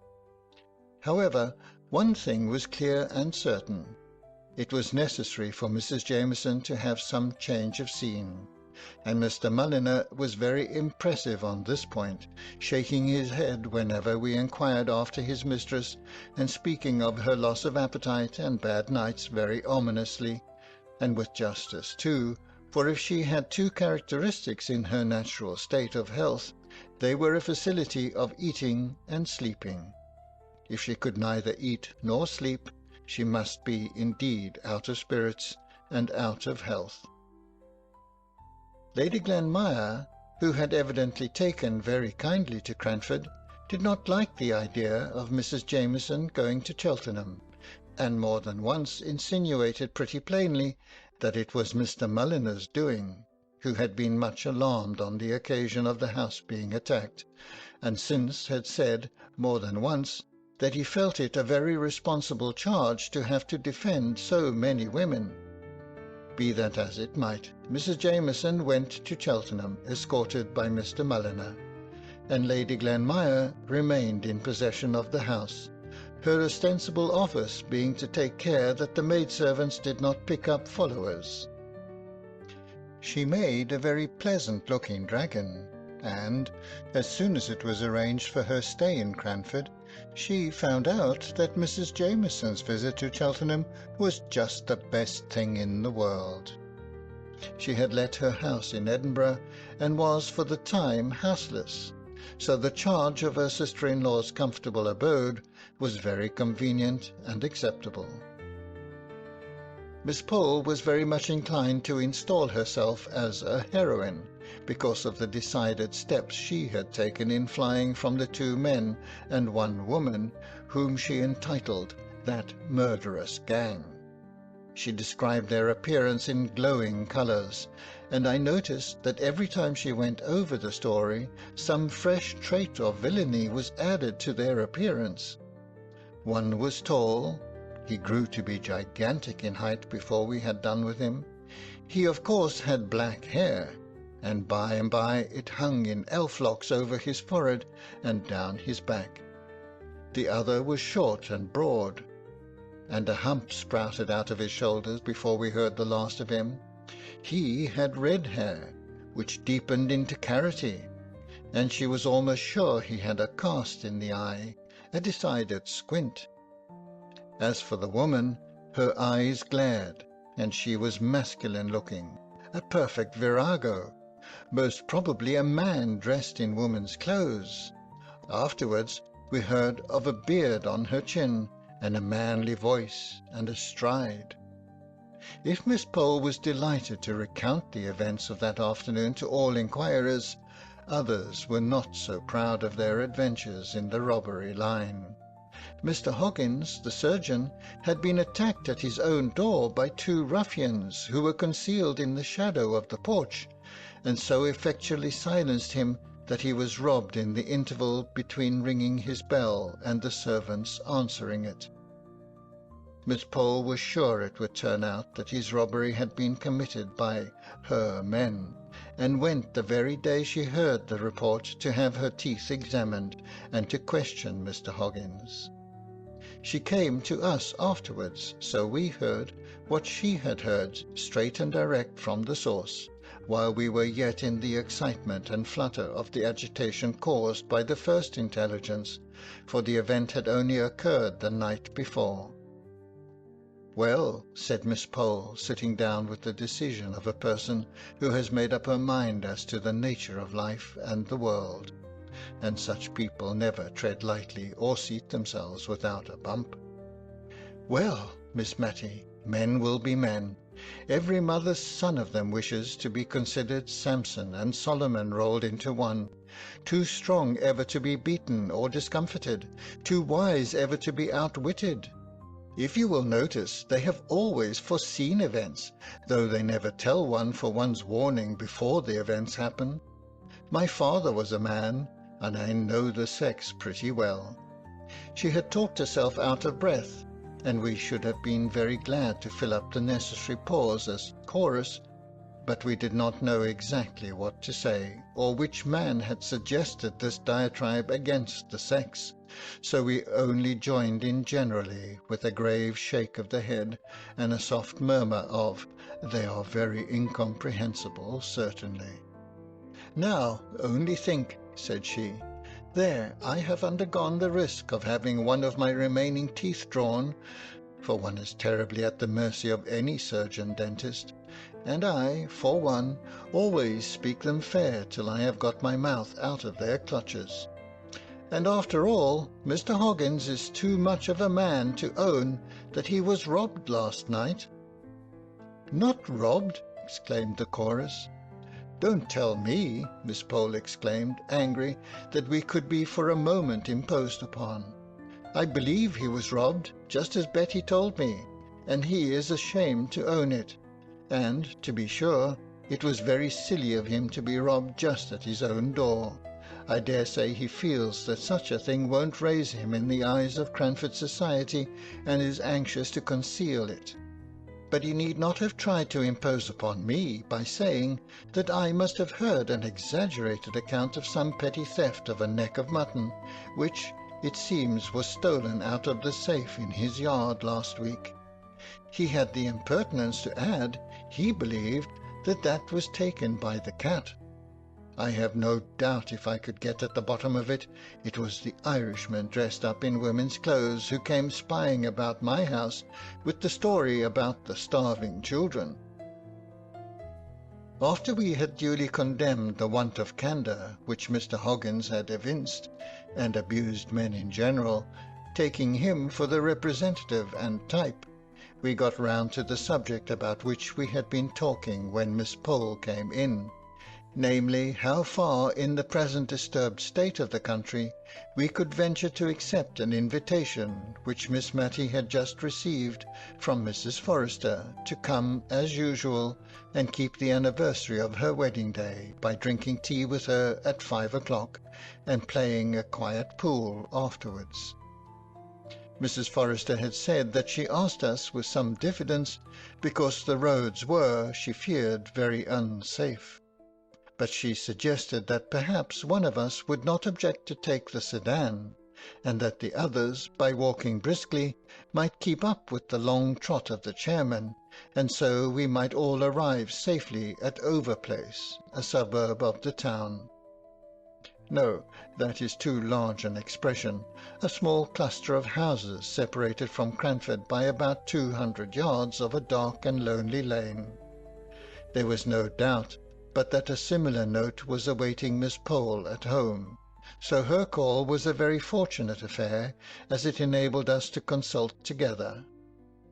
We would all much rather have declined this invitation, but we felt that it would not be quite kind to Mrs. Forrester, who would otherwise be left to a solitary retrospect of her not very happy or fortunate life. Miss Matty and Miss Pole had been visitors on this occasion for many years, and now they gallantly determined to nail their colours to the mast and to go through Darkness Lane, rather than fail in loyalty to their friend.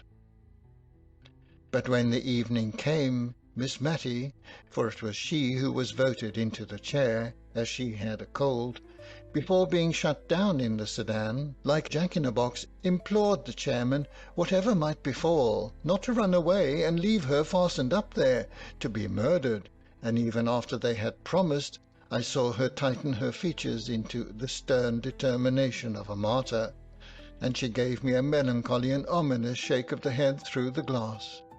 However, we got there safely, only rather out of breath, for it was who could trot the hardest through Darkness Lane, and I am afraid poor Miss Matty was sadly jolted. Mrs. Forrester had made extra preparations in acknowledgment of our exertion in coming to see her through such dangers. The usual forms of genteel ignorance as to what her servant might send up were all gone through, and harmony and preference seemed likely to be the order of the evening, but for an interesting conversation that began, I don't know how, but which had relation, of course, to the robbers who infested the neighbourhood of Cranford. Having braved the dangers of Darkness Lane, and thus having a little stock of reputation for courage to fall back upon, and also, I dare say, desirous of proving ourselves superior to men, videlicet Mr. Hoggins, in the article of candour we began to relate our individual fears, and the private precautions we each of us took. I owned that my pet apprehension was eyes looking at me and watching me, glittering out from some dull, flat wooden surface, and that if I dared to go up to my looking-glass when I was panic-stricken, I should certainly turn it round with its back towards me, for fear of seeing eyes behind me looking out of the darkness. I saw Miss Matty nerving herself up for a confession, and at last out it came. She owned that ever since she had been a girl, she had dreaded being caught by her last leg just as she was getting into bed, by someone concealed under it. She said when she was younger and more active, she used to take a flying leap from a distance, and so bring both her legs up safely into bed at once, but that this had always annoyed Deborah, who piqued herself upon getting into bed gracefully, and she had given it up in consequence. But now the old terror would often come over her, especially since Miss Pole's house had been attacked. We had got quite to believe in the fact of the attack having taken place, and yet it was very unpleasant to think of looking under a bed and seeing a man concealed with a great fierce face staring out at you. So she had bethought herself of something. Perhaps I had noticed she had told Martha to buy her a penny ball, such as children play with. And now she rolled this ball under the bed every night. If it came out on the other side, well and good. If not, she always took care to have her hand on the bell-rope, and meant to call out John and Harry, just as if she expected men-servants to answer her ring. We all applauded this ingenious contrivance, and Miss Matty sank back into satisfied silence, with a look at Mrs. Forrester as if to ask for her private weakness. Mrs. Forrester looked askance at Miss Pole, and tried to change the subject a little by telling us that she had borrowed a boy from one of the neighbouring cottages, and promised his parents 100 weight of coals at Christmas, and his supper every evening, for the loan of him at nights. She had instructed him in his possible duties when he first came, and finding him sensible, she had given him the Major's sword. The Major was her late husband, and desired him to put it very carefully behind his pillow at night, turning the edge towards the head of the pillow. He was a sharp lad, she was sure, for, spying out the Major's cocked hat, He had said if he might have that to wear, he was sure he could frighten 2 Englishmen or 4 Frenchmen any day. But she had impressed upon him anew that he was to lose no time in putting on hats or anything else, but if he heard any noise he was to run at it with his drawn sword. On my suggestion that some accident might occur from such slaughterous and indiscriminate directions, and that he might rush on Jenny getting up to wash, and have spitted her before he had discovered that she was not a Frenchman, Mrs. Forrester said she did not think that that was likely, for he was a very sound sleeper, and generally had to be well shaken or cold-pigged in the morning before they could rouse him.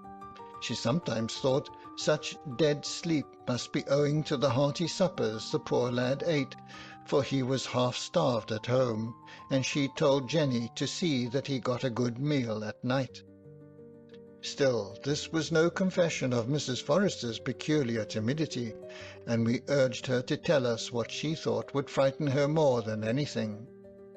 She paused, and stirred the fire, and snuffed the candles, and then she said in a sounding whisper, "Ghosts."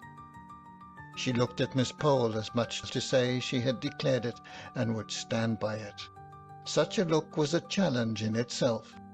Miss Pole came down upon her with indigestion, spectral illusions, optical delusions, and a great deal out of Dr. Ferrier and Dr. Hibbert besides.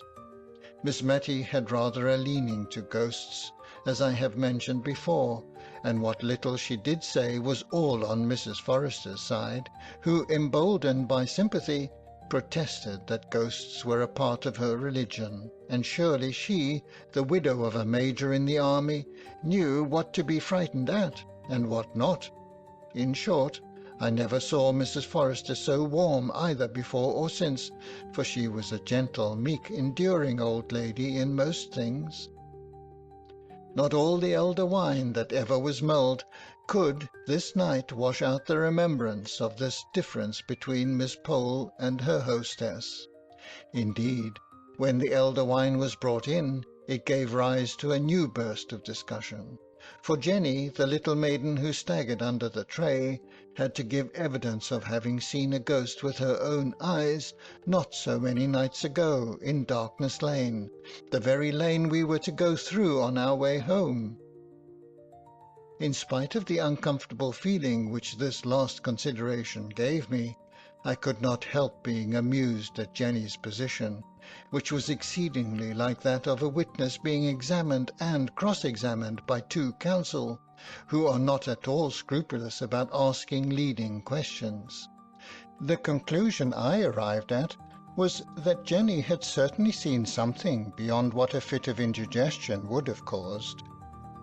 A lady, all in white, and without her head, was what she deposed and adhered to, supported by a consciousness of the secret sympathy of her mistress under the withering scorn with which Miss Pole regarded her. And not only she, but many others had seen this headless lady, who sat by the roadside wringing her hands as in deep grief. Mrs. Forrester looked at us from time to time with an air of conscious triumph, but then she had not to pass through Darkness Lane before she could bury herself beneath her own familiar bedclothes. We preserved a discreet silence as to the headless lady while we were putting on our things to go home, for there was no knowing how near the ghostly head and ears might be, or what spiritual connection they might be keeping up with the unhappy body in Darkness Lane, and therefore even Miss Pole felt that it was well not to speak lightly on such subjects, for fear of vexing or insulting that woe-begone trunk. At least so I conjecture, for instead of the busy clatter usual in the operation, we tied on our cloaks as sadly as mutes at a funeral. Miss Matty drew the curtains round the windows of the chair to shut out disagreeable sights, and the men, either because they were in spirits that their labours were so nearly ended, or because they were going downhill, set off at such a round and merry pace that it was all Miss Pole and I could do to keep up with them. She had breath for nothing beyond an imploring, "Don't leave me," uttered as she clutched my arm so tightly that I could not have quitted her, ghost or no ghost. What a relief it was when the men, weary of their burden and their quick trot, stopped just where Headingley Causeway branches off from Darkness Lane. Miss Pole unloosed me and caught at one of the men. Could not you take Miss Matty round by Headingley Causeway? The pavement in Darkness Lane jolts so, and she is not very strong." A smothered voice was heard from the inside of the chair. "Oh, pray go on. What is the matter? What is the matter? I will give you sixpence more to go on very fast. Play don't stop here." "And I'll give you a shilling," said Miss Pole with tremulous dignity, "if you'll go by Headingley Causeway." The two men grunted acquiescence and took up the chair and went along the causeway, which certainly answered Miss Pole's kind purpose of saving Miss Matty's bones, for it was covered with soft thick mud, and even a fall there would have been easy till the getting up came, when there might have been some difficulty in extrication. End of chapter 10. Chapter 11. Samuel Brown. The next morning I met Lady Glenmire and Miss Pole setting out on a long walk to find some old woman who was famous in the neighbourhood for her skill in knitting woolen stockings. Miss Pole said to me, with a smile half kindly and half contemptuous upon her countenance, "I have been just telling Lady Glenmire of our poor friend Mrs. Forrester and her terror of ghosts. It comes from living so much alone and listening to the bugaboo stories of that Jenny of hers. She was so calm and so much above superstitious fears herself that I was almost ashamed to say how glad I had been of her Headingley Causeway proposition the night before, and turned off the conversation to something else. In the afternoon Miss Pole called on Miss Matty to tell her of the adventure, the real adventure they had met with on their morning's walk. They had been perplexed about the exact path which they were to take across the fields in order to find the knitting old woman, and had stopped to inquire at a little wayside public-house standing on the high road to London, about 3 miles from Cranford. The good woman had asked them to sit down and rest themselves while she fetched her husband, who could direct them better than she could, and while they were sitting in the sanded parlour a little girl came in. They thought that she belonged to the landlady and began some trifling conversation with her, but on Mrs. Roberts's return she told them that the little thing was the only child of a couple who were staying in the house. And then she began a long story, out of which Lady Glenmire and Miss Pole could only gather 1 or 2 decided facts, which were that about 6 weeks ago a light spring cart had broken down just before their door, in which there were 2 men, 1 woman, and this child. One of the men was seriously hurt, no bones broken, only shaken, the landlady called it, but he had probably sustained some severe internal injury, for he had languished in their house ever since, attended by his wife, the mother of this little girl. Miss Pole had asked what he was, what he looked like, and Mrs. Roberts had made answer that he was not like a gentleman, nor yet like a common person. If it had not been that he and his wife were such decent, quiet people, she could almost have thought he was a mountebank, or something of the kind, for they had a great box in the cart full of she did not know what. She had helped to unpack it and take out their linen and clothes, when the other man, his twin brother she believed he was, had gone off with the horse and cart. Miss Pole had begun to have her suspicions at this point, and expressed her idea that it was rather strange that the box and cart and horse and all should have disappeared. But good Mrs. Roberts seemed to have become quite indignant at Miss Pole's implied suggestion. In fact, Miss Pole said, she was as angry as if Miss Pole had told her that she herself was a swindler. As the best way of convincing the ladies, she bethought her of begging them to see the wife, and, as Miss Pole said, there was no doubting the honest, worn, bronze face of the woman who, at the first tender words from Lady Glenmire, burst into tears, which she was too weak to check until some word from the landlady made her swallow down her sobs in order that she might testify to the Christian kindness shown by Mr. and Mrs. Roberts.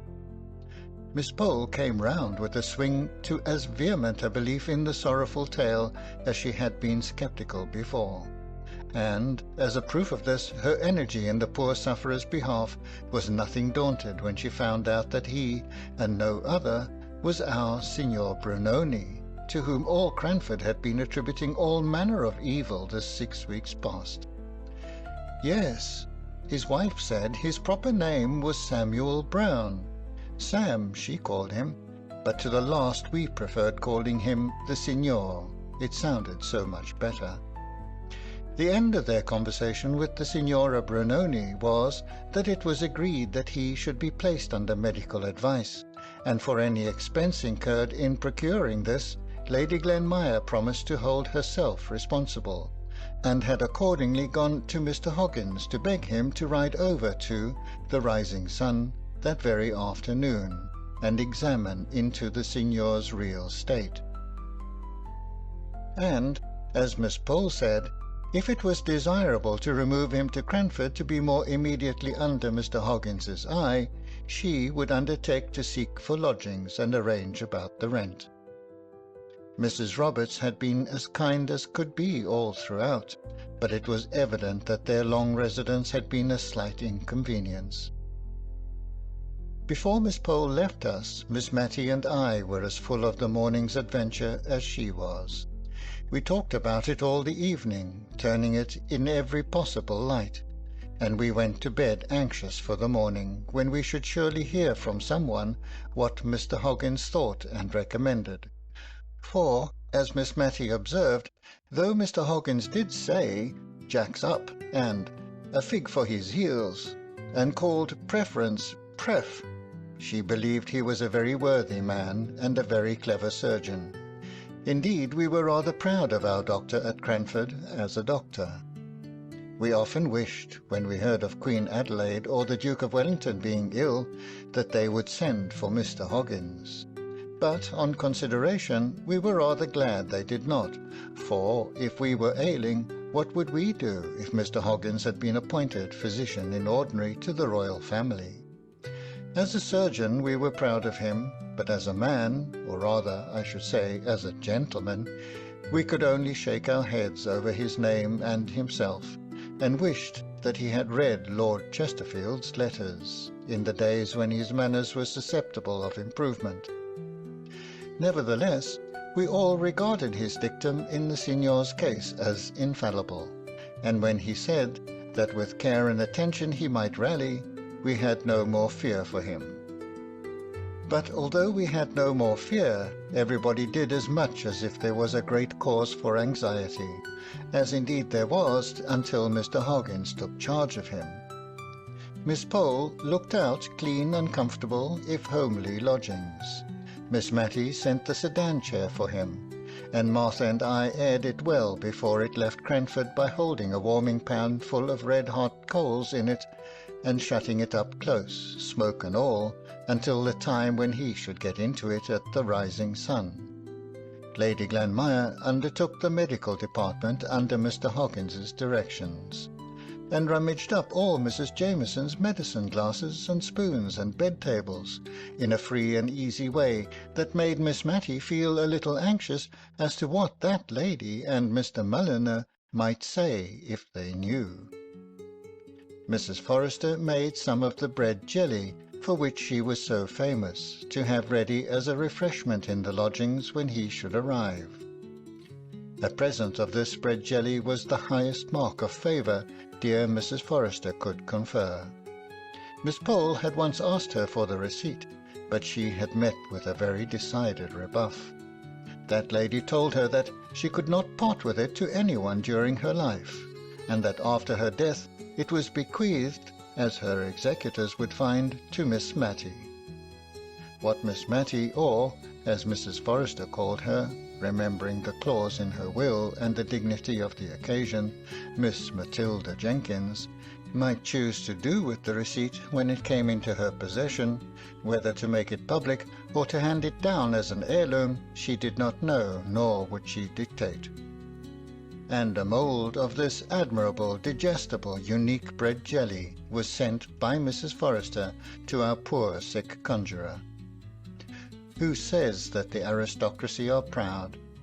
Here was a lady, by birth a Tyrrell, and descended from the great Sir Walter that shot King Rufus, and in whose veins ran the blood of him who murdered the little princess in the Tower, going every day to see what dainty dishes she could prepare for Samuel Brown, a mountebank. But, indeed, it was wonderful to see what kind feelings were called out by this poor man's coming among us, and also wonderful to see how the great Cranford panic, which had been occasioned by his first coming in his Turkish dress, melted away into thin air on his second coming, pale and feeble, and with heavy filmy eyes that only brightened a very little when they fell upon the countenance of his faithful wife or their pale and sorrowful little girl. Somehow we all forgot to be afraid. I dare say it was that, finding out that he, who had first excited our love of the marvellous by his unprecedented arts, had not sufficient everyday gifts to manage a shying horse, made us feel as if we were ourselves again. Miss Pole came with her little basket at all hours of the evening, as if her lonely house and the unfrequented road to it had never been infested by that murderous gang. Mrs. Forrester said she thought that neither Jenny nor she need mind the headless lady who wept and wailed in Darkness Lane, for surely the power was never given to such beings to harm those who went about to try to do what little good was in their power, to which Jenny tremblingly assented. But the mistress's theory had little effect on the maid's practice until she had sewn 2 pieces of red flannel in the shape of a cross on her inner garment. I found Miss Matty covering her penny ball, the ball that she used to roll under her bed with gay-coloured worsted in rainbow stripes. "My dear," said she, "my heart is so sad for that little careworn child. Although her father is a conjurer, she looks as if she has never had a good game of play in her life. I used to make very pretty balls in this way when I was a girl, and I thought I would try if I could not make this one smart and take it to Phoebe this afternoon. I think the gang must have left the neighbourhood, for one does not hear any more of their violence and robbery now." We were all of us far too full of the signor's precarious state to talk either about robbers or ghosts. Indeed, Lady Glenmire said she never had heard of any actual robberies, except that 2 little boys had stolen some apples from Farmer Benson's orchard, and that some eggs had been missed on a market day off Widow Hayward's stall. But that was expecting too much of us. We could not acknowledge that we had only this small foundation for all our panic. Miss Pole drew herself up at this remark of Lady Glenmire's, and said that she wished she could agree with her as to the very small reason we had for alarm, but with the recollection of a man disguised as a woman who had endeavoured to force himself into her house while his confederates waited outside, with the knowledge gained from Lady Glenmire herself of the footprints seen on Mrs. Jameson's flower borders, with the fact before her of the audacious robbery committed on Mr. Hoggins at his own door.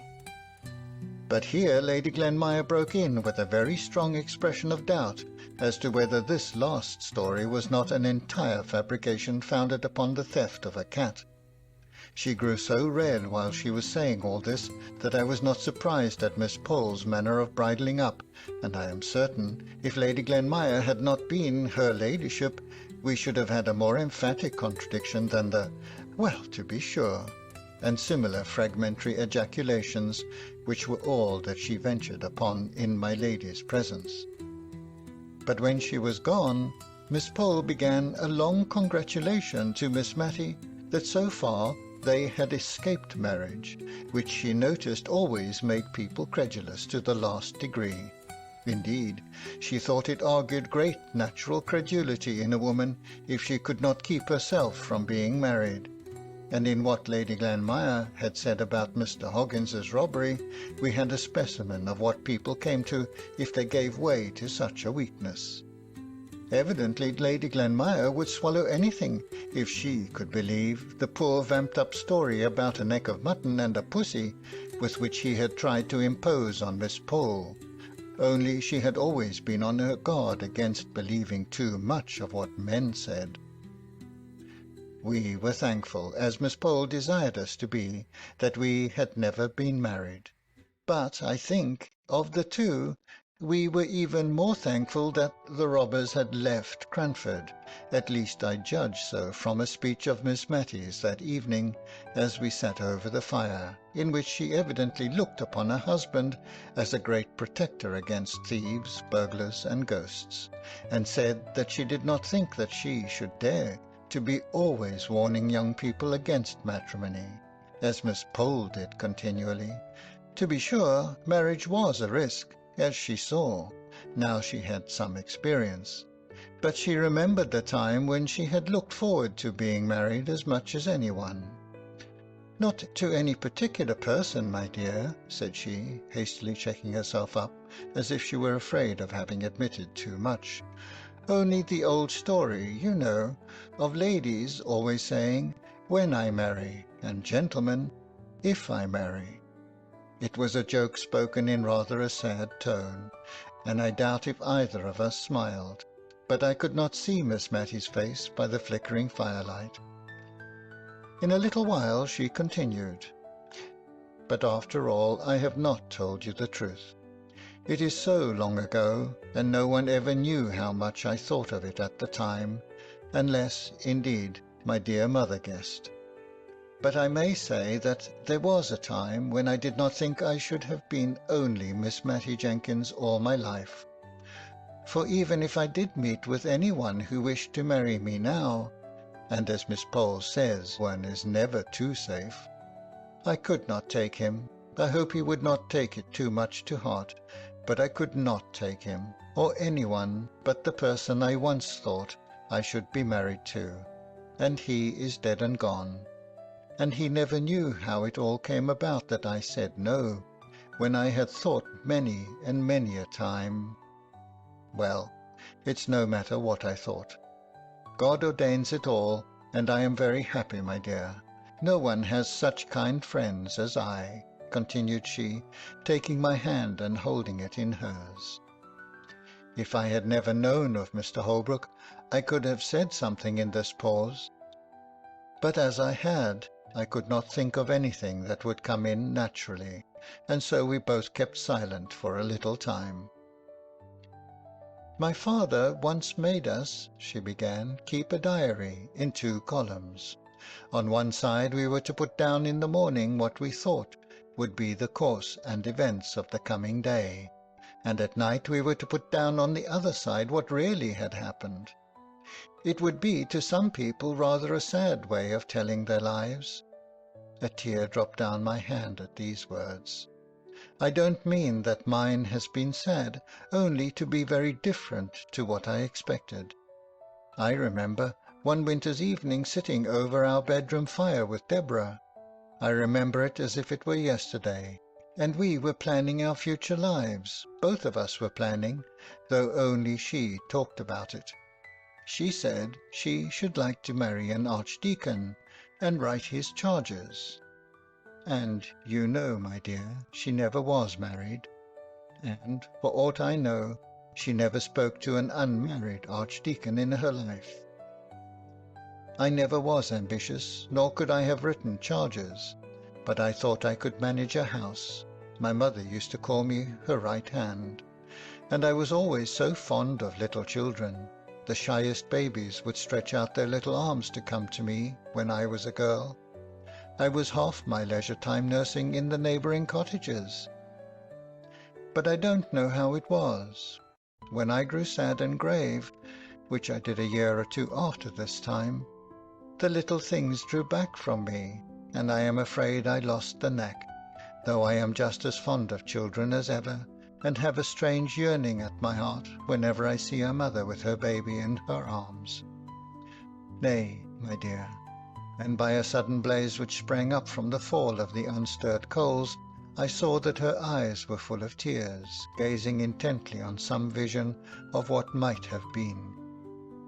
Do you know, I dream sometimes that I have a little child, always the same, a little girl of about 2 years old. She never grows older, though I have dreamt about her for many years. I don't think I ever dream of any words or sounds she makes. She is very noiseless and still, but she comes to me when she is very sorry or very glad, and I have wakened with the clasp of her dear little arms round my neck. Only last night, perhaps because I had gone to sleep thinking of this ball for Phoebe, my little darling came in my dream and put up her mouth to be kissed, just as I have seen real babies do to real mothers before going to bed. But all this is nonsense, dear. Only don't be frightened by Miss Pole from being married. I can fancy it may be a very happy state, and a little credulity helps one on through life very smoothly. Better than always doubting and seeing difficulties and disagreeables in everything. If I had been inclined to be daunted from matrimony, it would not have been Miss Pole to do it. It would have been the lot of poor Signor Brunoni and his wife. And yet again it was an encouragement to see how, through all their cares and sorrows, they thought of each other and not of themselves, and how keen were their joys if they only passed through each other or through the little Phoebe. The Signora told me one day a good deal about their lives up to this period. It began by my asking her whether Miss Pole's story of the twin brothers was true. It sounded so wonderful a likeness that I should have had my doubts, if Miss Pole had not been unmarried. But the Signora, or, as we found out she preferred to be called, Mrs. Brown, said it was quite true, that her brother-in-law was by many taken for her husband, which was of great assistance to them in their profession.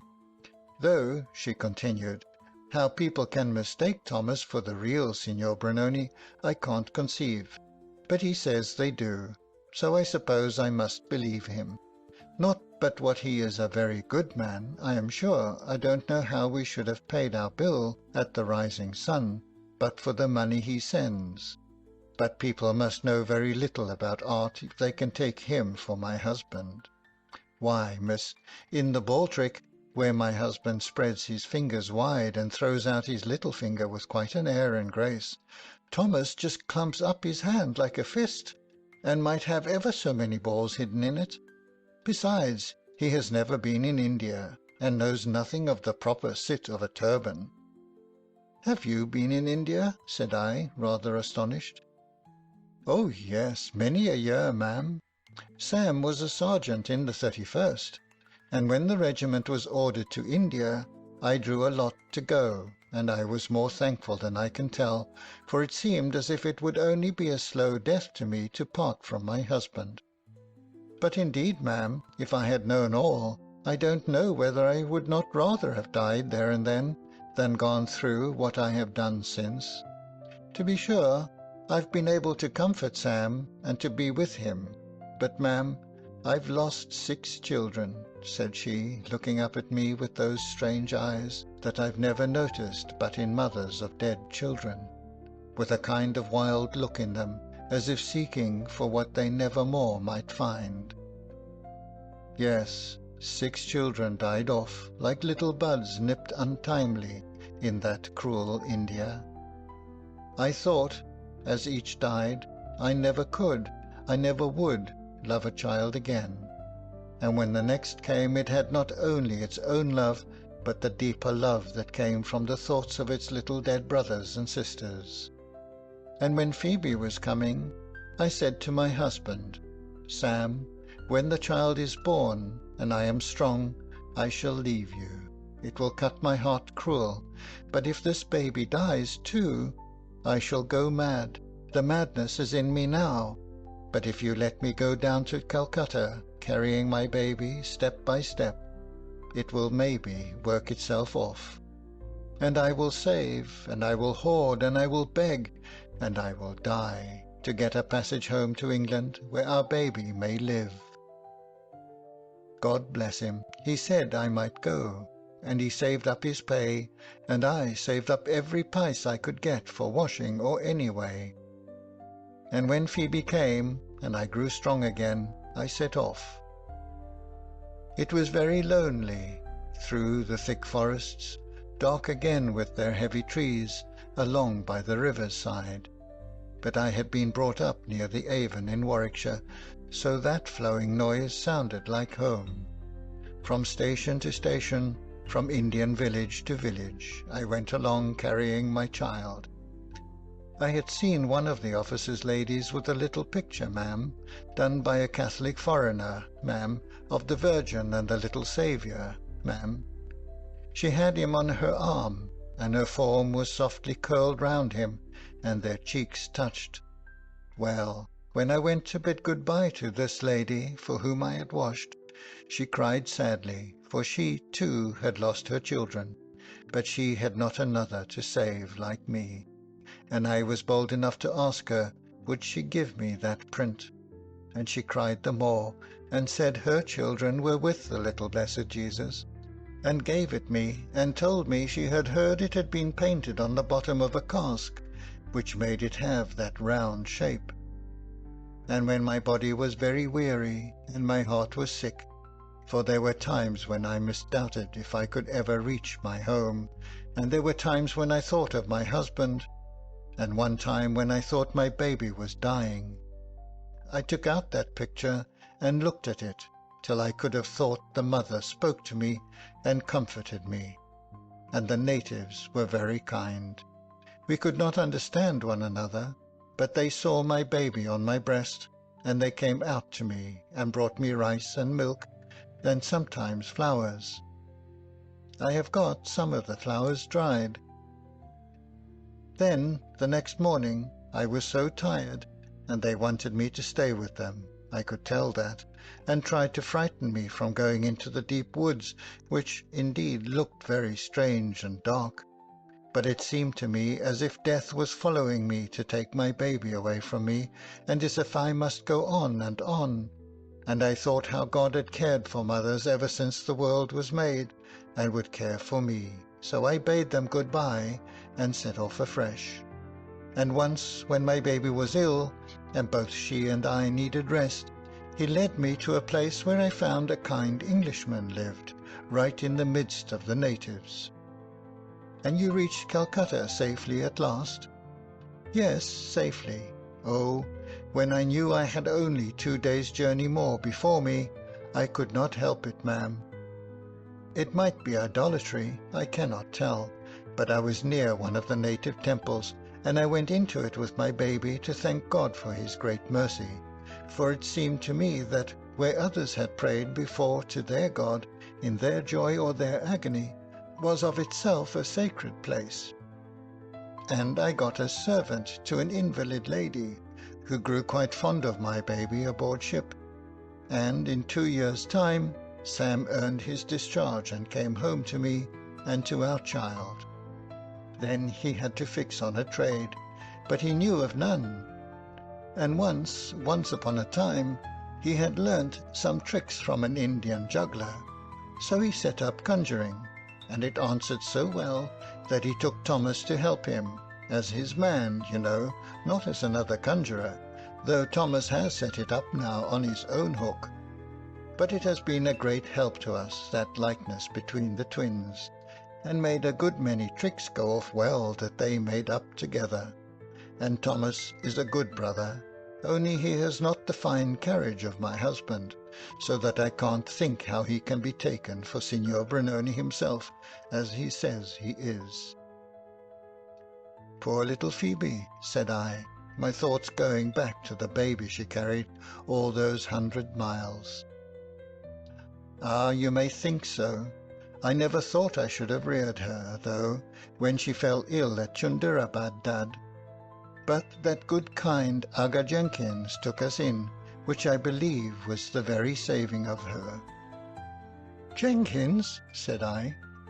"Yes, Jenkins. I shall think all people of that name are kind, for here is that nice old lady who comes every day to take Phoebe a walk." But an idea had flashed through my head. Could the Aga Jenkins be the lost Peter? True, he was reported by many to be dead, but, equally true, some had said that he had arrived at the dignity of Great Lama of Tibet. Miss Matty thought he was alive.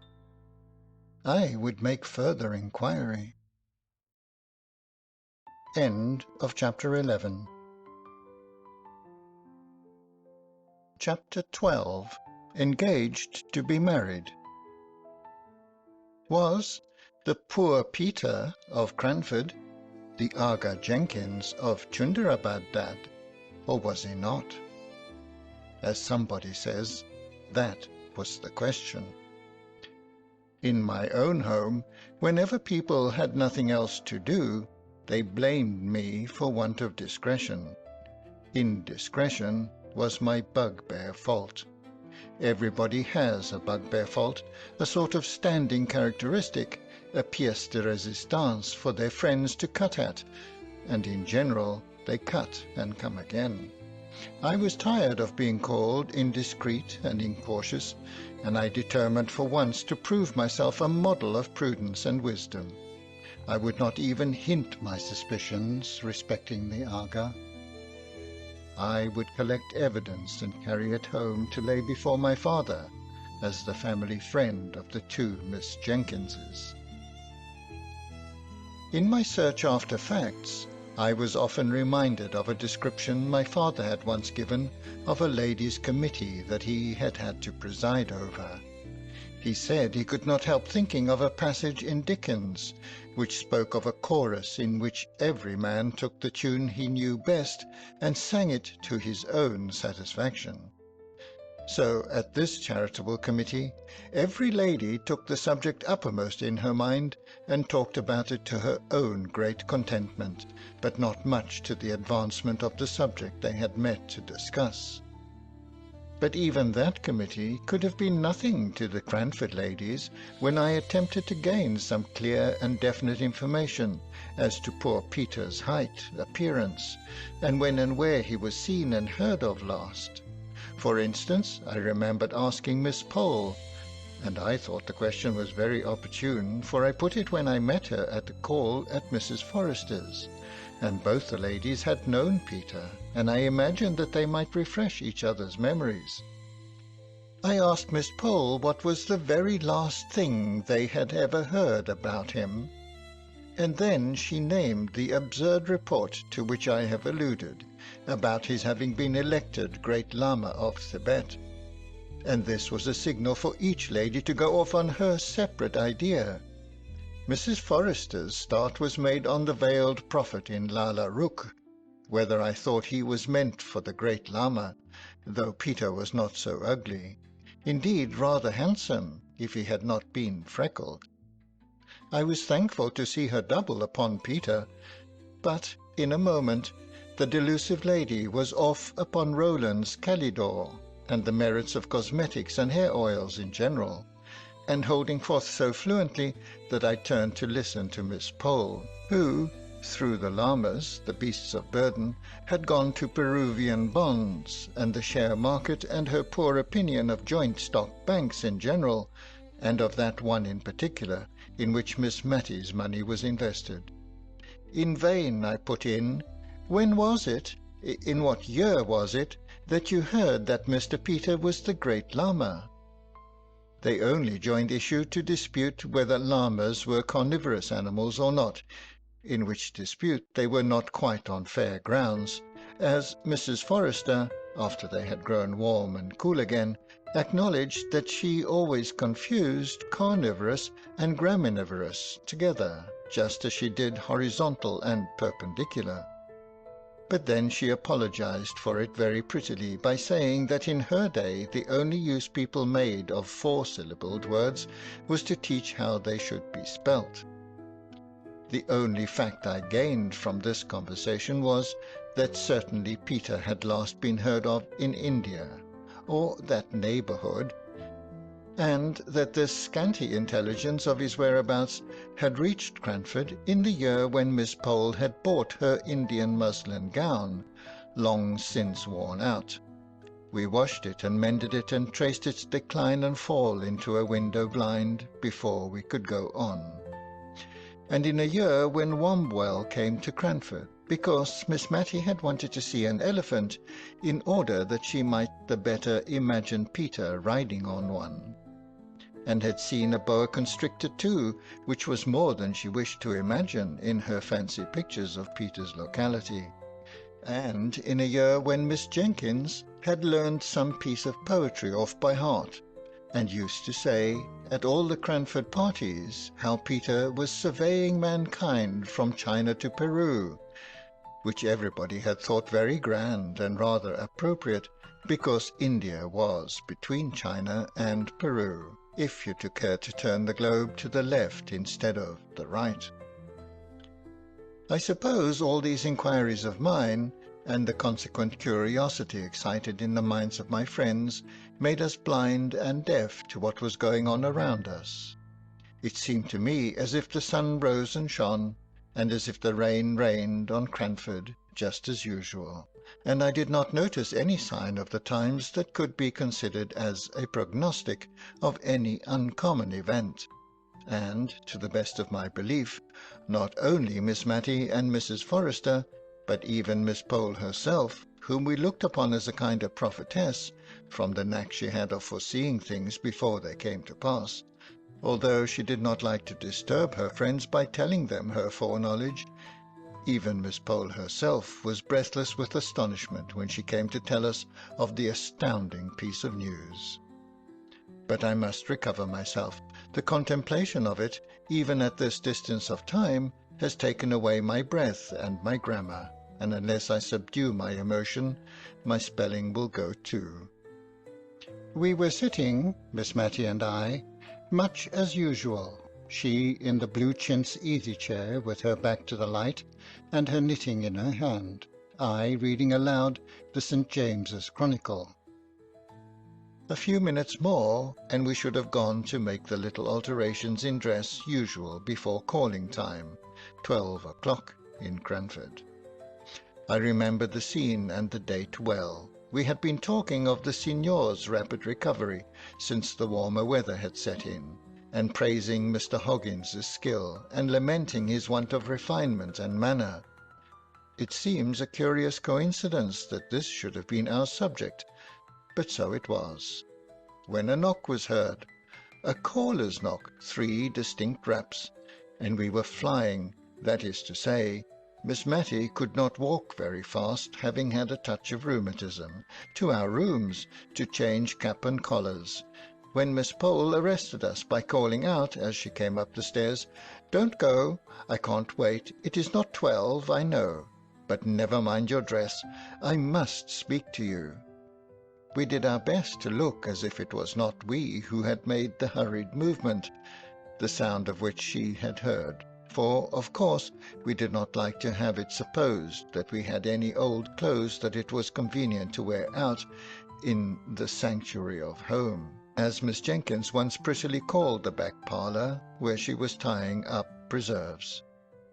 So we threw our gentility with double force into our manners, and very genteel we were for 2 minutes, while Miss Pole recovered breath, and excited our curiosity strongly by lifting up her hands in amazement and bringing them down in silence, as if what she had to say was too big for words, and could only be expressed by pantomime.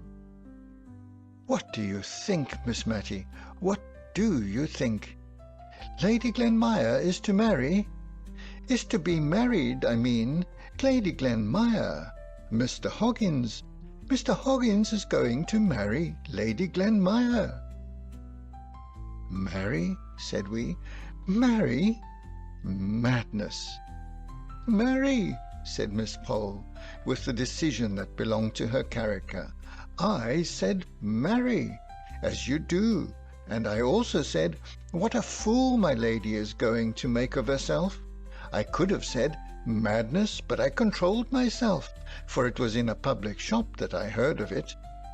Where feminine delicacy has gone to, I don't know. You and I, Miss Matty, would have been ashamed to have known that our marriage was spoken of in a grocer's shop in the hearing of shopmen. But," said Miss Matty, sighing as one recovering from a blow, "perhaps it is not true. Perhaps we are doing her injustice." "No," said Miss Pole, "I have taken care to ascertain that. I went straight to Mrs. Fitzadam to borrow a cookery book which I knew she had, and I introduced my congratulations apropos of the difficulty gentlemen must have in housekeeping, and Mrs. Fitzadam bridled up and said that she believed it was true, though how and where I could have heard it she did not know. She said her brother and Lady Glenmire had come to an understanding at last." Understanding? Such a coarse word, but my lady will have to come down to many a want of refinement. I have reason to believe Mr. Hoggins sups on bread and cheese and beer every night. "Marry," said Miss Matty once again. "Well, I never thought of it. Two people that we know going to be married. It's coming very near." "So near that my heart stopped beating when I heard of it, while you might have counted 12, said Miss Pole. "One does not know whose turn may come next. Here in Cranford, poor Lady Glenmire might have thought herself safe," said Miss Matty, with a gentle pity in her tones. "Ah," said Miss Pole, with a toss of her head, "don't you remember poor dear Captain Brown's song, Tibby Fowler, and the line, 'Set her on the tin-tock tap, the wind will blaw a man till her'? That was because Tibby Fowler was rich, I think. Well, there is a kind of attraction about Lady Glenmire that I, for one, should be ashamed to have." I put in my wonder, "But how can she have fancied Mr. Hoggins? I am not surprised that Mr. Hoggins liked her." "Oh, I don't know. Mr. Hoggins is rich and very pleasant looking," said Miss Matty, "and very good-tempered and kind-hearted." "She has married for an establishment, that's it.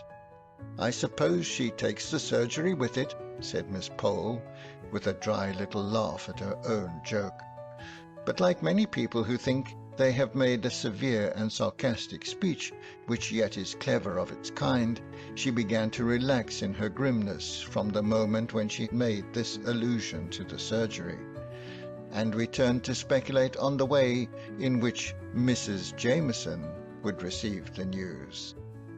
The person whom she had left in charge of her house to keep off followers from her maids, to set up a follower of her own, and that follower a man whom Mrs. Jameson had tabooed as vulgar and inadmissible to Cranford society, not merely on account of his name, but because of his voice, his complexion, his boots, smelling of the stable, and himself smelling of drugs.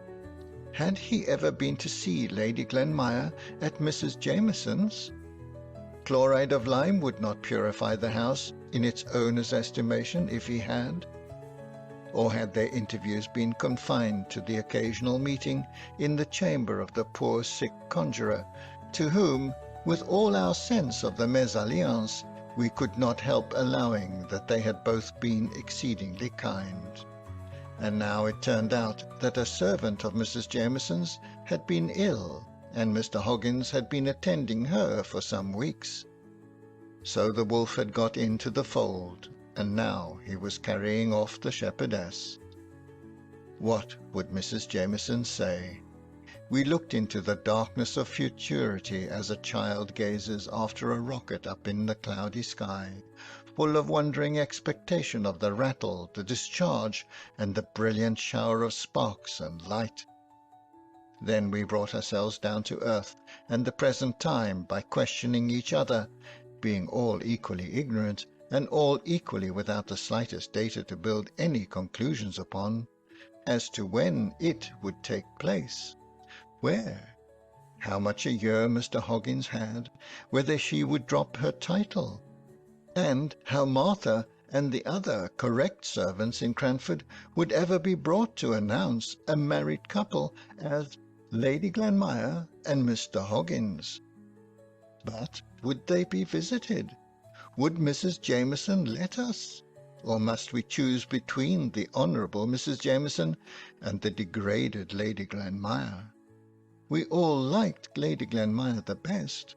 She was bright and kind and sociable and agreeable, and Mrs. Jameson was dull and inert and pompous and tiresome. But we had acknowledged the sway of the latter so long that it seemed like a kind of disloyalty now even to meditate disobedience to the prohibition we anticipated. Mrs. Forrester surprised us in our darned caps and patched collars, and we forgot all about them in our eagerness to see how she would bear the information which we honourably left to Miss Pole to impart, although, if we had been inclined to take unfair advantage, we might have rushed in ourselves, for she had a most out-of-place fit of coughing for 5 minutes after Mrs. Forrester entered the room. I shall never forget the imploring expression of her eyes as she looked at us over her pocket-handkerchief. They said, as plain as words could speak, "Don't let nature deprive me of the treasure which is mine, although for a time I can make no use of it." And we did not. Mrs. Forrester's surprise was equal to ours, and her sense of injury rather greater, because she had to feel for her order, and saw more fully than we could do how such conduct brought stains on the aristocracy. When she and Miss Pole left us, we endeavoured to subside into calmness, but Miss Matty was really upset by the intelligence she had heard. She reckoned it up, and it was more than 15 years since she had heard of any of her acquaintance going to be married, with the one exception of Miss Jessie Brown, and, as she said, it gave her quite a shock, and made her feel as if she could not think what would happen next. I don't know whether it is a fancy of mine or a real fact, but I have noticed that just after the announcement of an engagement in any set, the unmarried ladies in that set flutter out in an unusual gaiety and newness of dress, as much as to say, in a tacit and unconscious manner, "We also are spinsters." Miss Matty and Miss Pole talked and thought more about bonnets, gowns, caps and shawls during the fortnight that succeeded this call than I had known them do for years before. But it might be the spring weather, for it was a warm and pleasant March, and merinos and beavers and woolen materials of all sorts were but ungracious receptacles of the bright sun's glancing rays. It had not been Lady Glenmire's dress that had won Mr. Hoggins's heart, for she went about on her errands of kindness more shabby than ever, although in the hurried glimpses I caught of her at church or elsewhere, she appeared rather to shun meeting any of her friends. Her face seemed to have almost something of the flush of youth in it. Her lips looked redder and more trembling full than in their old compressed state, and her eyes dwelt on all things with a lingering light, as if she were learning to love Cranford and its belongings.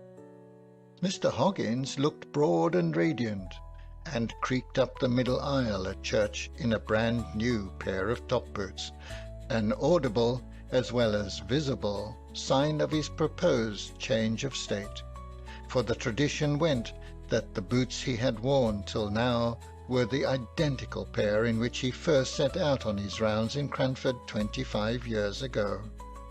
Only they had been new-pieced, high and low, top and bottom, heel and sole, black leather and brown leather, more times than anyone could tell. None of the ladies in Cranford chose to sanction the marriage by congratulating either of the parties. We wished to ignore the whole affair until our liege lady, Mrs. Jameson, returned. Till she came back, to give us our cue, we felt that it would be better to consider the engagement in the same light as the Queen of Spain's legs, facts which certainly existed, but the less said about, the better. This restraint upon our tongues, for you see, if we did not speak about it to any of the parties concerned, how could we get answers to the questions we longed to ask, was beginning to be irksome, and our idea of the dignity of silence was paling before our curiosity, when another direction was given to our thoughts by an announcement on the part of the principal shopkeeper of Cranford, who ranged the trades from grocer and cheesemonger to man-milliner, as occasion required, that the spring fashions were arrived, and would be exhibited on the following Tuesday at his rooms in High Street. Now, Miss Matty had been only waiting for this before buying herself a new silk gown. I had offered, it is true, to send to Drumble for patterns, but she had rejected my proposal, gently implying that she had not forgotten her disappointment about the sea-green turban. I was thankful that I was on the spot now to counteract the dazzling fascination of any yellow or scarlet silk. I must say a word or two here about myself. I have spoken of my father's old friendship for the Jenkins family. Indeed, I am not sure if there was not some distant relationship. He had willingly allowed me to remain all the winter at Cranford, in consideration of a letter which Miss Matty had written to him about the time of the panic, in which I suspect she had exaggerated my powers and my bravery as a defender of the house. But now that the days were longer and more cheerful, he was beginning to urge the necessity of my return, and I only delayed in a sort of odd forlorn hope that if I could obtain any clear information, I might make the account given by the Signora of the Aga Jenkins tally with that of poor Peter, his appearance and disappearance, which I had winnowed out of the conversation of Miss Pole and Mrs. Forrester. End of Chapter 12. Chapter 13. Stopped Payment. The very Tuesday morning on which Mr. Johnson was going to show the fashions, the postwoman brought 2 letters to the house. I say the postwoman, but I should say the postman's wife. He was a lame shoemaker, a very clean, honest man, much respected in the town. But he never brought the letters round except on unusual occasions, such as Christmas Day or Good Friday. And on those days the letters, which should have been delivered at 8 in the morning, did not make their appearance until 2 or 3 in the afternoon, for everyone liked poor Thomas, and gave him a welcome on these festive occasions. He used to say he was welly stowed with eatin', for there were 3 or 4 houses where naught would serve him, but he must share in their breakfast. And by the time he had done his last breakfast, he came to some other friend who was beginning dinner. But come what might, in the way of temptation, Tom was always sober, civil, and smiling. And, as Miss Jenkins used to say, it was a lesson in patience, that she doubted not would call out that precious quality in some minds, where, but for Thomas, it might have lain dormant and undiscovered. Patience was certainly very dormant in Miss Jenkins's mind. She was always expecting letters, and always drumming on the table till the postwoman had called or gone past. On Christmas Day and Good Friday she drummed from breakfast till church, from church time till 2 o'clock, unless when the fire wanted stirring, when she invariably knocked down the fire irons and scolded Miss Matty for it. But equally certain was the hearty welcome and the good dinner for Thomas. Miss Jenkins standing over him like a bold dragoon, questioning him as to his children, what they were doing, what school they went to, upbraiding him if another was likely to make its appearance, but sending even the little babies the shilling and the mince pie, which was her gift to all the children, with £half-a-crown in addition for both father and mother. The post was not half so much consequence to dear Miss Matty, but not for the world would she have diminished Thomas's welcome and his dole, though I could see that she felt rather shy over the ceremony, which had been regarded by Miss Jenkins as a glorious opportunity for giving advice and benefiting her fellow creatures. Miss Matty would steal the money all in a lump into his hand, as if she were ashamed of herself. Miss Jenkins gave him each individual coin separate, with a "There, that's for yourself," "That's for Jenny," etc. Miss Matty would even beckon Martha out of the kitchen while he ate his food, and once, to my knowledge, winked at its rapid disappearance into a blue cotton pocket-handkerchief. Miss Jenkins almost scolded him if he did not leave a clean plate, however heaped it might have been, and gave an injunction with every mouthful. I have wandered a long way from the 2 letters that awaited us on the breakfast table that Tuesday morning. Mine was from my father. Miss Matty's was printed. My father's was just a man's letter. I mean, it was very dull, and gave no information beyond that he was well, that they had had a good deal of rain, that trade was very stagnant, and there were many disagreeable rumours afloat. He then asked me if I knew whether Miss Matty still retained her shares in the Town and County Bank, as there were very unpleasant reports about it, though nothing more than he had always foreseen, and had prophesied to Miss Jenkins years ago, when she would invest their little property in it, the only unwise step that clever woman had ever taken to his knowledge. The only time she ever acted against his advice, I knew. However, if anything had gone wrong, of course I was not to think of leaving Miss Matty while I could be of any use, etc. Who is your letter from, my dear? Mine is a very civil invitation, signed Edwin Wilson, asking me to attend an important meeting of the shareholders of the Town and County Bank, to be held in Drumble on Thursday the 21st. I am sure it is very attentive of them to remember me.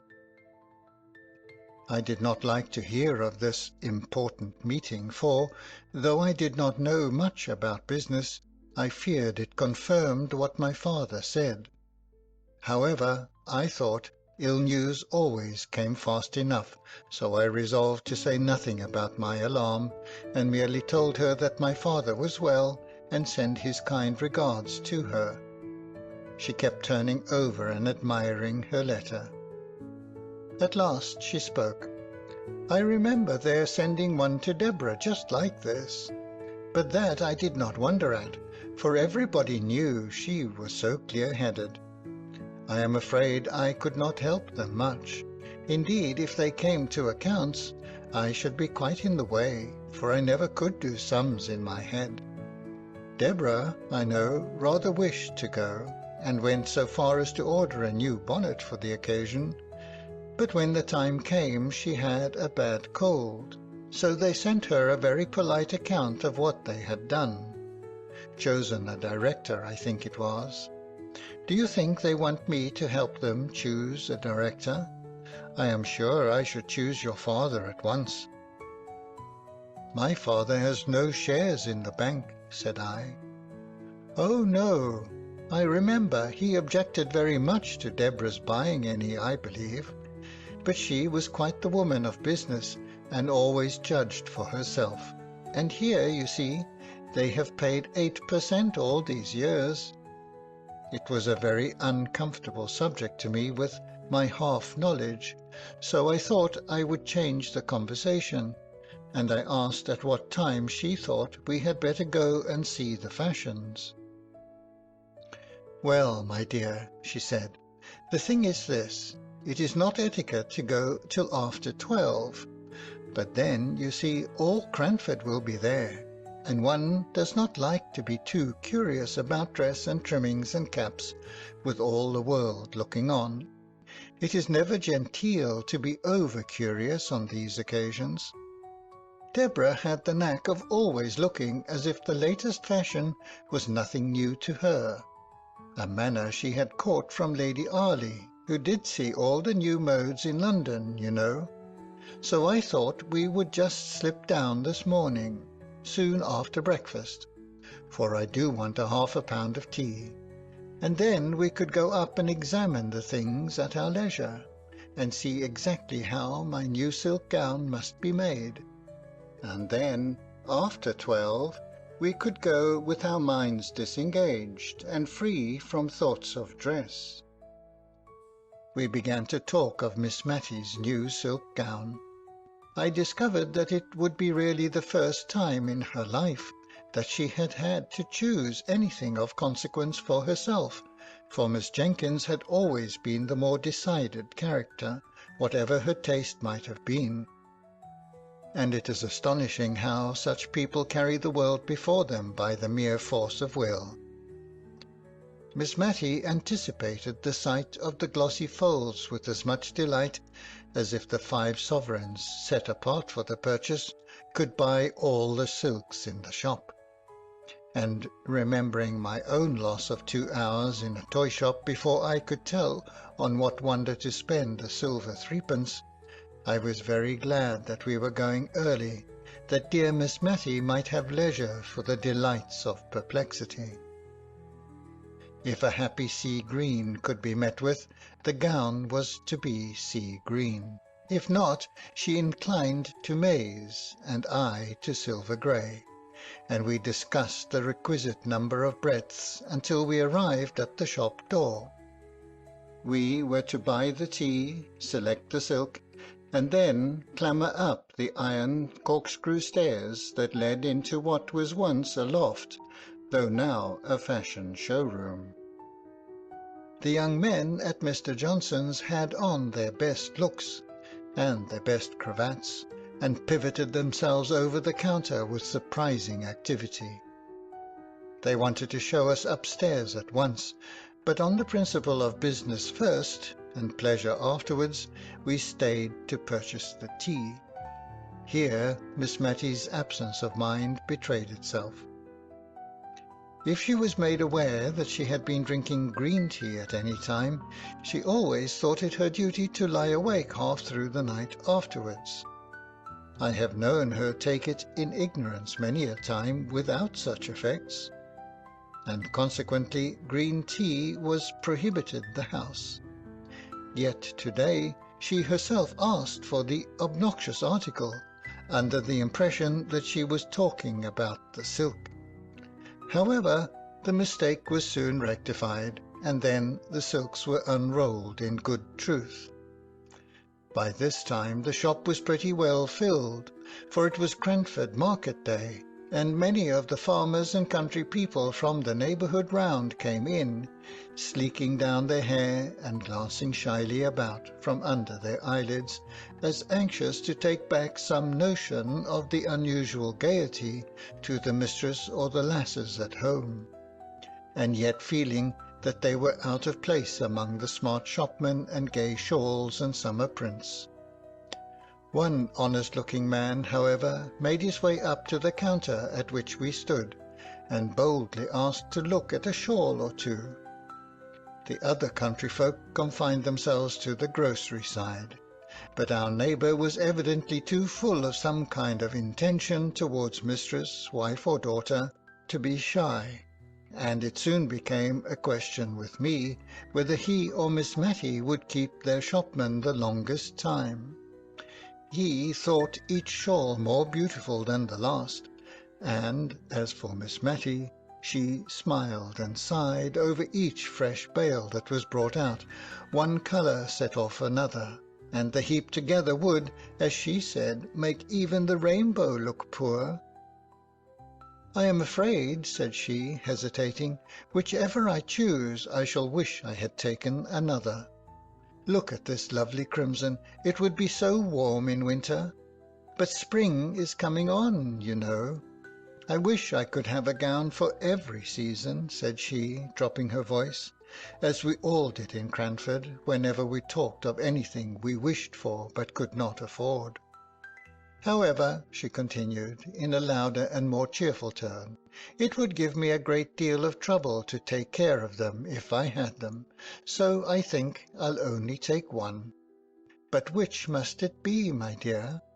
And now she hovered over a lilac with yellow spots, while I pulled out a quiet sage green that had faded into insignificance under the more brilliant colours, but which was nevertheless a good silk in its humble way. Our attention was called off to our neighbour. He had chosen a shawl of about 30 shillings value, and his face looked broadly happy under the anticipation, no doubt, of the pleasant surprise he should give to some Molly or Jenny at home.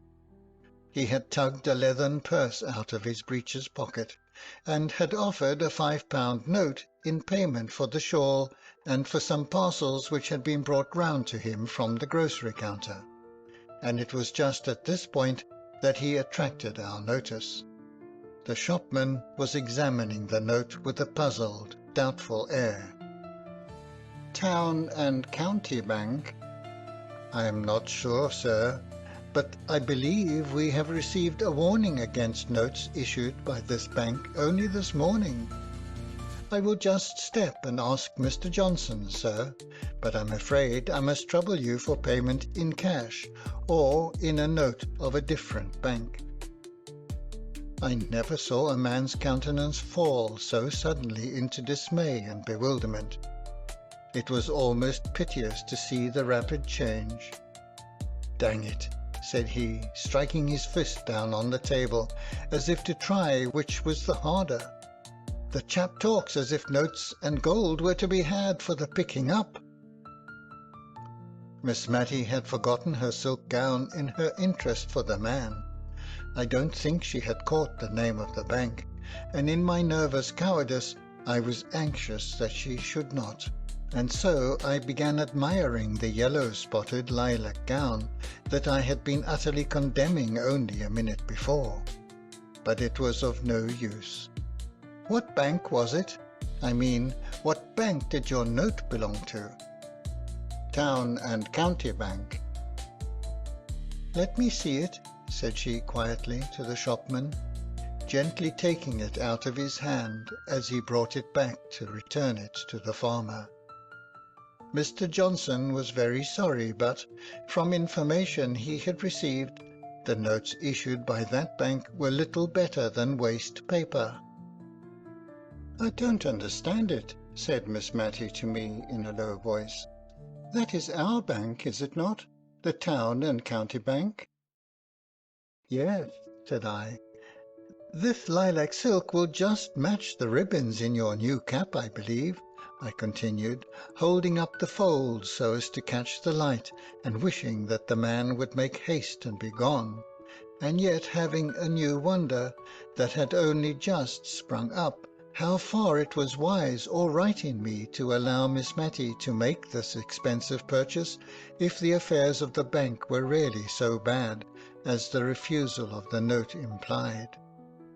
But Miss Matty put on the soft, dignified manner peculiar to her, rarely used, and yet which became her so well, and laying her hand gently on mine, she said, Never mind the silks for a few minutes, dear. I don't understand you, sir, turning now to the shopman, who had been attending to the farmer. Is this a forged note? Oh, no, ma'am, it's a true note of its kind, but you see, ma'am, it is a joint stock bank, and there are reports out that it is likely to break. Mr. Johnson is only doing his duty, ma'am, as I am sure Mr. Dobson knows. But Mr. Dobson could not respond to the appealing bow by any answering smile. He was turning the note absently over in his fingers, looking gloomily enough at the parcel containing the lately chosen shawl. It's hard upon a poor man, said he, as earns every farthing with the sweat of his brow. However, there's no help for it. You must take back your shawl, my man. Lizzie must do on with her cloak for a while. And yon figs for the little ones? I promised them to him. I'll take them, but the tobacco and the other things... I will give you 5 sovereigns for your note, my good man, said Miss Matty. I think there is some great mistake about it, for I am one of the shareholders, and I am sure they would have told me if things had not been going on right. The shopman whispered a word or two across the table to Miss Matty. She looked at him with a dubious air. Perhaps so, said she, but I don't pretend to understand business. I only know that if it is going to fail, and if honest people are to lose their money because they have taken our notes... I can't explain myself, said she, suddenly becoming aware that she had got into a long sentence with 4 people for audience. Only I would rather exchange my gold for the note, if you please, turning to the farmer, and then you can take your wife the shawl. It is only going without my gown for a few days longer, she continued, speaking to me. Then, I have no doubt, everything will be cleared up. But if it is cleared up the wrong way, said I, why, then it will only have been common honesty in me as a shareholder to have given this good man the money. I am quite clear about it in my own mind. But, you know, I can never speak quite as comprehensively as others can. Only you must give me your note, Mr. Dobson, if you please, and go on with your purchases with these sovereigns. The man looked at her with silent gratitude, too awkward to put his thanks into words, but he hung back for a minute or two, fumbling with his note. I am loath to make another one lose instead of me, if it is a loss. But, you see, £5 is a deal of money to a man with a family. And, as you say, 10 to 1 in a day or two the note will be as good as gold again. No hope of that, my friend, said the shopman. The more reason why I should take it, said Miss Matty quietly. She pushed her sovereigns towards the man, who slowly laid his note down in exchange. Thank you. I will wait a day or two before I purchase any of these silks. Perhaps you will then have a greater choice. My dear, will you come upstairs? We inspected the fashions with as minute and curious an interest as if the gown to be made after them had been bought. I could not see that the little event in the shop below had in the least dampened Miss Matty's curiosity as to the make of sleeves or the sit of skirts. She once or twice exchanged congratulations with me on our private and leisurely view of the bonnets and shawls. But I was, all the time, not so sure that our examination was so utterly private, for I caught glimpses of a figure dodging behind the cloaks and mantles, and by a dexterous move I came face to face with Miss Pole, also in morning costume, the principal feature of which was her being without teeth, and wearing a veil to conceal the deficiency, come on the same errand as ourselves. But she quickly took her departure, because, as she said, she had a bad headache, and did not feel herself up to conversation. As we came down through the shop, the civil Mr. Johnson was awaiting us. He had been informed of the exchange of the note for gold, and with much good feeling and real kindness, but with a little want of tact, he wished to condole with Miss Matty and impress upon her the true state of the case. I could only hope that he had heard an exaggerated rumour, for he said that her shares were worse than nothing, and that the bank could not pay a shilling in the pound. I was glad that Miss Matty seemed still a little incredulous, but I could not tell how much of this was real or assumed, with that self-control which seems habitual to ladies of Miss Matty's standing in Cranford, who would have thought their dignity compromised by the slightest expression of surprise, dismay, or any similar feeling to an inferior in station or in a public shop. However, we walked home very silently. I am ashamed to say, I believe I was rather vexed and annoyed at Miss Matty's conduct in taking the note to herself so decidedly. I had so set my heart upon her having a new silk gown, which she wanted sadly.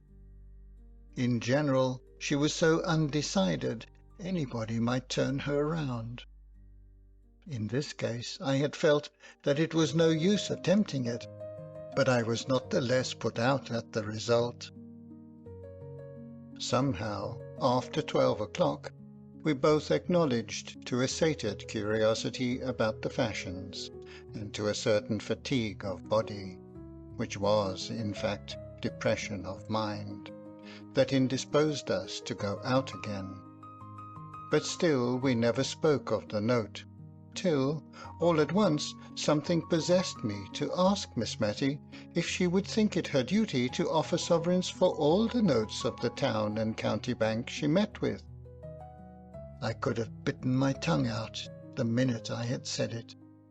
She looked up rather sadly, and as if I had thrown a new perplexity into her already distressed mind, and for a minute or two she did not speak. Then she said, "My own dear Miss Matty," without a shade of reproach in her voice, "My dear, I never feel as if my mind was what people call very strong, and it's often hard enough work for me to settle what I ought to do with the case right before me. I was very thankful that I saw my duty this morning, with the poor man standing by me, but it is rather a strain upon me to keep thinking and thinking what I should do if such and such a thing happened, and I believe I had rather wait and see what really does come, and I don't doubt I shall be helped then if I don't fidget myself and get too anxious beforehand. You know, love, I'm not like Deborah. If Deborah had lived, I've no doubt she would have seen after them before they had got themselves into this state. We had neither of us much appetite for dinner, though we tried to talk cheerfully about indifferent things. When we returned into the drawing-room, Miss Matty unlocked her desk and began to look over her account-books. I was so penitent for what I had said in the morning that I did not choose to take upon myself the presumption to suppose that I could assist her. I rather left her alone, as, with puzzled brow, her eye followed her pen up and down the ruled page. By and by she shut the book, locked her desk, and came and drew a chair to mine, where I sat in moody sorrow over the fire. I stole my hand into hers. She clasped it, but did not speak a word. At last she said, with forced composure in her voice, "If that bank goes wrong, I shall lose £149 13 shillings and fourpence a year. I shall only have £13 a year left." I squeezed her hand hard and tight. I did not know what to say. Presently, it was too dark to see her face, I felt her fingers work convulsively in my grasp, and I knew she was going to speak again. I heard the sobs in her voice as she said, "I hope it's not wrong, not wicked, but oh, I'm so glad poor Deborah is spared this. She could not have borne to come down in the world.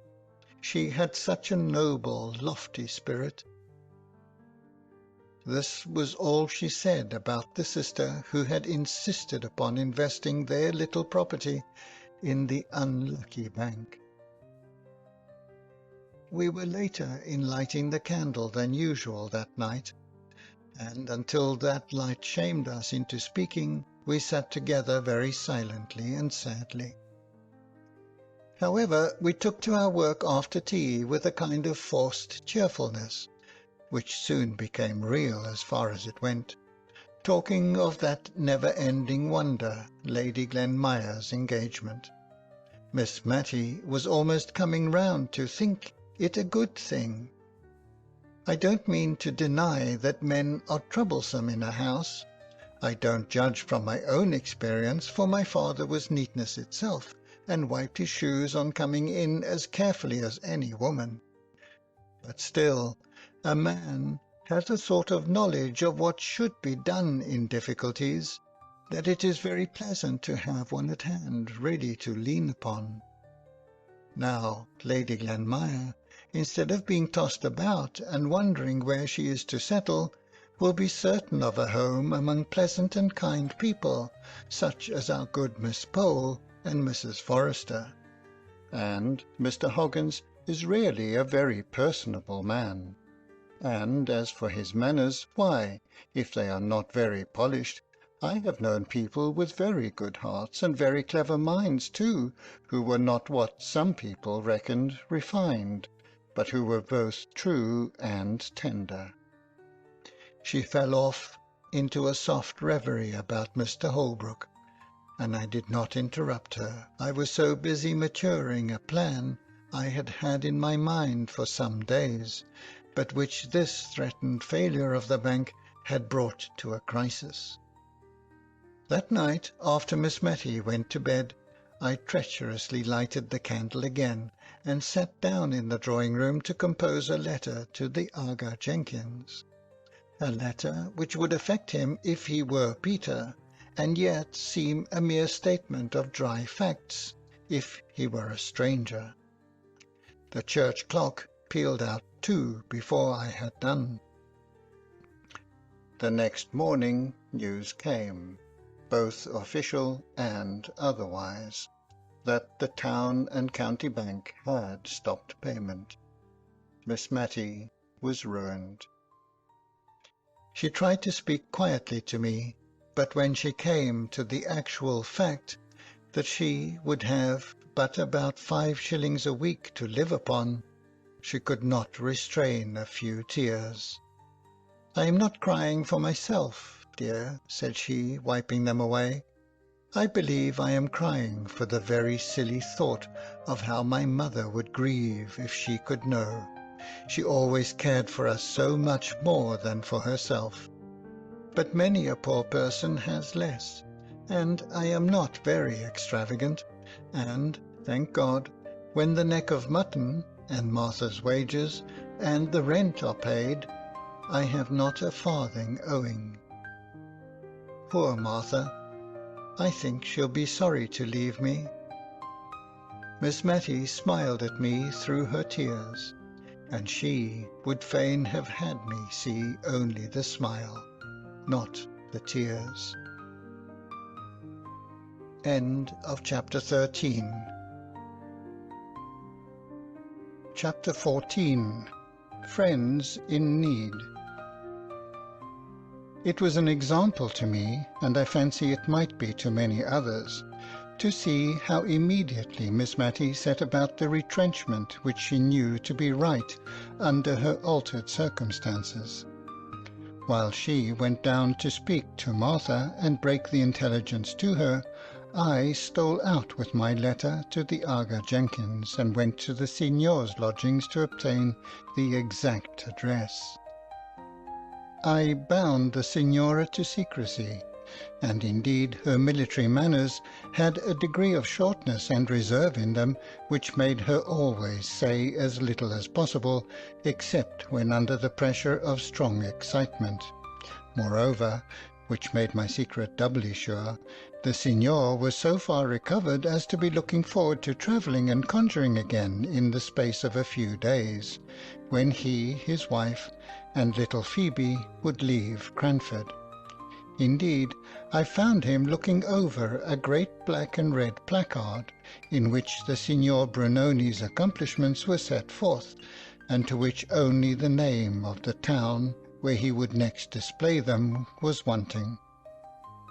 He and his wife were so much absorbed in deciding where the red letters would come in with most effect, it might have been the rubric for that matter, that it was some time before I could get my question asked privately, and not before I had given several decisions, the wisdom of which I questioned afterwards with equal sincerity, as soon as the Signor threw in his doubts and reasons on the important subject. At last I got the address, spelt by sound, and very queer it looked.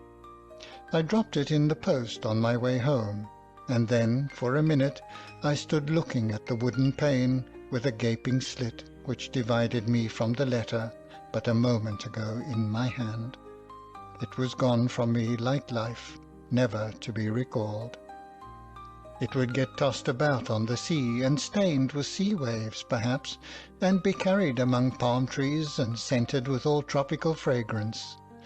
The little piece of paper, but an hour ago so familiar and commonplace, had set out on its race to the strange wild countries beyond the Ganges. But I could not afford to lose much time on this speculation. I hastened home that Miss Matty might not miss me. Martha opened the door to me, her face swollen with crying. As soon as she saw me she burst out afresh, and taking hold of my arm she pulled me in and banged the door to, in order to ask me if indeed it was all true that Miss Matty had been saying. "I'll never leave her. No, I won't.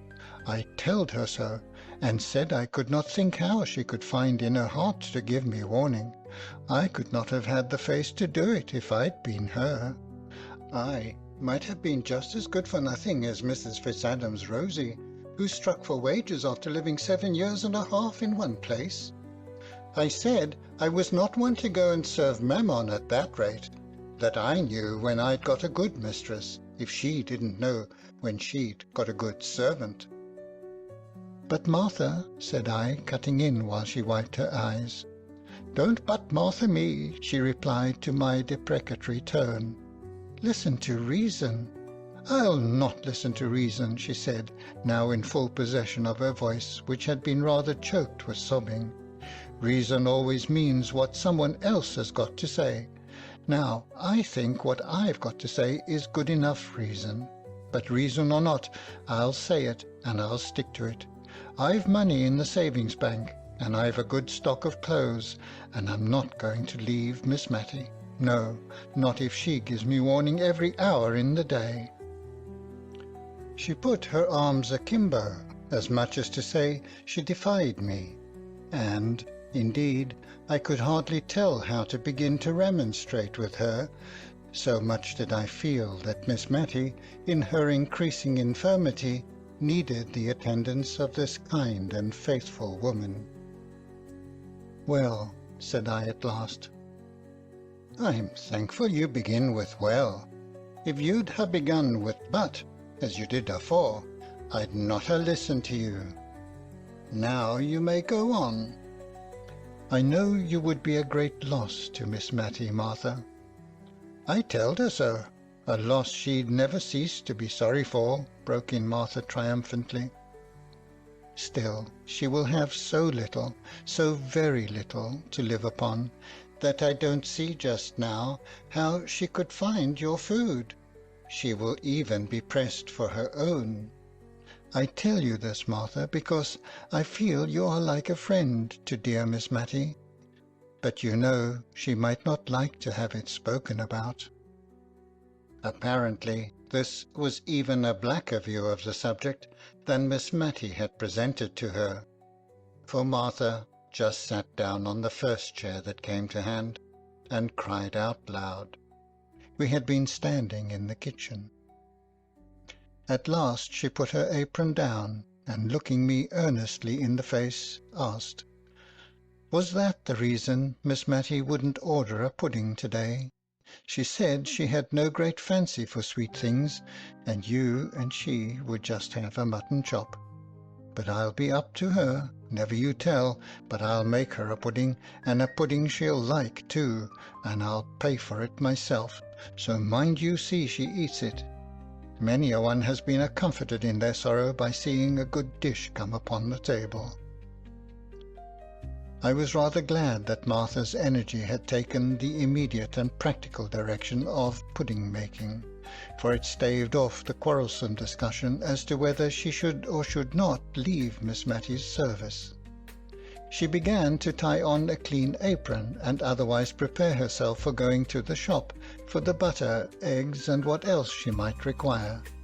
She would not use a scrap of the articles already in the house for her cookery, but went to an old teapot in which her private store of money was deposited, and took out what she wanted. I found Miss Matty very quiet and not a little sad. But by and by she tried to smile for my sake. It was settled that I was to write to my father and ask him to come over and hold a consultation. And as soon as this letter was dispatched, we began to talk over future plans. Miss Matty's idea was to take a single room, and retain as much of her furniture as would be necessary to fit up this, and sell the rest, and there to quietly exist upon what would remain after paying the rent. For my part, I was more ambitious and less contented.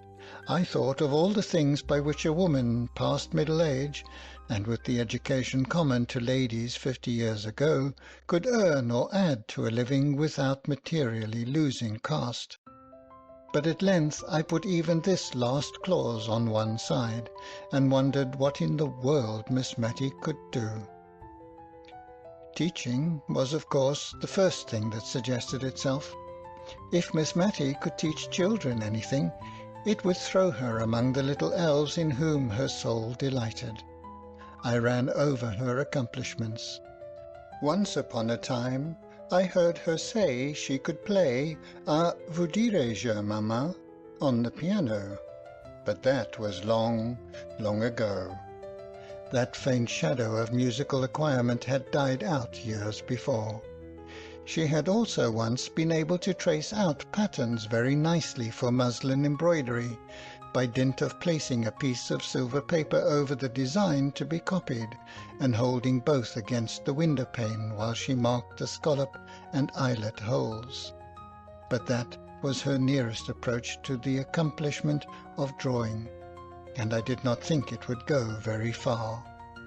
Then again, as to the branches of a solid English education, fancy work and the use of the globes, such as the mistresses of the ladies' seminary, to which all the tradespeople in Cranford sent their daughters, professed to teach, Miss Matty's eyes were failing her, and I doubted if she could discover the number of threads in a worsted work pattern, or rightly appreciate the different shades required for Queen Adelaide's face in the loyal wool work now fashionable in Cranford.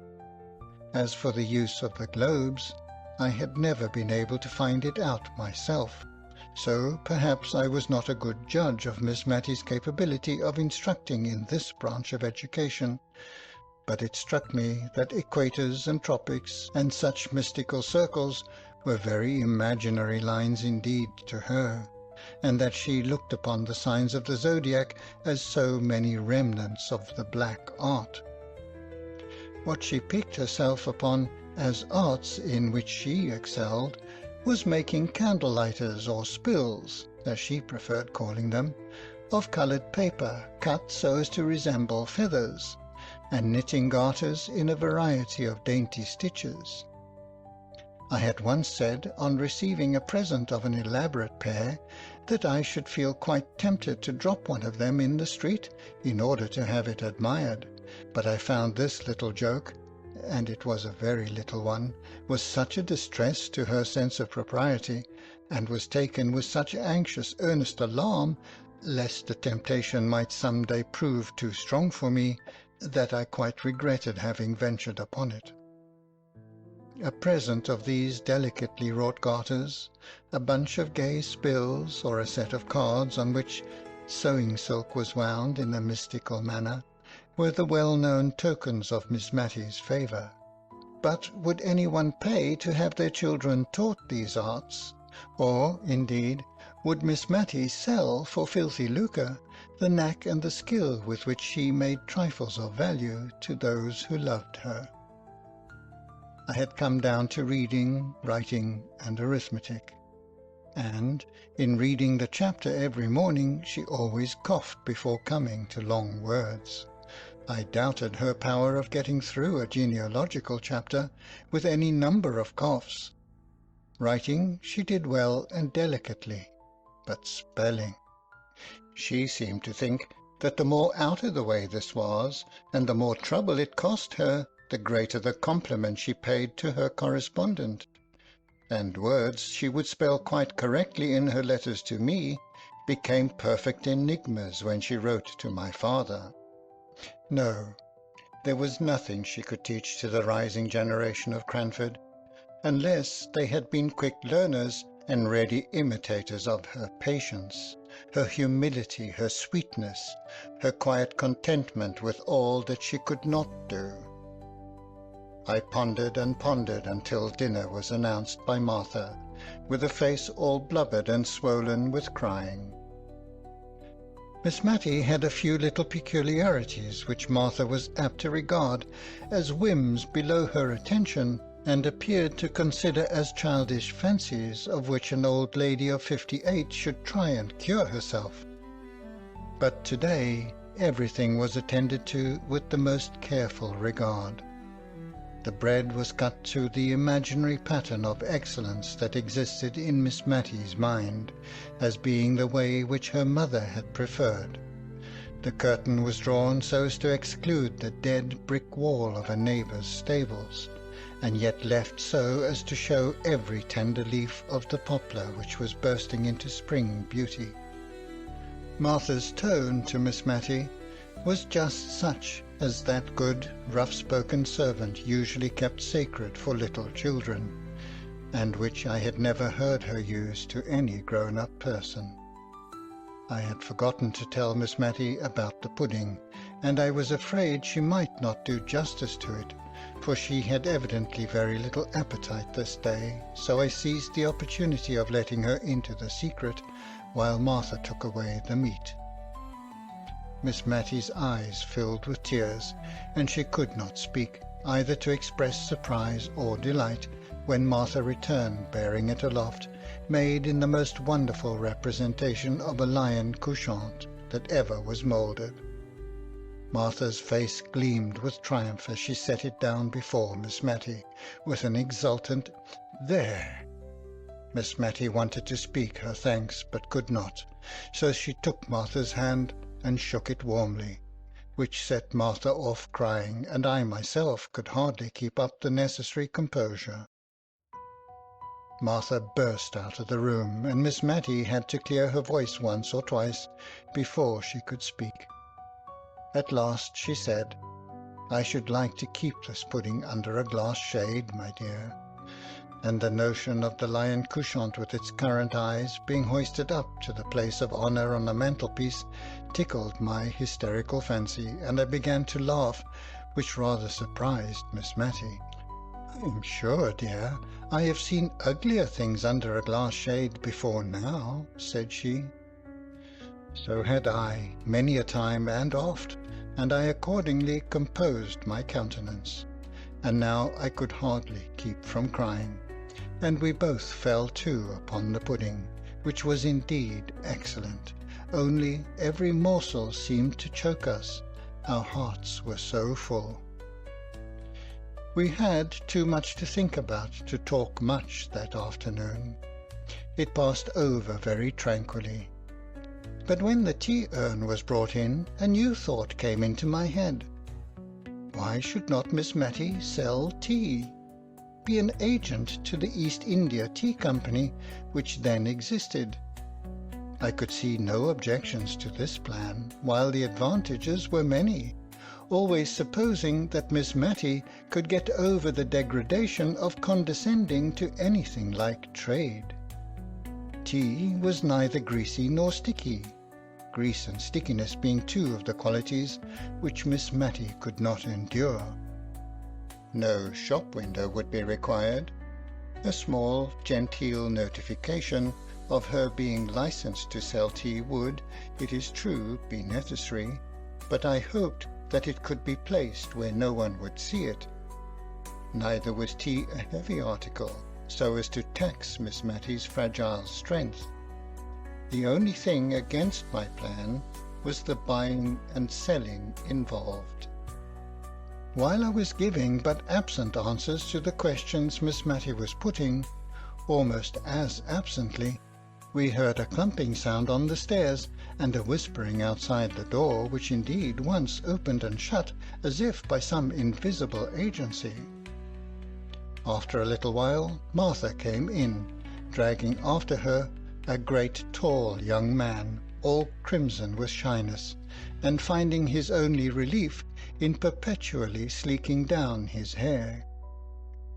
"Please, ma'am, he's only Jem Hearn," said Martha by way of an introduction. And so out of breath was she that I imagined she had had some bodily struggle before she could overcome his reluctance to be presented on the courtly scene of Miss Matilda Jenkins's drawing-room. "And please, ma'am, he wants to marry me off-hand. And please, ma'am, we want to take a lodger, just one quiet lodger, to make our two ends meet. And we'd take any house conformable. And, oh dear Miss Matty, if I may be so bold, would you have any objection to lodging with us? Jem wants it as much as I do." To Jem, "You great oaf, why can't you back me?" "But he does want it all the same, very bad, don't you, Jem? Only, you see, he's dazed at being called on to speak before quality." "It's not that," broke in Jem. "It's that you've taken me all on a sudden, and I didn't think for to get married so soon, and such quick work does flabbergast a man. It's not that I'm against it, ma'am," addressing Miss Matty, "only Martha has such quick ways with her when once she takes a thing into her head. And marriage, ma'am, marriage nails a man, as one may say. I dare say I shan't mind it after it's once over." "Please, ma'am," said Martha, who had plucked at his sleeve and nudged him with her elbow, and otherwise tried to interrupt him all the time he had been speaking. "Don't mind him, he'll come to. 'Twas only last night he was an-axing me, and all the more because I said I could not think of it for years to come. And now he's only taken aback with the suddenness of the joy. But you know, Jem, you are just as full as me about wanting a lodger." Another great nudge. "Aye, if Miss Matty would lodge with us. Otherwise I've no mind to be cumbered with strange folk in the house," said Jem, with a want of tact which I could see enraged Martha, who was trying to represent a lodger as the great object which they wished to obtain, and that, in fact, Miss Matty would be smoothing their path and conferring a favour if she would only come and live with them. Miss Matty herself was bewildered by the pair. Their, or rather Martha's, sudden resolution in favour of matrimony staggered her, and stood between her and the contemplation of the plan which Martha had at heart. Miss Matty began. "Marriage is a very solemn thing, Martha." "It is indeed, ma'am," quoth Jem. "Not that I've no objections to Martha." "You've never let me a be for asking me for to fix when I would be married," said Martha, her face all afire, and ready to cry with vexation, "and now you're shaming me before my missus and all." "Nay, now, Martha, don't he? Only a man likes to have breathing time," said Jem, trying to possess himself of her hand, but in vain.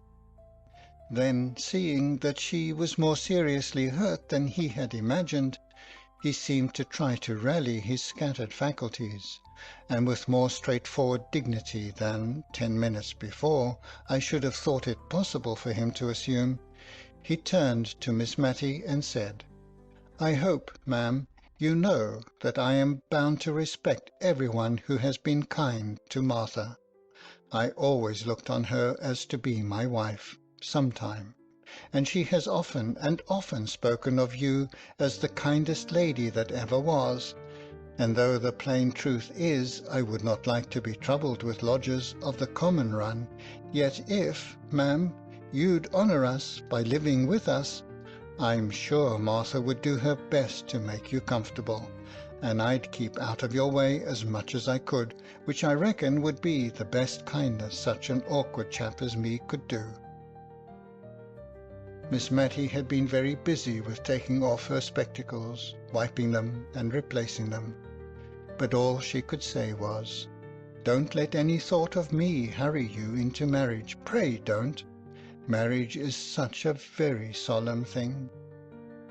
"But Miss Matilda will think of your plan, Martha," said I, struck with the advantages that it offered, and unwilling to lose the opportunity of considering about it.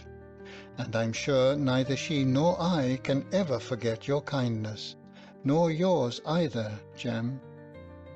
"Why, yes, ma'am, I'm sure I mean kindly, though I'm a bit fluttered by being pushed straight ahead into matrimony, as it were, and mayn't express myself conformable. But I'm sure I'm willing enough, and give me time to get accustomed." "So, Martha, wench, what's the use of crying so and slapping me if I come near?" This last was sotto voce, and had the effect of making Martha bounce out of the room, to be followed and soothed by her lover. Whereupon Miss Matty sat down and cried very heartily, and accounted for it by saying that the thought of Martha being married so soon gave her quite a shock, and that she should never forgive herself if she thought she was hurrying the poor creature. I think my pity was more for Jem of the two, but both Miss Matty and I appreciated to the full the kindness of the honest couple, although we said little about this, and a good deal about the chances and dangers of matrimony. The next morning, very early, I received a note from Miss Pole, so mysteriously wrapped up, and with so many seals on it to secure secrecy, that I had to tear the paper before I could unfold it, and when I came to the writing I could hardly understand the meaning, it was so involved and oracular. I made out, however, that I was to go to Miss Pole at 11 o'clock, the number 11 being written in full length as well as in numerals, and AM twice dashed under, as if I were very likely to come at 11 at night, when all Cranford was usually abed and asleep by 10. There was no signature except Miss Pole's initials reversed, P.E. But as Martha had given me the note, with Miss Pole's kind regards, it needed no wizard to find out who sent it, and if the writer's name was to be kept secret, it was very well that I was alone when Martha delivered it. I went, as requested, to Miss Pole's.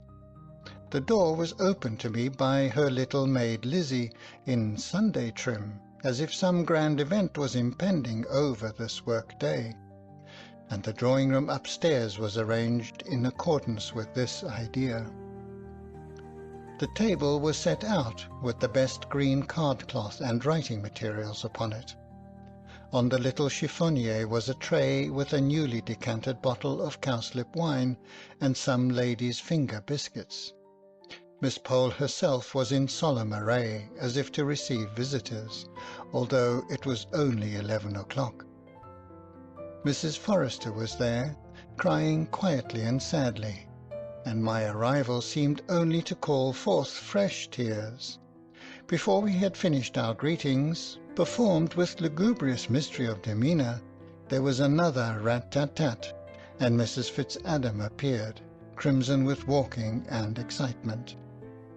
It seemed as if this was all the company expected, for now Miss Pole made several demonstrations of being about to open the business of the meeting by stirring the fire, opening and shutting the door, and coughing and blowing her nose.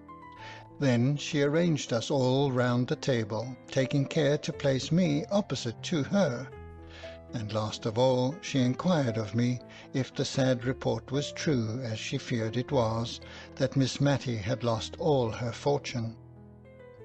Of course I had but one answer to make, and I never saw more unaffected sorrow depicted on any countenances than I did there on the three before me. "I wish Mrs. Jameson was here," said Mrs. Forrester at last, but to judge from Mrs. Fitzadam's face, she could not second the wish. "But without Mrs. Jameson," said Miss Pole, with just a sound of offended merit in her voice, "we, the ladies of Cranford, in my drawing-room assembled, can resolve upon something.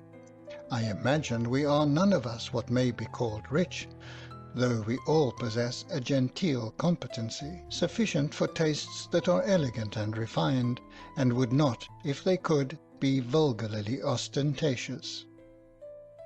Here I observed Miss Pole refer to a small card concealed in her hand, on which I imagined she had put down a few notes.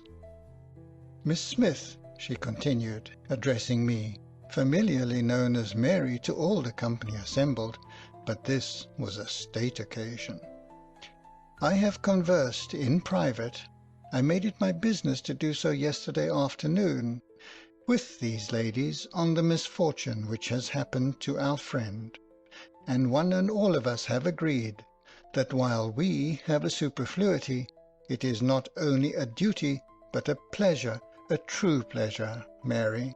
Her voice was rather choked just here, and she had to wipe her spectacles before she could go on, "to give what we can to assist her, Miss Matilda Jenkins.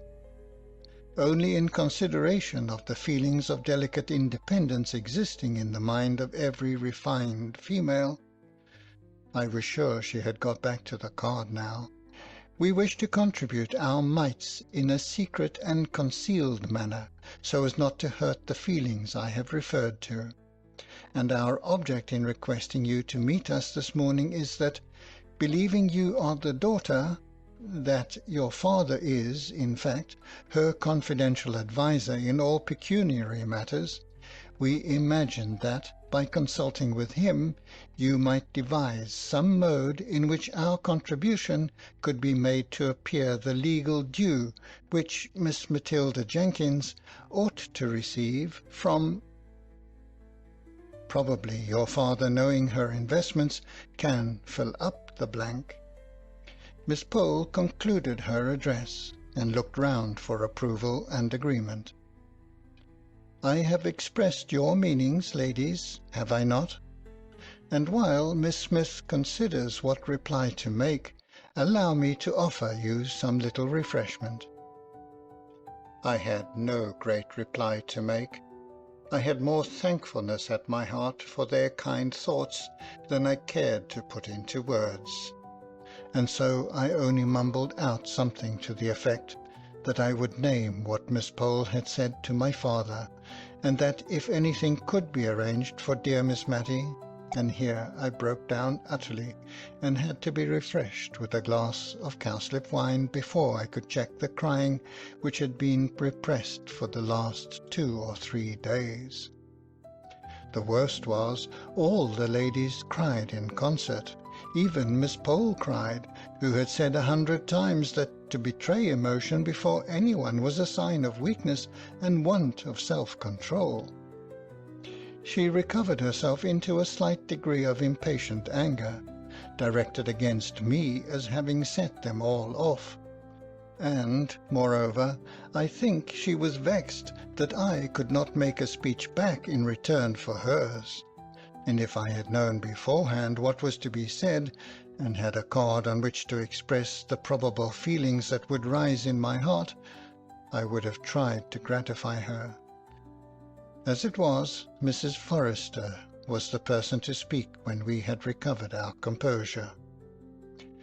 "I don't mind among friends stating that no, I am not poor exactly, but I don't think I'm what you may call rich. I wish I were, for dear Miss Matty's sake, but, if you please, I'll write down in a sealed paper what I can give. I only wish it was more, my dear Mary, I do indeed." Now I saw why paper, pens, and ink were provided. Every lady wrote down the sum she could give annually, signed the paper, and sealed it mysteriously. If their proposal was acceded to, my father was to be allowed to open the papers under pledge of secrecy. If not, they were to be returned to their writers. When this ceremony had been gone through, I rose to depart, but each lady seemed to wish to have a private conference with me. Miss Pole kept me in the drawing-room to explain why, in Mrs. Jameson's absence, she had taken the lead in this movement, as she was pleased to call it, and also to inform me that she had heard from good sources that Mrs. Jameson was coming home directly in a state of high displeasure against her sister-in-law, who was forthwith to leave her house, and was, she believed, to return to Edinburgh that very afternoon. Of course, this piece of intelligence could not be communicated before Mrs. Fitzadam, more especially as Miss Pole was inclined to think that Lady Glenmire's engagement to Mr. Hoggins could not possibly hold against the blaze of Mrs. Jameson's displeasure. A few hearty inquiries after Miss Matty's health concluded my interview with Miss Pole. On coming downstairs, I found Mrs. Forrester awaiting me at the entrance of the dining-parlour. She drew me in, and when the door was shut, she tried 2 or 3 times to begin on some subject which was so unapproachable apparently that I began to despair of our ever getting to a clear understanding. At last out it came, the poor old lady trembling all the time, as if it were a great crime which she was exposing to daylight in telling me how very, very little she had to live upon. A confession which she was brought to make from a dread lest we should think that the small contribution named in her paper bore any proportion to her love and regard for Miss Matty, and yet that sum which she so eagerly relinquished was, in truth, more than a 20th part of what she had to live upon and keep house and a little serving-maid, all as became one born a Tyrrell. And when the whole income does not nearly amount to £100, to give up a 20th of it will necessitate many careful economies and many pieces of self-denial, small and insignificant in the world's accounts, but bearing a different value in another account-book that I have heard of. She did so wish she was rich, she said, and this wish she kept repeating with no thought of herself in it, only with a longing, yearning desire to be able to heap up Miss Matty's measure of comforts. It was some time before I could console her enough to leave her, and then, on quitting the house, I was waylaid by Mrs. Fitzadam, who had also her confidence to make of pretty nearly the opposite description. She had not liked to put down all that she could afford and was ready to give. She told me she thought she could never look Miss Matty in the face again, if she presumed to be giving her so much as she should like to do. Miss Matty, continued she, that I thought was such a fine young lady when I was nothing but a country girl, coming to market with eggs and butter and such like things. For my father, though well-to-do, would always make me go on as my mother had done before me, and I had to come into Cranford every Saturday and see after sales and prices and what not. And one day, I remember, I met Miss Matty in the lane that leads to Cumberhurst. She was walking on the footpath which, you know, is raised a good way above the road, and a gentleman rode beside her, and was talking to her, and she was looking down at some primroses she had gathered, and pulling them all to pieces, and I do believe she was crying. But after she had passed, she turned round and ran after me to ask, oh, so kindly, about my poor mother, who lay on her deathbed, and when I cried, she took hold of my hand to comfort me, and the gentleman waiting for her all the time, and her poor heart very full of something, I am sure, and I thought it such an honour to be spoken to in that pretty way by the rector's daughter who visited at Arley Hall. I have loved her ever since, though perhaps I'd no right to do it. But if you can think of any way in which I might be allowed to give a little more without anyone knowing it, I should be so much obliged to you, my dear. And my brother would be delighted to doctor her for nothing, medicines, leeches, and all. I know that he and her ladyship— My dear, I little thought in the days I was telling you of that I should ever come to be sister-in-law to a ladyship— would do anything for her. We all would. I told her I was quite sure of it, and promised all sorts of things in my anxiety to get home to Miss Matty, who might well be wondering what had become of me, absent from her 2 hours without being able to account for it. She had taken very little note of time, however, as she had been occupied in numberless little arrangements preparatory to the great step of giving up her house. It was evidently a relief to her to be doing something in the way of retrenchment, for, as she said, whenever she paused to think, the recollection of the poor fellow with his bad £5 note came over her, and she felt quite dishonest. Only, if it made her so uncomfortable, what must it not be doing to the directors of the bank, who must know so much more of the misery consequent upon this failure? She almost made me angry by dividing her sympathy between these directors, whom she imagined overwhelmed by self-reproach for the mismanagement of other people's affairs, and those who were suffering like her. Indeed, of the two, she seemed to think poverty a lighter burden than self-reproach, but I privately doubted if the directors would agree with her. Old hoards were taken out and examined as to their money value, which luckily was small, or else I don't know how Miss Matty would have prevailed upon herself to part with such things as her mother's wedding ring, the strange, uncouth brooch with which her father had disfigured his shirt-frill, etc. However, we arranged things a little in order as to their pecuniary estimation, and were all ready for my father when he came the next morning. I am not going to weary you with the details of all the business we went through, and one reason for not telling about them is that I did not understand what we were doing at the time, and cannot recollect it now. Miss Matty and I sat assenting to accounts and schemes and reports and documents, of which I do not believe we either of us understood a word, for my father was clear-headed and decisive, and a capital man of business, and if we made the slightest inquiry or expressed the slightest want of comprehension, he had a sharp way of saying, "Eh? It's as clear as daylight. What's your objection?"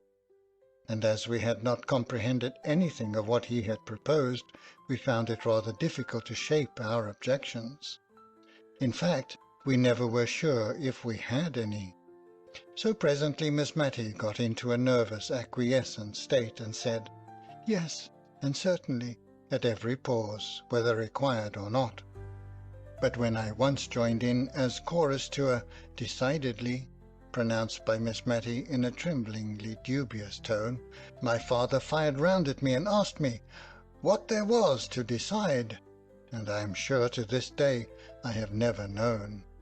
But in justice to him, I must say he had come over from Drumble to help Miss Matty when he could ill spare the time, and when his own affairs were in a very anxious state. While Miss Matty was out of the room giving orders for luncheon, and sadly perplexed between her desire of honouring my father by a delicate, dainty meal, and her conviction that she had no right now that all her money was gone to indulge this desire, I told him of the meeting of the Cranford ladies at Miss Pole's the day before. He kept brushing his hand before his eyes as I spoke, and when I went back to Martha's offer the evening before of receiving Miss Matty as a lodger, He fairly walked away from me to the window and began drumming with his fingers upon it. Then he turned abruptly round and said, "See, Mary, how a good innocent life makes friends all around. Confound it, I could make a good lesson out of it if I were a parson, but as it is, I can't get a tail to my sentences. Only I'm sure you feel what I want to say. You and I will have a walk after lunch and talk a bit more about these plans." The lunch, a hot savoury mutton chop and a little of the cold loin sliced and fried, was now brought in. Every morsel of this last dish was finished, to Martha's great gratification. Then my father bluntly told Miss Matty he wanted to talk to me alone, and that he would stroll out and see some of the old places, and then I could tell her what plan we thought desirable. Just before we went out, she called me back and said, "Remember, dear, I'm the only one left. I mean, there's no one to be hurt by what I do. I'm willing to do anything that's right and honest, and I don't think, if Deborah knows where she is, she'll care so very much if I'm not genteel, because, you see, she'll know all, dear. Only let me see what I can do and pay the poor people as far as I'm able." I gave her a hearty kiss and ran after my father. The result of our conversation was this. If all parties were agreeable, Martha and Jem were to be married with as little delay as possible, and they were to live on in Miss Matty's present abode, the sum which the Cranford ladies had agreed to contribute annually being sufficient to meet the greater part of the rent, and leaving Martha free to appropriate what Miss Matty should pay for her lodgings to any little extra comforts required. About the sale, my father was dubious at first. He said the old rectory furniture, however carefully used and reverently treated, would fetch very little, and that little would be but as a drop in the sea of the debts of the town and county bank. But when I represented how Miss Matty's tender conscience would be soothed by feeling that she had done what she could, he gave way, especially after I had told him the £5 note adventure, and he had scolded me well for allowing it. I then alluded to my idea that she might add to her small income by selling tea, and, to my surprise, for I had nearly given up the plan, my father grasped at it with all the energy of a tradesman. I think he reckoned his chickens before they were hatched, for he immediately ran up the profits of the sales that she could effect in Cranford to more than £20 a year. The small dining parlour was to be converted into a shop without any of its degrading characteristics. A table was to be the counter, one window was to be retained unaltered, and the other changed into a glass door. I evidently rose in his estimation for having made this bright suggestion. I only hoped we should not both fall in Miss Matty's. But she was patient and content with all our arrangements. She knew, she said, that we should do the best we could for her, and she only stipulated that she should pay every farthing that she could be said to owe for her father's sake, who had been so respected in Cranford. My father and I had agreed to say as little as possible about the bank, indeed never to mention it again, if it could be helped. Some of the plans were evidently a little perplexing to her, but she had seen me sufficiently snubbed in the morning for want of comprehension to venture on too many inquiries now, and all passed over well, with the hope on her part that no one would be hurried into marriage on her account. When we came to the proposal that she should sell tea, I could see it was rather a shock to her, not on account of any personal loss of gentility involved, but only because she distrusted her own powers of action in a new line of life, and would timidly have preferred a little more privation to any exertion for which she feared she was unfitted. However, when she saw my father was bent upon it, she sighed and said she would try, and if she did not do well, of course she might give it up. One good thing about it was she did not think men ever bought tea, and it was of men particularly she was afraid. They had such sharp, loud ways with them, and did up accounts and counted their change so quickly. Now, if she might only sell comforts to children, she was sure she could please them. End of chapter 14. Chapter 15. A Happy Return. Before I left Miss Matty at Cranford, everything had been comfortably arranged for her. Even Mrs. Jameson's approval of her selling tea had been gained. That oracle had taken a few days to consider whether by doing so Miss Matty would forfeit her right to the privileges of society in Cranford. I think she had some little idea of mortifying Lady Glenmire by the decision she gave at last, which was to this effect: that whereas a married woman takes her husband's rank by the strict laws of precedence, an unmarried woman retains the station her father occupied. So Cranford was allowed to visit Miss Matty, and whether allowed or not, it intended to visit Lady Glenmire.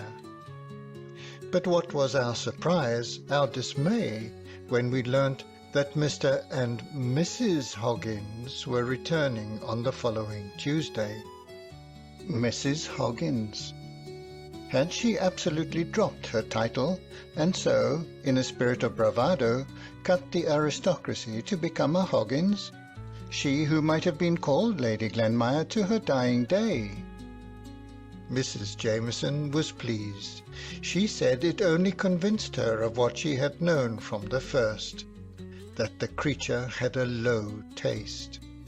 But the creature looked very happy on Sunday at church, nor did we see it necessary to keep our veils down on that side of our bonnets on which Mr. and Mrs. Hoggins sat, as Mrs. Jameson did, thereby missing all the smiling glory of his face and all the becoming blushes of hers. I am not sure if Martha and Jem looked more radiant in the afternoon when they, too, made their first appearance. Mrs. Jameson soothed the turbulence of her soul by having the blinds of her windows drawn down, as if for a funeral, on the day when Mr. and Mrs. Hoggins received callers, and it was with some difficulty that she was prevailed upon to continue the St. James's Chronicle, so indignant was she with it having inserted the announcement of the marriage. Miss Matty's sale went off famously. She retained the furniture of her sitting-room and bedroom, the former of which she was to occupy till Martha could meet with a lodger who might wish to take it, and into this sitting-room and bedroom she had to cram all sorts of things which were, the auctioneer assured her, bought in for her at the sale by an unknown friend. I always suspected Mrs. Fitzadam of this, but she must have had an accessory who knew what articles were particularly regarded by Miss Matty on account of their associations with her early days. The rest of the house looked rather bare, to be sure, all except one tiny bedroom, of which my father allowed me to purchase the furniture for my occasional use in case of Miss Matty's illness. I had expended my own small store in buying all manner of comforts and lozenges, in order to tempt the little people whom Miss Matty loved so much to come about her. Tea in bright green canisters and comforts in tumblers. Miss Matty and I felt quite proud as we looked round us on the evening before the shop was to be opened. Martha had scoured the boarded floor to a white cleanness, and it was adorned with a brilliant piece of oilcloth on which customers were to stand before the table counter. The wholesome smell of plaster and whitewash pervaded the apartment. A very small Matilda Jenkins, licensed to sell tea, was hidden under the lintel of the new door, and 2 boxes of tea with cabalistic inscriptions all over them stood ready to disgorge their contents into the canisters.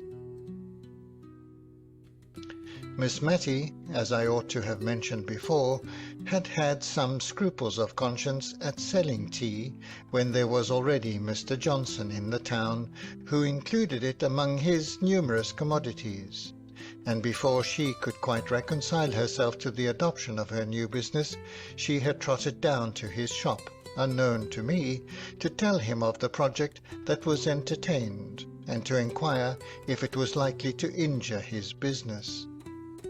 My father called this idea of hers great nonsense, and wondered how tradespeople were to get on if there was to be a continual consulting of each other's interests, which would put a stop to all competition directly. And, perhaps, it would not have done in Drumble, but in Cranford it answered very well. For not only did Mr. Johnson kindly put at rest all Miss Matty's scruples and fears of injuring his business, but I have reason to know he repeatedly sent customers to her, saying that the teas he kept were of a common kind, but that Miss Jenkins had all the choice sorts. And expensive tea is a very favourite luxury with well-to-do tradespeople and rich farmers' wives, who turn up their noses at the Congo and souchong prevalent at many tables of gentility, and will have nothing else than gunpowder and pekoe for themselves. But to return to Miss Matty, it was really very pleasant to see how her unselfishness and simple sense of justice called out the same good qualities in others. She never seemed to think anyone would impose upon her because she should be so grieved to do it to them. I have heard her put a stop to the asseverations of the man who brought her coals by quietly saying, "I'm sure you would be sorry to bring me wrong weight."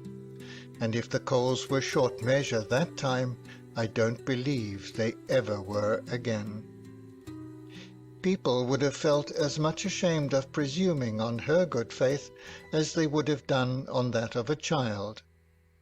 But my father says such simplicity might be very well in Cranford, but would never do in the world, and I fancy the world must be very bad, for with all my father's suspicions of everyone with whom he has dealings, and in spite of all his many precautions, he lost upward of £1,000 by roguery only last year. I just stayed long enough to establish Miss Matty in her new mode of life, and to pack up the library which the rector had purchased. He had written a very kind letter to Miss Matty, saying how glad he should be to take a library so well selected as he knew that the late Mr. Jenkins's must have been, at any valuation put upon them. And when she agreed to this, with a touch of sorrowful gladness that they would go back to the rectory and be arranged on the accustomed walls once more, he sent word that he feared that he had not room for them all, and perhaps Miss Matty would kindly allow him to leave some volumes on her shelves. But Miss Matty said that she had her Bible and Johnson's dictionary, and should not have much time for reading, she was afraid. Still, I retained a few books out of consideration for the rector's kindness. The money which he had paid, and that produced by the sale, was partly expended in the stock of tea, and part of it was invested against a rainy day, i.e., old age or illness. It was but a small sum, it is true, and it occasioned a few evasions of truth and white lies, all of which I think very wrong indeed in theory, and would rather not have put them in practice. for we knew Miss Matty would be perplexed as to her duty if she were aware of any little reserve fund being made for her while the debts of the bank remained unpaid. Moreover, she had never been told of the way in which her friends were contributing to pay the rent. I should have liked to tell her this, but the mystery of the affair gave a piquancy to their deed of kindness which the ladies were unwilling to give up, and at first Martha had to shirk many a perplexed question as to her ways and means of living in such a house, but by and by Miss Matty's prudent uneasiness sank down into acquiescence with the existing arrangement. I left Miss Matty with a good heart. Her sales of tea during the first 2 days had surpassed my most sanguine expectations. The whole country round seemed to be all out of tea at once.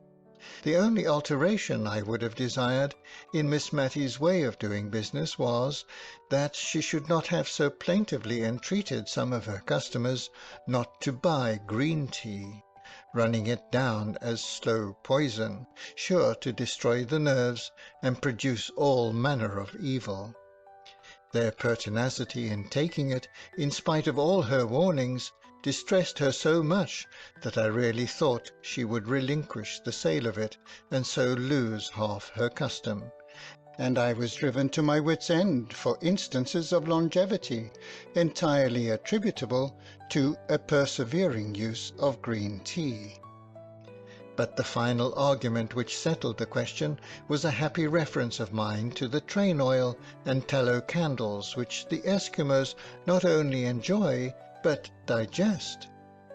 After that she acknowledged that one man's meat might be another man's poison, and contented herself henceforward with an occasional remonstrance when she thought the purchaser was too young and innocent to be acquainted with the evil effects green tea produced on some constitutions, and an habitual sigh when people old enough to choose more wisely would prefer it. I went over from Drumble once a quarter at least to settle the accounts and see after the necessary business letters. And speaking of letters, I began to be very much ashamed of remembering my letter to the Aga Jenkins, and very glad I had never named my writing to anyone. I only hoped the letter was lost. No answer came, no sign was made. About a year after Miss Matty set up shop, I received one of Martha's hieroglyphics, begging me to come to Cranford very soon. I was afraid that Miss Matty was ill, and went off that very afternoon, and took Martha by surprise when she saw me on opening the door. We went into the kitchen, as usual, to have our confidential conference, and then Martha told me she was expecting her confinement very soon, in a week or 2, and she did not think Miss Matty was aware of it, and she wanted me to break the news to her, for indeed, miss, continued Martha, crying hysterically, I'm afraid she won't approve of it, and I'm sure I don't know who is to take care of her as she should be taken care of when I am laid up. I comforted Martha by telling her I would remain till she was about again, and only wished she had told me her reason for this sudden summons, as then I would have brought the requisite stock of clothes. But Martha was so tearful and tender-spirited, and unlike her usual self, that I said as little as possible about myself, and endeavoured rather to comfort Martha under all the probable and possible misfortunes which came crowding upon her imagination. I then stole out of the house door and made my appearance as if I were a customer in the shop, just to take Miss Matty by surprise and gain an idea of how she looked in her new situation. It was warm May weather, so only the little half-door was closed, and Miss Matty sat behind her counter knitting an elaborate pair of garters. Elaborate they seemed to me, but the difficult stitch was no weight upon her mind, for she was singing in a low voice to herself as her needles went rapidly in and out. I call it singing but I dare say a musician would not use that word to the tuneless yet sweet humming of the low, worn voice. I found out from the words far more than from the attempt at the tune that it was the Old Hundredth she was crooning to herself, but the quiet continuous sound told of content and gave me a pleasant feeling as I stood in the street just outside the door, quite in harmony with that soft May morning. I went in. At first she did not catch who it was, and stood up as if to serve me, but in another minute watchful Pussy had clutched her knitting, which was dropped in eager joy at seeing me. I found, after we had had a little conversation, that it was as Martha said, and that Miss Matty had no idea of the approaching household event. So I thought I would let things take their course, secure that when I went to her with the baby in my arms I should obtain that forgiveness for Martha which she was needlessly frightening herself into believing that Miss Matty would withhold, under some notion that the new claimant would require attentions from its mother that it would be faithless treason to Miss Matty to render. But I was right. I think that must be an hereditary quality, for my father says he is scarcely ever wrong. One morning, within a week after I arrived, I went to call Miss Matty with a little bundle of flannel in my arms. She was very much awestruck when I showed her what it was, and asked for her spectacles off the dressing-table, and looked at it curiously, with a sort of tender wonder at its small perfection of parts. She could not banish the thought of the surprise all day, but went about on tiptoe, and was very silent. But she stole up to see Martha, and they both cried with joy, and she got into a complimentary speech to Jem, and did not know how to get out of it again, and was only extricated from her dilemma by the sound of the shop bell, which was an equal relief to the shy, proud, honest Jem, who shook my hand so vigorously when I congratulated him that I think I feel the pain of it yet. I had a busy life while Martha was laid up. I attended on Miss Matty and prepared her meals. I cast up her accounts and examined into the state of her canisters and tumblers. I helped her, too, occasionally in the shop, and it gave me no small amusement and sometimes a little uneasiness to watch her ways there. If a little child came in to ask for an ounce of almond comfits, and 4 of the large kind which Miss Matty sold weighed that much, she always added 1 more, by way of make-weight, as she called it, although the scale was handsomely turned before. And when I remonstrated against this, her reply was, "The little things like it so much."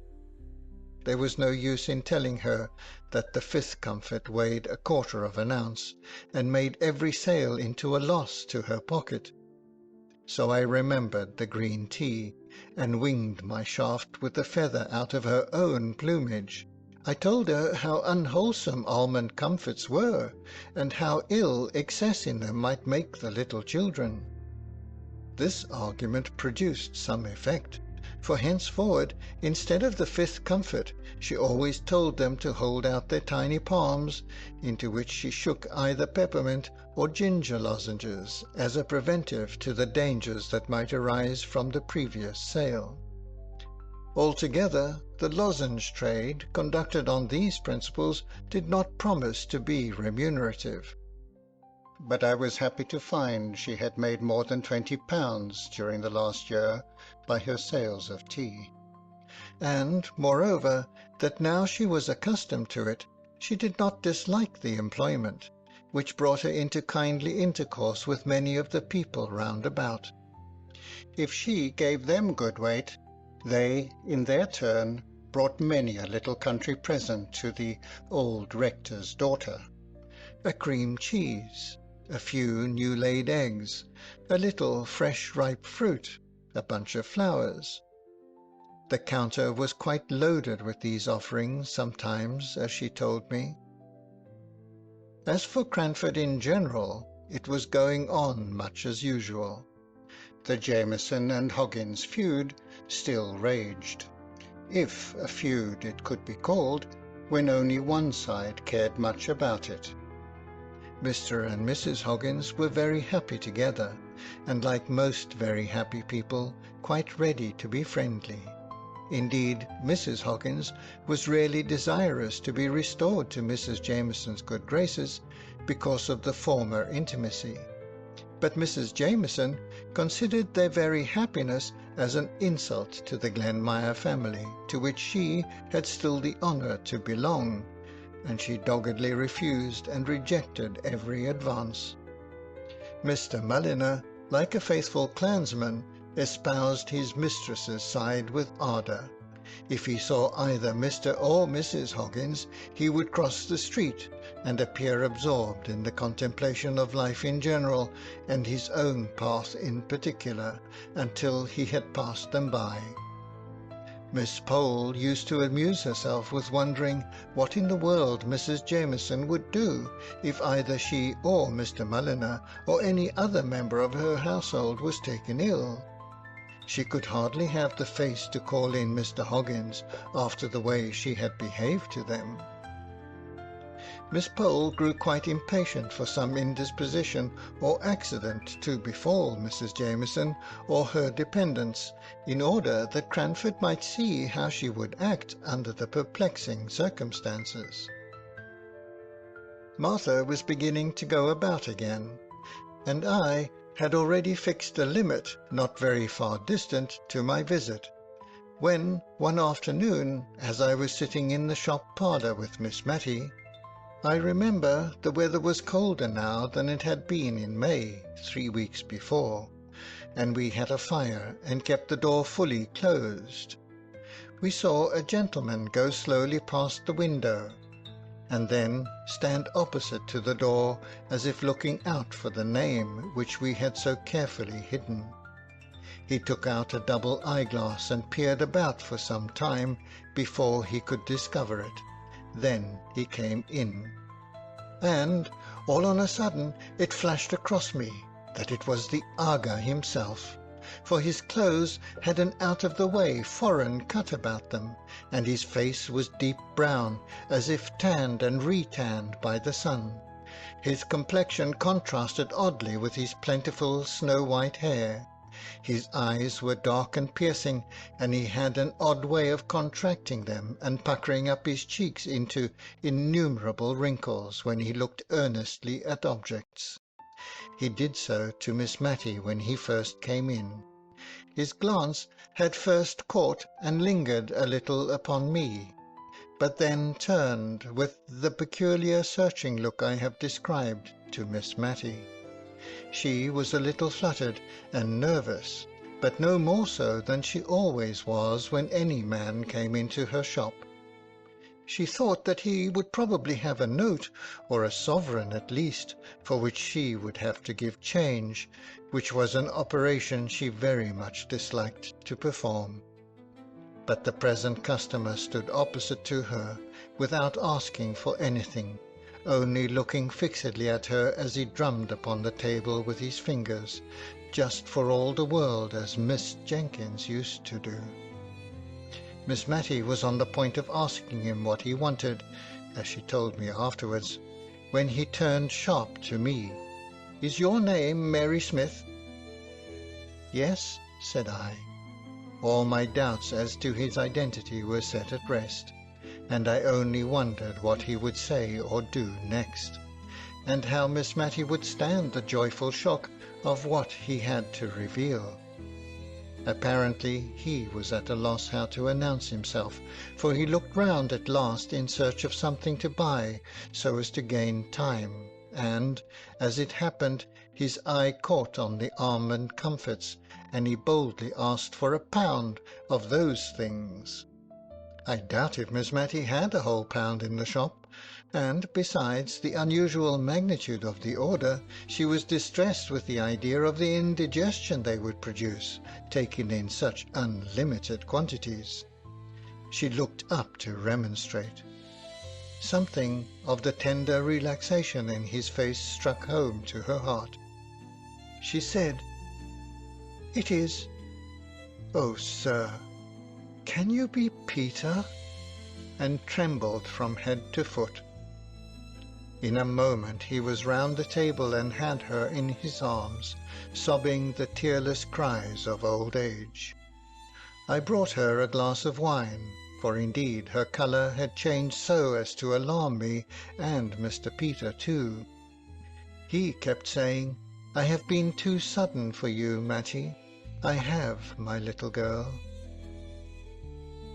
I proposed that she should go at once up into the drawing-room and lie down on the sofa there.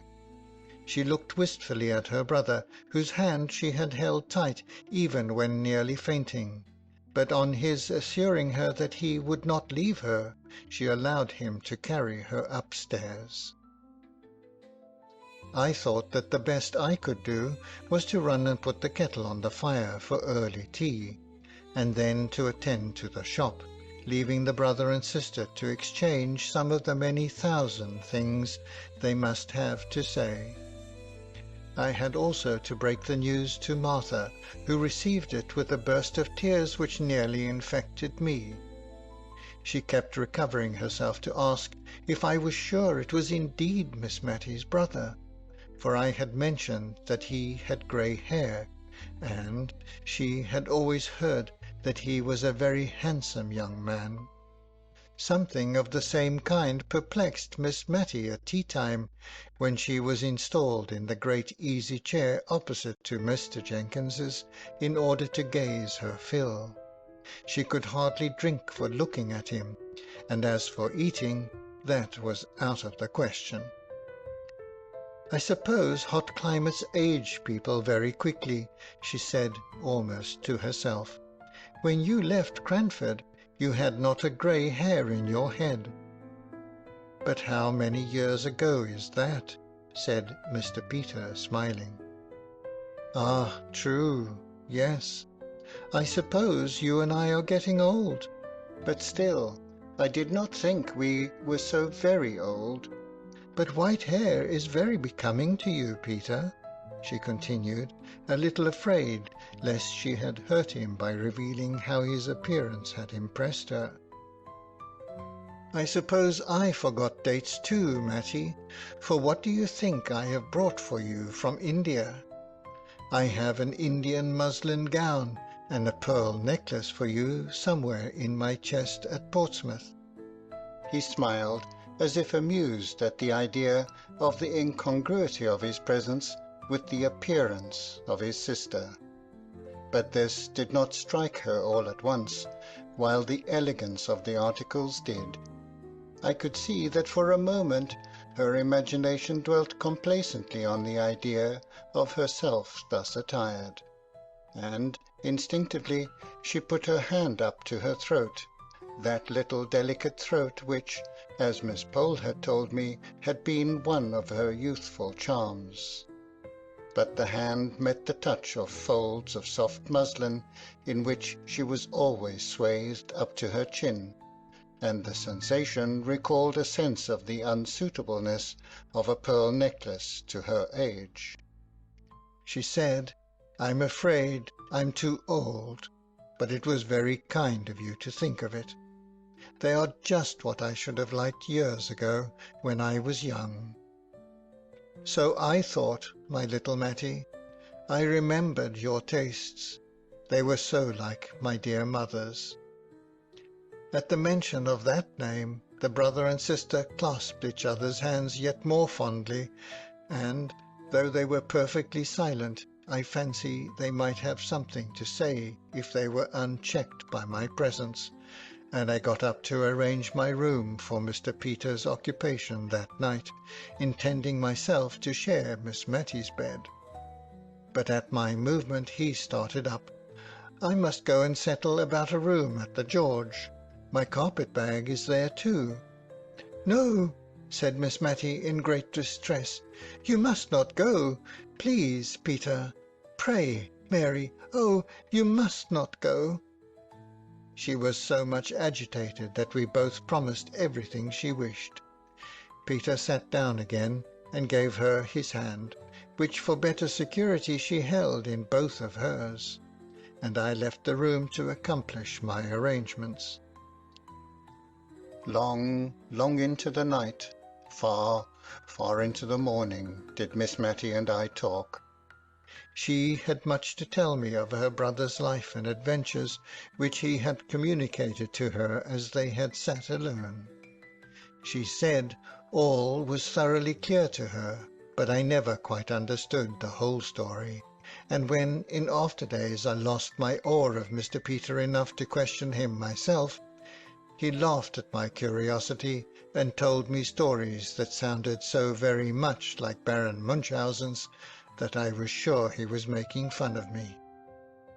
What I heard from Miss Matty was that he had been a volunteer at the siege of Rangoon, had been taken prisoner by the Burmese, had somehow obtained favour and eventual freedom from knowing how to bleed the chief of the small tribe in some case of dangerous illness, that on his release from years of captivity he had had his letters returned from England with the ominous word dead marked upon them, and, believing himself to be the last of his race, he had settled down as an indigo planter, and had proposed to spend the remainder of his life in the country to whose inhabitants and modes of life he had become habituated, when my letter had reached him, and with the odd vehemence which characterized him in age as it had done in youth, he had sold his land and all his possessions to the first purchaser, and come home to the poor old sister, who was more glad and rich than any princess when she looked at him. She talked me to sleep at last, and when I was awakened by a slight sound at the door, for which she begged my pardon as she crept penitently into bed. But it seems that when I could no longer confirm her belief that the long lost was really here, under the same roof, she had begun to fear lest it was only a waking dream of hers, that there never had been a Peter sitting by her all that blessed evening, but that the real Peter lay dead far away beneath some wild sea wave, or under some strange eastern tree, and so strong had this nervous feeling of hers become, that she was fain to get up and go and convince herself that he was really there by listening through the door to his even, regular breathing.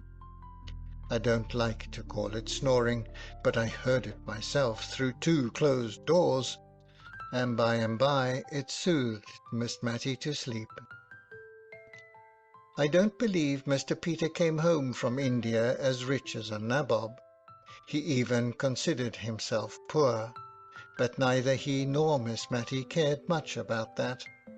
At any rate, he had enough to live upon, very genteelly, at Cranford, he and Miss Matty together. And a day or 2 after his arrival the shop was closed, while troops of little urchins gleefully awaited the shower of comforts and lozenges that came from time to time down upon their faces as they stood up gazing at Miss Matty's drawing-room windows. Occasionally Miss Matty would say to them, half hidden behind the curtains, "My dear children, don't make yourselves ill," but a strong arm pulled her back, and a more rattling shower than ever succeeded. A part of the tea was sent in presents to the Cranford ladies, and some of it was distributed among the old people who remembered Mr. Peter in the days of his frolicsome youth. The India muslin gown was reserved for darling Flora Gordon, Miss Jessie Brown's daughter. The Gordons had been on the continent for the last few years, but were now expected to return very soon, and Miss Matty, in her sisterly pride, anticipated great delight in the joy of showing them Mr. Peter. the pearl necklace disappeared, and about that time many handsome and useful presents made their appearance in the households of Miss Pole and Mrs. Forrester, and some rare and delicate Indian ornaments graced the drawing-rooms of Mrs. Jameson and Mrs. Fitzadam. I myself was not forgotten. Among other things, I had the handsomest bound and best edition of Mr. Johnson's works that could be procured, and dear Miss Matty, with tears in her eyes, begged me to consider it as a present from her sister as well as herself. In short, no one was forgotten, and, what was more, everyone, however insignificant, who had shown kindness to Miss Matty at any time, was sure of Mr. Peter's cordial regard. End of chapter 15. Chapter 16. Peace to Cranford. It was not surprising that Mr. Peter became such a favourite at Cranford. The ladies vied with each other who should admire him most, and no wonder, for their quiet lives were astonishingly stirred up by the arrival from India, especially as the person arrived told more wonderful stories than Sinbad the Sailor, and, as Miss Pole said, was quite as good as an Arabian Night any evening.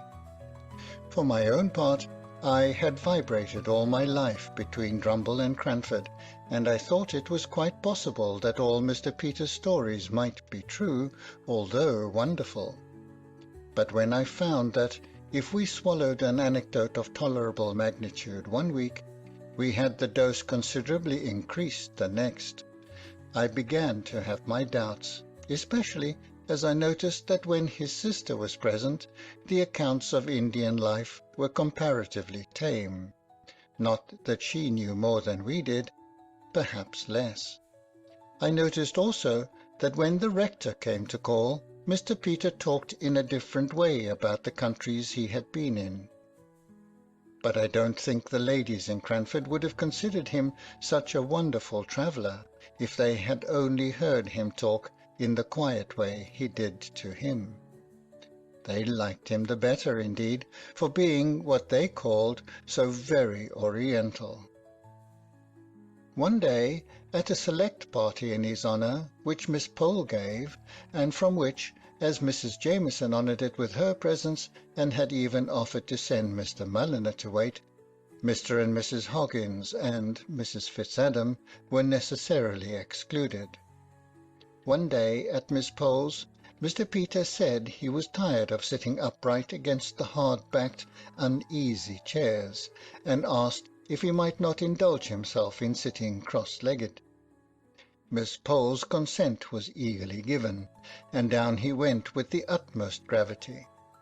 But when Miss Pole asked me, in an audible whisper, if he did not remind me of the Father of the Faithful, I could not help thinking of poor Simon Jones, the lame tailor, and while Mrs. Jameson slowly commented on the elegance and convenience of the attitude, I remembered how we had all followed that lady's lead in condemning Mr. Hoggins for vulgarity, because he simply crossed his legs as he sat still on his chair. Many of Mr. Peter's ways of eating were a little strange amongst such ladies as Miss Pole and Miss Matty and Mrs. Jameson, especially when I recollected the untasted green peas and two-pronged forks at poor Mr. Holbrook's dinner. The mention of that gentleman's name recalls to my mind a conversation between Mr. Peter and Miss Matty one evening in the summer after he had returned to Cranford. The day had been very hot, and Miss Matty had been much oppressed by the weather, in the heat of which her brother revelled. I remember that she had been unable to nurse Martha's baby, which had become her favourite employment of late, and which was as much at home in her arms as in its mother's, as long as it remained a lightweight, portable by one so fragile as Miss Matty.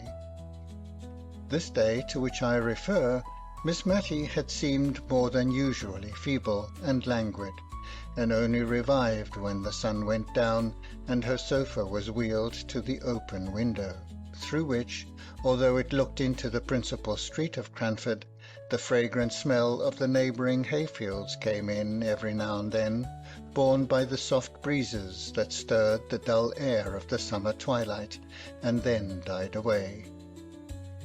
The silence of the sultry atmosphere was lost in the murmuring noises which came in from many an open window and door. Even the children were abroad in the street, late as it was, between 10 and 11, enjoying the game of play, for which they had not had spirits during the heat of the day. It was a source of satisfaction to Miss Matty to see how few candles were lighted, even in the apartments of those houses from which issued the greatest signs of life. Mr. Peter, Miss Matty, and I had all been quiet, each with a separate reverie, for some little time, when Mr. Peter broke in. "Do you know, little Matty, I could have sworn you were on the high road to matrimony when I left England that last time. If anybody had told me you would have lived and died an old maid then, I should have laughed in their faces." Miss Matty made no reply, and I tried in vain to think of some subject which would effectually turn the conversation, but I was very stupid, and before I spoke he went on. It was Holbrook, that fine manly fellow who lived at Woodley, that I used to think would carry off my little Matty. You would not think it now, I dare say, Mary, but this little sister of mine was once a very pretty girl. At least I thought so, and so, I've a notion, did poor Holbrook. What business had he to die before I came home to thank him for all his kindness to a good-for-nothing cub as I was? It was that made me first think he cared for you, for in all our fishing expeditions it was Matty we talked about.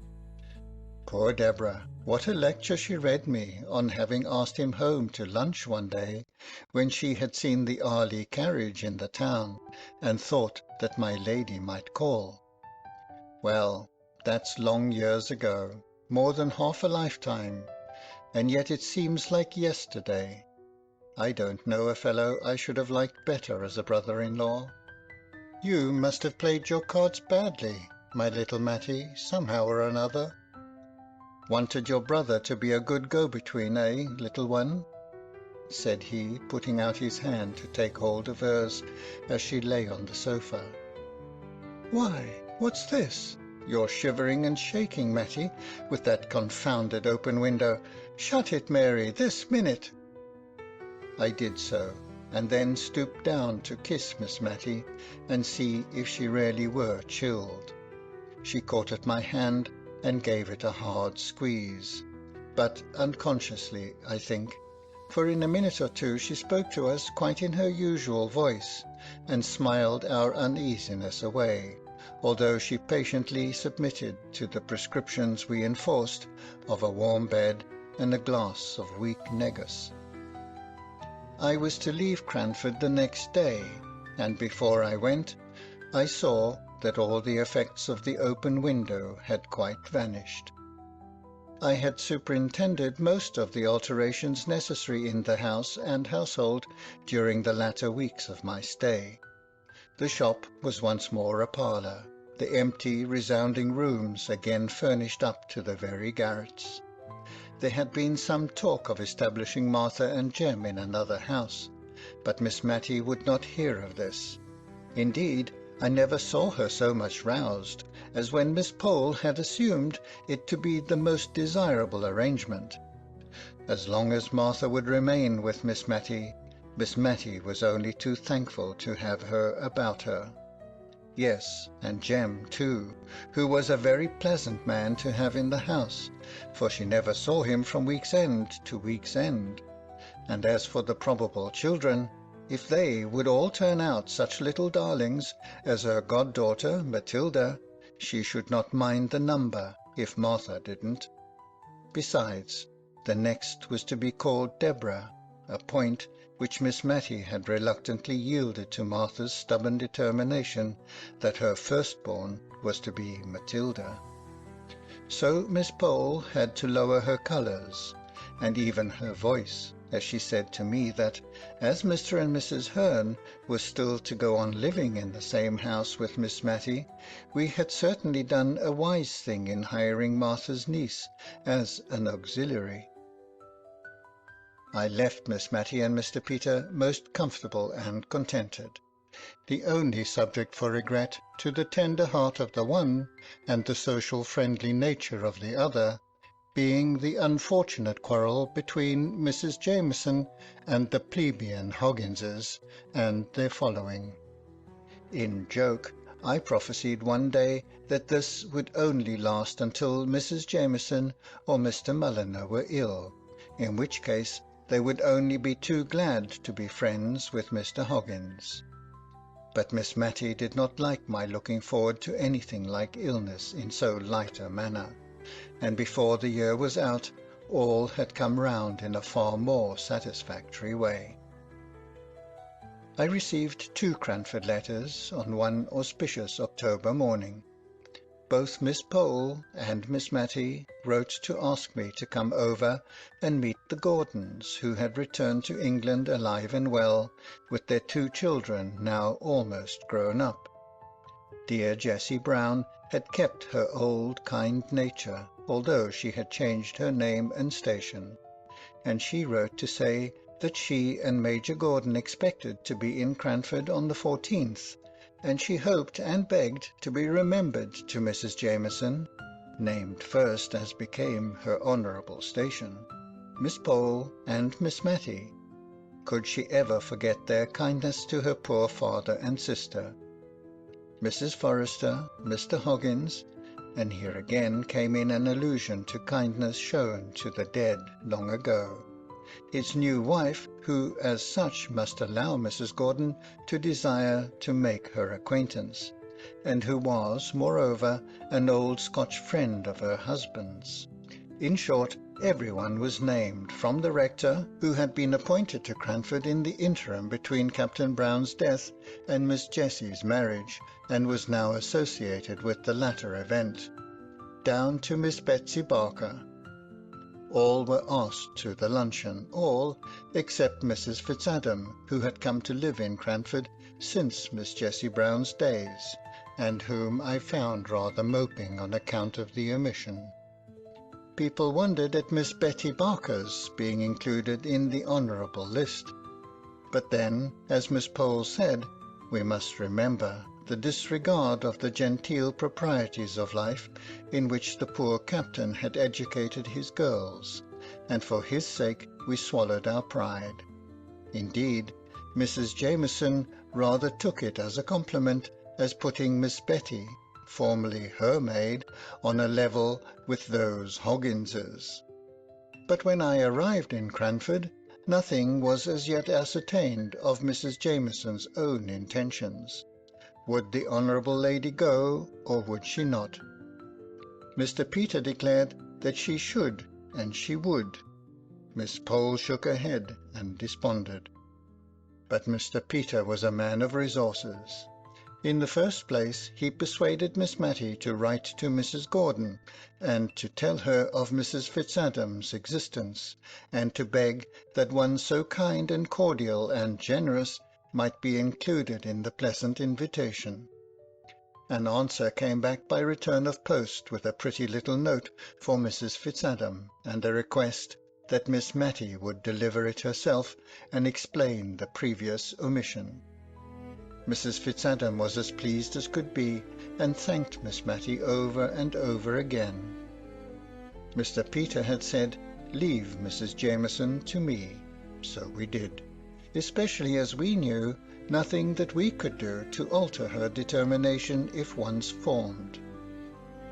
I did not know, nor did Miss Matty, how things were going on, until Miss Pole asked me, just the day before Mrs. Gordon came, if I thought there was anything between Mr. Peter and Mrs. Jameson in the matrimonial line, for that Mrs. Jameson was really going to the lunch at the George. She had sent Mr. Mulliner down to desire that there might be a footstool put to the warmest seat in the room, as she meant to come and knew that their chairs were very high. Miss Pole had picked this piece of news up, and from it she conjectured all sorts of things, and bemoaned yet more. If Peter should marry, what would become of poor dear Miss Matty, and Mrs. Jameson of all people? Miss Pole seemed to think there were other ladies in Cranford who would have done more credit to his choice, and I think she must have had someone who was unmarried in her head, for she kept saying it was so wanting in delicacy in a widow to think of such a thing. When I got back to Miss Matty's, I really did begin to think that Mr. Peter might be thinking of Mrs. Jameson for a wife, and I was as unhappy as Miss Pole about it.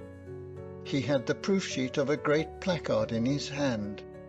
Signor Brunoni, magician to the King of Delhi, the Raja of Oud, and the great Lama of Thibet, etc., etc., was going to perform in Cranford for one night only, the very next night, and Miss Matty, exultant, showed me a letter from the Gordons, promising to remain over this gaiety, which Miss Matty said was entirely Peter's doing.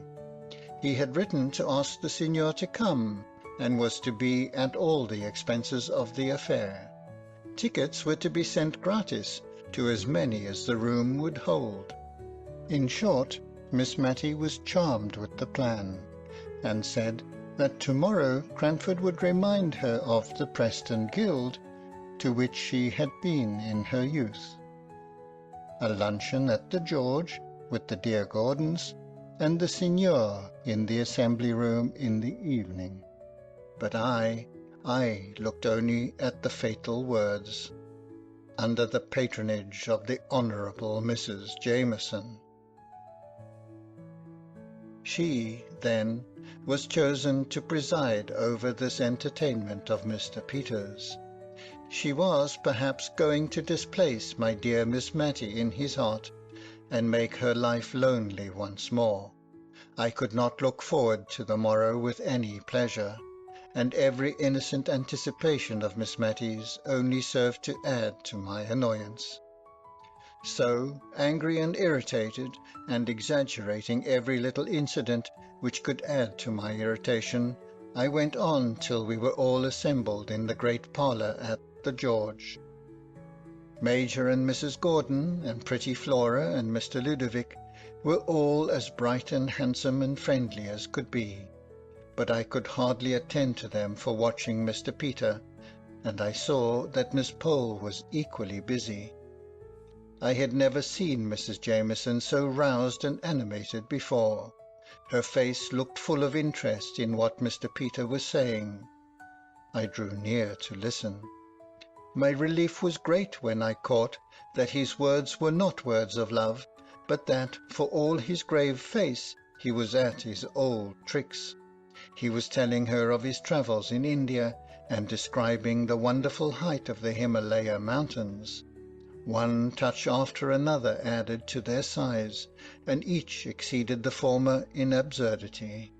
But Mrs. Jameson really enjoyed all in perfect good faith. I suppose she required strong stimulants to excite her to come out of her apathy. Mr. Peter wound up his account by saying that, of course, at that altitude there were none of the animals to be found that existed in the lower regions. The game, everything was different. Firing one day at some flying creature, he was very much dismayed when it fell, to find that he had shot a cherubim. Mr. Peter caught my eye at this moment, and gave me such a funny twinkle that I felt sure he had no thoughts of Mrs. Jameson as a wife from that time. She looked uncomfortably amazed. "But, Mr. Peter, shooting a cherubim, don't you think? I'm afraid that was sacrilege." Mr. Peter composed his countenance in a moment, and appeared shocked at the idea, which, as he said truly enough, was now presented to him for the first time. But then Mrs. Jameson must remember that he had been living for a long time among savages, all of whom were heathens. Some of them, he was afraid, were downright dissenters.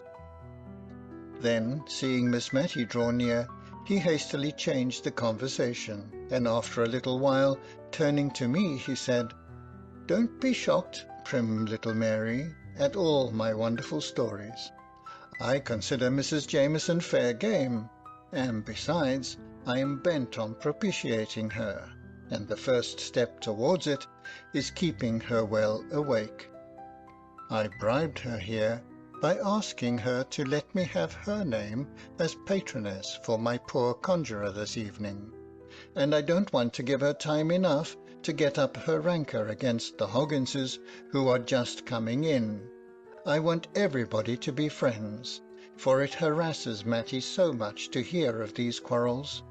I shall go at it again by and by, so you need not look shocked. I intend to enter the assembly room tonight, with Mrs. Jameson on one side, and my lady, Mrs. Hoggins, on the other. You see if I don't." Somehow or another he did, and fairly got them into conversation together. Major and Mrs. Gordon helped at the good work with their perfect ignorance of any existing coolness between any of the inhabitants of Cranford. Ever since that day there has been the old friendly sociability in Cranford society, which I am thankful for, because of my dear Miss Matty's love of peace and kindliness. We all love Miss Matty, and I somehow think we are all of us better when she is near us. End of chapter 16 and end of Cranford by Elizabeth Gaskell. We hope you enjoyed tonight's Sleep audiobook. If you liked this audiobook and want to listen to more, please check out our channel at Sleep Audiobooks. And if you prefer to listen to each story individually, they will also be uploaded to our secondary channel at Sleep Chapters. You can access our entire catalog of bedtime story audiobooks through our web app, which can be found at sleepaudiobooks.com. There you will also find our suite of sleep tools, including a complimentary Better Sleep Quick Guide if you sign up to our mailing list. Links are in the description below. All likes, comments, and especially subscribing help this channel grow so that we can reach more night owls in our quest to help as many people sleep easier so they can live their lives more fully during the day. We appreciate your support and wish you a very excellent night's sleep.